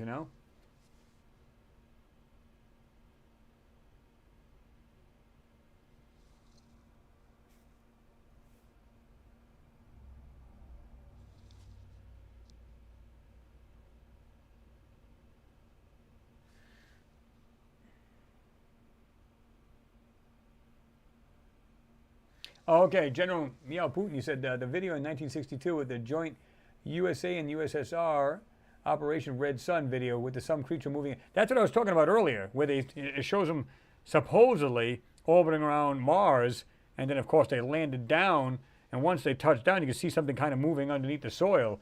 Now, I don't know about you, I'm kind of 50-50 on that. What do you think about that? We'll call you General, right? What do you think about that? Do you believe it's a 50-50 thing? Do you believe in that wholeheartedly? Obviously, you got to be a little dubious about it. Thinking like, I'm not so sure that's the truth, but I don't know. Is it possible it's real and they're just hoping everybody's just going to pass it off as a gaffe? Like whatever, kind of thing. Like, that's so silly. But is it possible it's a real film? I'm 50-50 on it.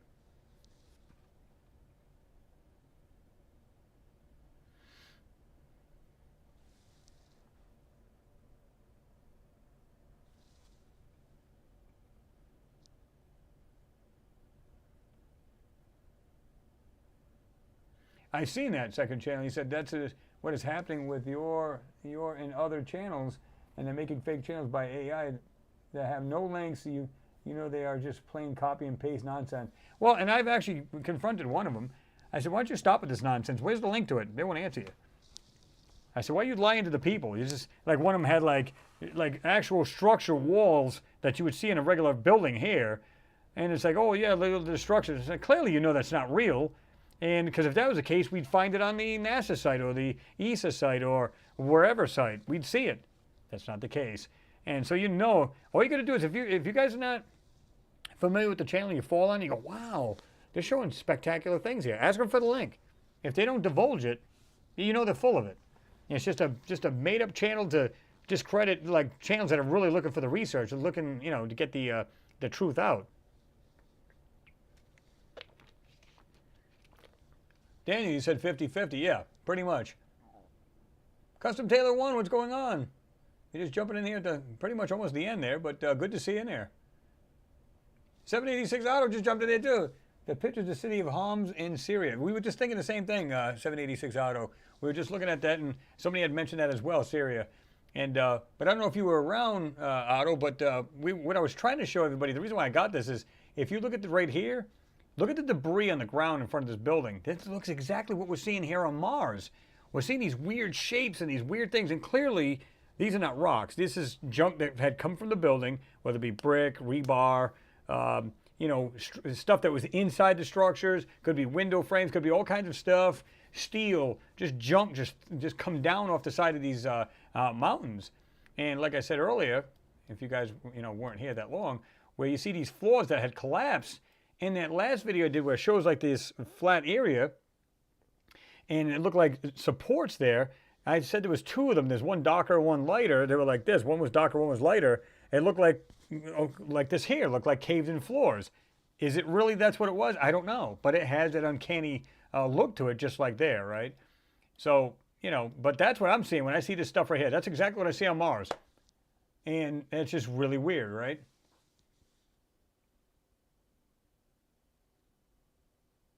Sky Blue, what's happening? You said the technology for building habitats on Mars is crazy cool, but it's going to take a lot of money.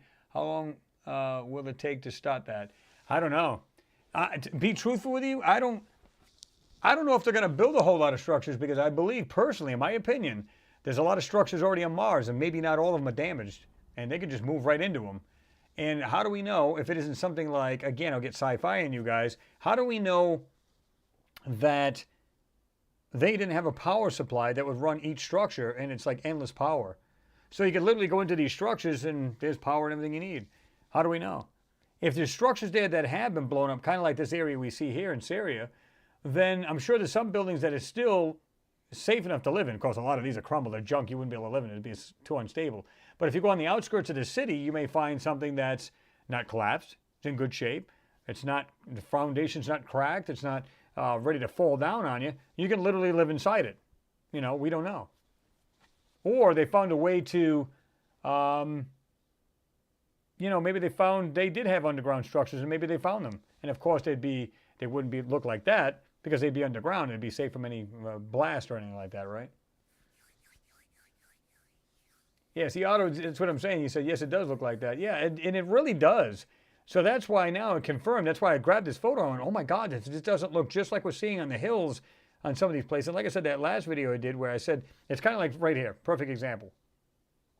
It looks like if you were on ground level right here, it looks like you were at an intersection where stuff looks like it caved in from all of the buildings on each of the intersection. It's exactly what it looks like. You can see the junk laying there. Of course, you can see where they blurred this out right here. You can just really weird.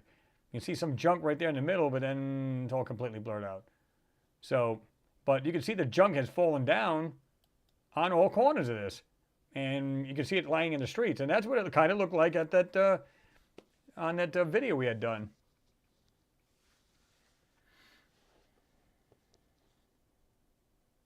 Yeah, I think we talked about that last time, Terry. You said, your question was, is it possible that the Chinese are not going to crash a rocket into the moon for science purposes, but to destroy something they found? If I'm not mistaken, and I don't know if any of you guys answered this, but I was asking if it's going to be on the back side or the far side of the moon, and I believe that's where it was supposed to be. Of course, they thought it was a SpaceX rocket, and I still think it's going to be on the far side of the moon. Imagine that. Where have we been seeing a lot of these structures in these photos? Far side of the moon. It's almost like they know we're going to be up there at some point, and we want to destroy anything that has any proof of anything that was on there. You notice how they're doing it more and more before we go up there, like the Artemis mission and these other missions they want to do? Strange.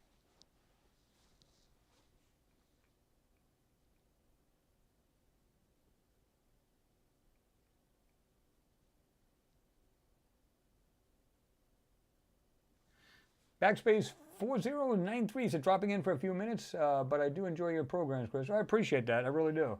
Thanks for watching. Leslie Ann, you said, I agree that the shattered building covered with sand, etc., like Mars. Yeah, pretty much. And Pete, I agree with you. He said 5,000 years from now, with nothing done, this bombed out city will look like Mars. Yep. Oh, you looked at that one earlier, Mark Hawley. He said, no mud stuck on the wheels. Yeah, I mean, that was just what was really crazy too, right? Was it this one? No, it wasn't that one either. Right here. Which is really weird. But see, it didn't sink enough. You can see that. Well, I don't know if you can see that. Yeah, you can see a little bit of discolorment on the tread itself. See that? It does have a brown to it, and you can see it didn't go very deep into the soil itself. You can see it here a little bit, yes. Over there, not so much. And you can see it. You can see it right there on the very tops of the tread. You can see the brown there. So, yeah, and you see a little bit right there in between the tread, right there. Really weird.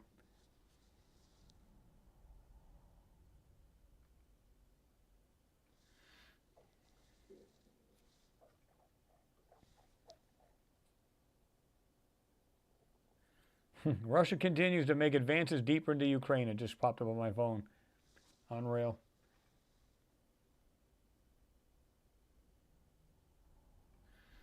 I haven't heard that. You said, Robert Morgan said, Artemis is doomed according to the angry astronaut. I've heard of that. That's a channel, right? I'm not so sure. That's weird. I don't know if they'd be doomed. I think they... well, here's the thing. If we were to believe, and I do believe, that we already have moon bases up there already, or at least one large one, and maybe other countries have them up there too, yeah, it wouldn't surprise me. It'd be a cakewalk at that point. Of course, they're going to make it look like, oh my God, it's a huge endeavor.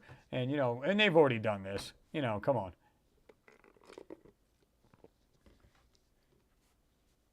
And it's funny, you guys just mentioned Renee V. You just said that's why there's also something about that Elon Musk I wouldn't trust with him or him with his Mars project. I like Elon because he's a visionary. He's an entrepreneur. He wants to get there because he wants to make basically a dual planet civilization. I'm down with all of that. And the only thing as well as I do, if he's working alongside an NASA, helping them out, he knows all the answers. He's got all the answers to all of this. Come on. I almost guarantee it. He probably just said, just show me, guys. Just show me the pictures. I'm going to be helping you guys out anyway. What are we looking at here on Mars? He knows it. He knows what's up there.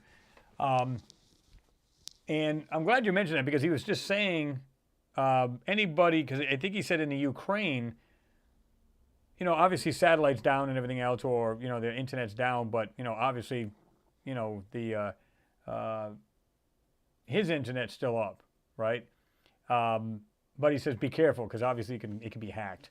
So you got to be careful.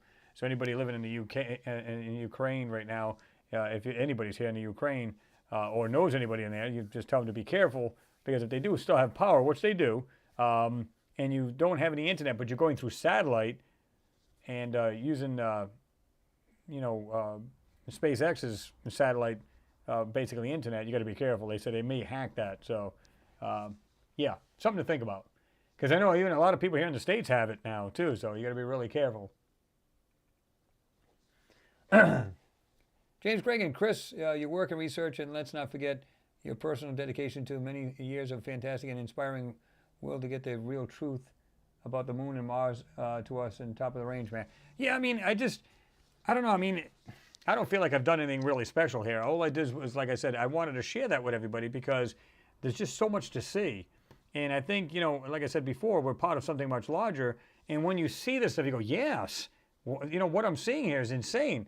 Again, just this photo alone, they lie, there's no really, like a lot of water. There's some in the soil. They never claimed that there wasn't. They always said there's like basically brine below the surface. And there was so much per 3 meters of area. There was so much moisture or water there. But clearly there's a lot more than that. I mean, come on,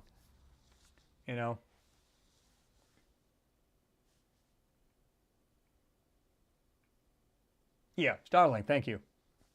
Yep. And I was drawing a blank on that, but regardless of the fact, yeah, I mean, if you have it or whatever, they're just saying anybody in the Ukraine, just be careful.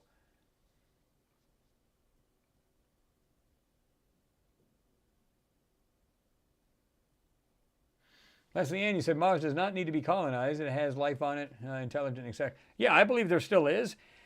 Maybe, I'm not 100% sure as far as that goes, because if it was decimated pretty much, then I believe there could be stragglers. There could be still people that are living on the planet or beneath the surface.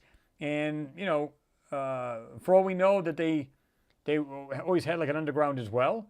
So when the above the surface got pretty much wasted, or laid waste to, the way it is now, that they still thrived underground.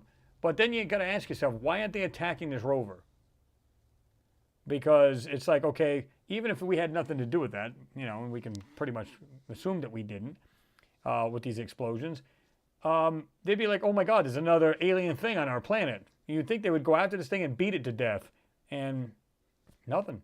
So, I mean, that's why it's like you got this weirdness, like, I believe there's a possibility they could be still alive underground or burrowed underground and stayed there, and of course they just come out for different things that they need, and I don't know how they get food, because if it's a planet's been completely decimated, but I believe there's also, there's organic life on there too. I believe there's plant stuff and everything by now. And so that's a possibility. They might be all right, but I don't know. it's conflicting because you're saying, okay, the rover's there. Even if we had nothing to do with all that explosion and the planet being pretty much demolished, they see something like that and come onto the planet, they're going to be like, what is going on here? So you think, like I said, they'd want to kill the thing, basically.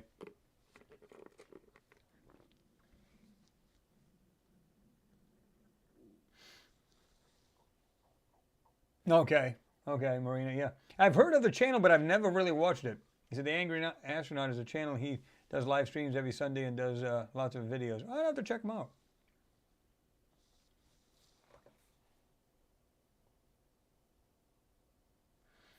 Eric always said, Chris, I really want to do a video of that Mars coral flower. There's really not a whole lot to do about it. Like I said, I've seen this right here, and you can see the flower, or supposed flower. Still think it's a coral. And the only thing I did to this is I put it into, like I said, Photoshop, and just let it do its automatic contrasting and color and everything else. And of course, the ground looks so much more natural, and so doesn't this object here, or, composition, chemical composite, whatever the hell they called it. Organic features and whatever else, basically mineral formation. And but that's the only thing you can say. I mean, there's not much you can do about it other than that. But I find it interesting as well. I mean, who knows if that thing isn't really alive and they just make it look like there's a mineral stacked up, pretty much stacked up. I don't know.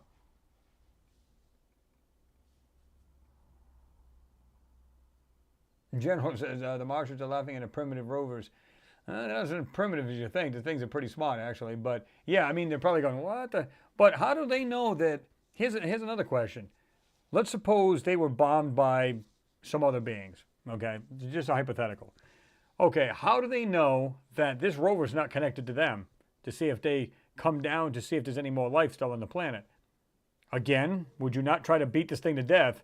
Would you not try to blow it up or do something to it? It would make sense to me. That's why you go, is there life on the planet? I don't know. It's kind of like the moon. We've been up there, and of course people say, and I've heard this too, where we've been warned off the moon, and it's like, okay, so we're still going back there at some point, and if we have been up there all along, maybe we got good relations with the people up there, if we have a moon base up there, or there's just nothing up there, period. And this is the reason why we can get away with it going up there, right?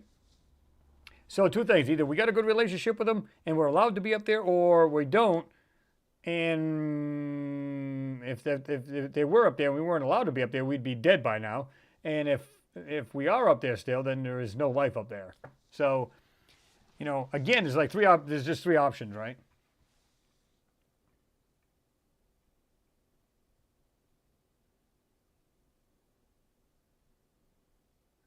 Leslie Ann, you said, what I love about your channel, Chris, is that you don't judge or poo-poo others' ideas or opinions.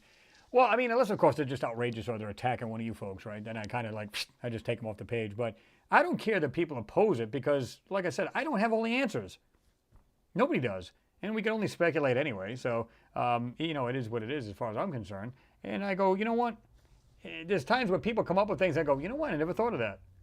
Again, learning curve, just like everybody else here. So, you can't pretend to know everything because you're not there. It's like some people will talk about some things on the moon that do this something. They say, no, this is absolutely this. And I go, now when I do videos, I'll say, this absolutely looks like structures. Doesn't mean I'm saying it is. There's a difference. When it says it looks like, doesn't mean that it is. You can only gather that from the size of said object. You can just assume, of course we know what happens when you assume, but you get the idea. As large as it may be, it appeared to be a structure. Or is it possible it's a spacecraft? I don't know. But when you see multiple things like all in a row and they're kind of set up in a certain way, those look like structures to me. Again, looks like. I don't say, you know what, folks? You're going to believe everything I say is gospel. This is an absolute structure. That's it. No, you can't say that. It looks like structures. So, but, I learn just like everybody else does. I'm a human being. I'm no special than you folks. I'm just like you. I want to find the truth. I want to learn. That's all. Is it possible that, like I said, when we look at these photos, is it possible we're wrong at what we're looking at? In other words, we say it's this, but it's something totally different? Sure. Absolutely. We can't, like I said, we can't get up there and go, oh, let me just touch that and we'll see what that looks like. And we can't do all that, It's a shame. I wish we could. But we can't.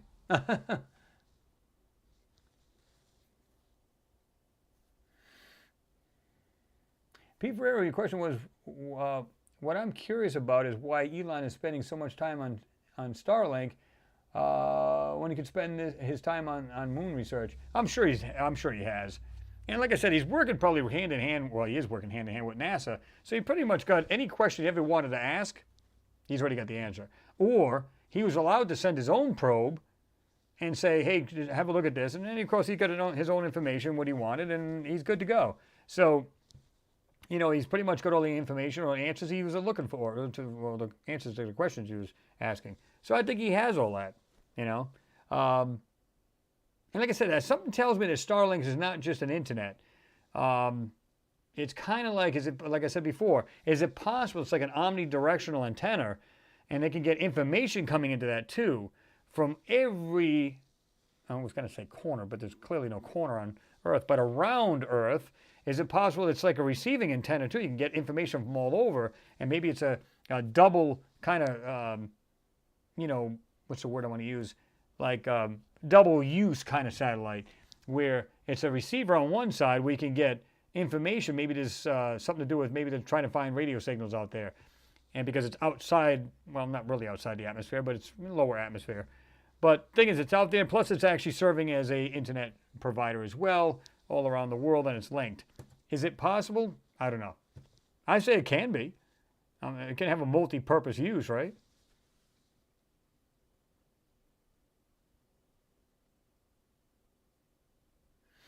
Johnny Project Starlink rather looks more some front cover to a program the military can use. Yeah, absolutely. There you go, second channel, like the Sky Network. Skynet. Well, folks, we're going to get out of the sky too. We are going to jump off this bad boy. I was looking at it, like, man, 8. Wow, I can't believe how fast the time goes. Like, boom, boom, boom, lickety split. Unreal. This is just awesome. And this is what I love about it. Like I said, we can be on here. It seems like you're on here for like an hour and a half, 2 hours, and you look and you go, is it really 4 hours and 14 minutes later? Holy mother of God. But that's awesome, because you don't realize how much the time goes by when you're sitting there just chatting it up and having a good old time, right?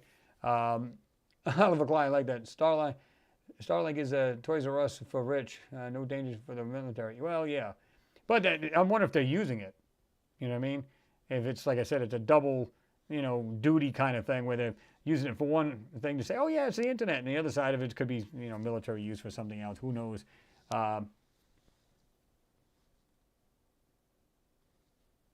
Eric, you said, you pull some crap out of that picture, Chris. I've got faith. Yeah, I mean, look at it. Like I said, I just did it. I just threw it into Photoshop and did the automatic coloring, and it showed a lot better. It looks more natural. But, and that picture's not very big. You've seen it where it looks like it has rocks in it and just a couple things, but we'll see. We'll check it out. Let's see. Leslie Ann, you said, this goes too fast, Chris. Yeah, I mean, somebody else was just saying this not long ago. King Bogart, thank you. He said, nice chat, Chris, thanks. And like I said, folks, if you want to help out the channel, you can also just hit up the PayPal at the top there, the top of the screen here in the chat section. You can do that and help out the channel. It's always appreciated. You guys know that. And a lot of you folks already do, so big thank you to you, as much as also, well, I should say, as also the emotional support, which is equally awesome, because it's, you know you're doing something right, or at least that, you know, people can relate to, like-minded people, like I said before. It's just cool to be able to do that. And like I said, it's like going in and just throwing around ideas, or learning something new. Like I said, it's just awesome. It's just cool to be able to do that. I like that stuff. So yeah, I mean, what's not to love, right? But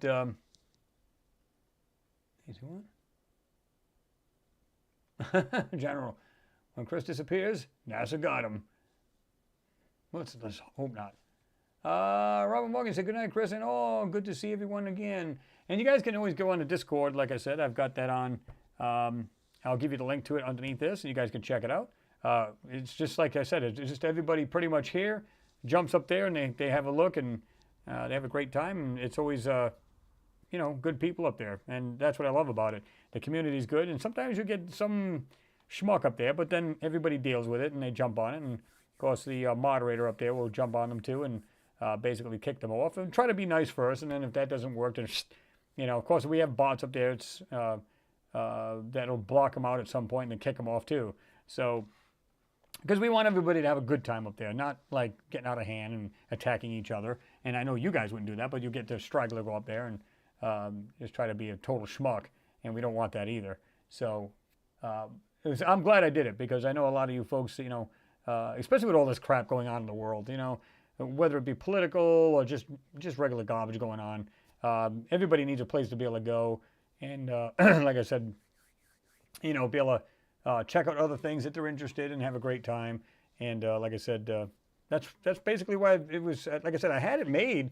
I just never went through and just finished it up. So we decided to do that. So, but anyway, I'm going to let everybody rock and roll. I'm going to leave this on until, well, why don't we go? It's like, I get 8:17 Eastern time. We'll leave it on. How about we'll just go 8:30? How's that? You guys can still chat it up and have a good time.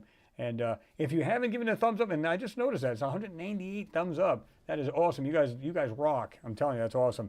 Go ahead and hit it up if you haven't given it a thumbs up. Much appreciated. Thanks for all your support. It is greatly appreciated. Like I said, you know, and I tell people, like, you know, this is the reason why I'll talk about the PayPal and everything, because it helps the channel out. Like I said, because, you know, you're doing hours of this stuff, you know, each day. You know, you don't, like I said, a lot of you folks already know this, but a lot of this is like 5 hours, give or take a little bit of time each day. It's, you know, so there's a lot of time spent here. So that's why, you know, I do appreciate it when people, you know, they'll throw some cash my way if it's a little for coffee or whatever. And it's just awesome that you guys do that. But I love any kind of support because, like I said, you know, you're doing something good if the people are like, hey, man, that's just awesome.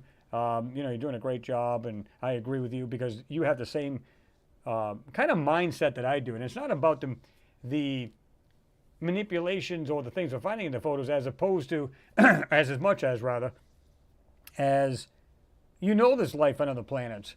And you know there's probably life or was life on there. And then now that we're breaking these photos down, we get to see that firsthand. Well, pretty much. We get to see a lot of the stuff that they're trying to hide. So it's awesome. So much thanks to all of you for that. Thanks for everybody being here. It is great to see everybody rocking and rolling up in here. And like I said, if you haven't, you know, hit the thumbs up, and I see a couple more you have. I think it's like 5 of you just hit the thumbs up. Thank you. Let's kick that bad boy way up there. It gets noticed, believe it or not, through, you know, through YouTube and stuff like that, and it helps the channel. And that's what it's all about, right?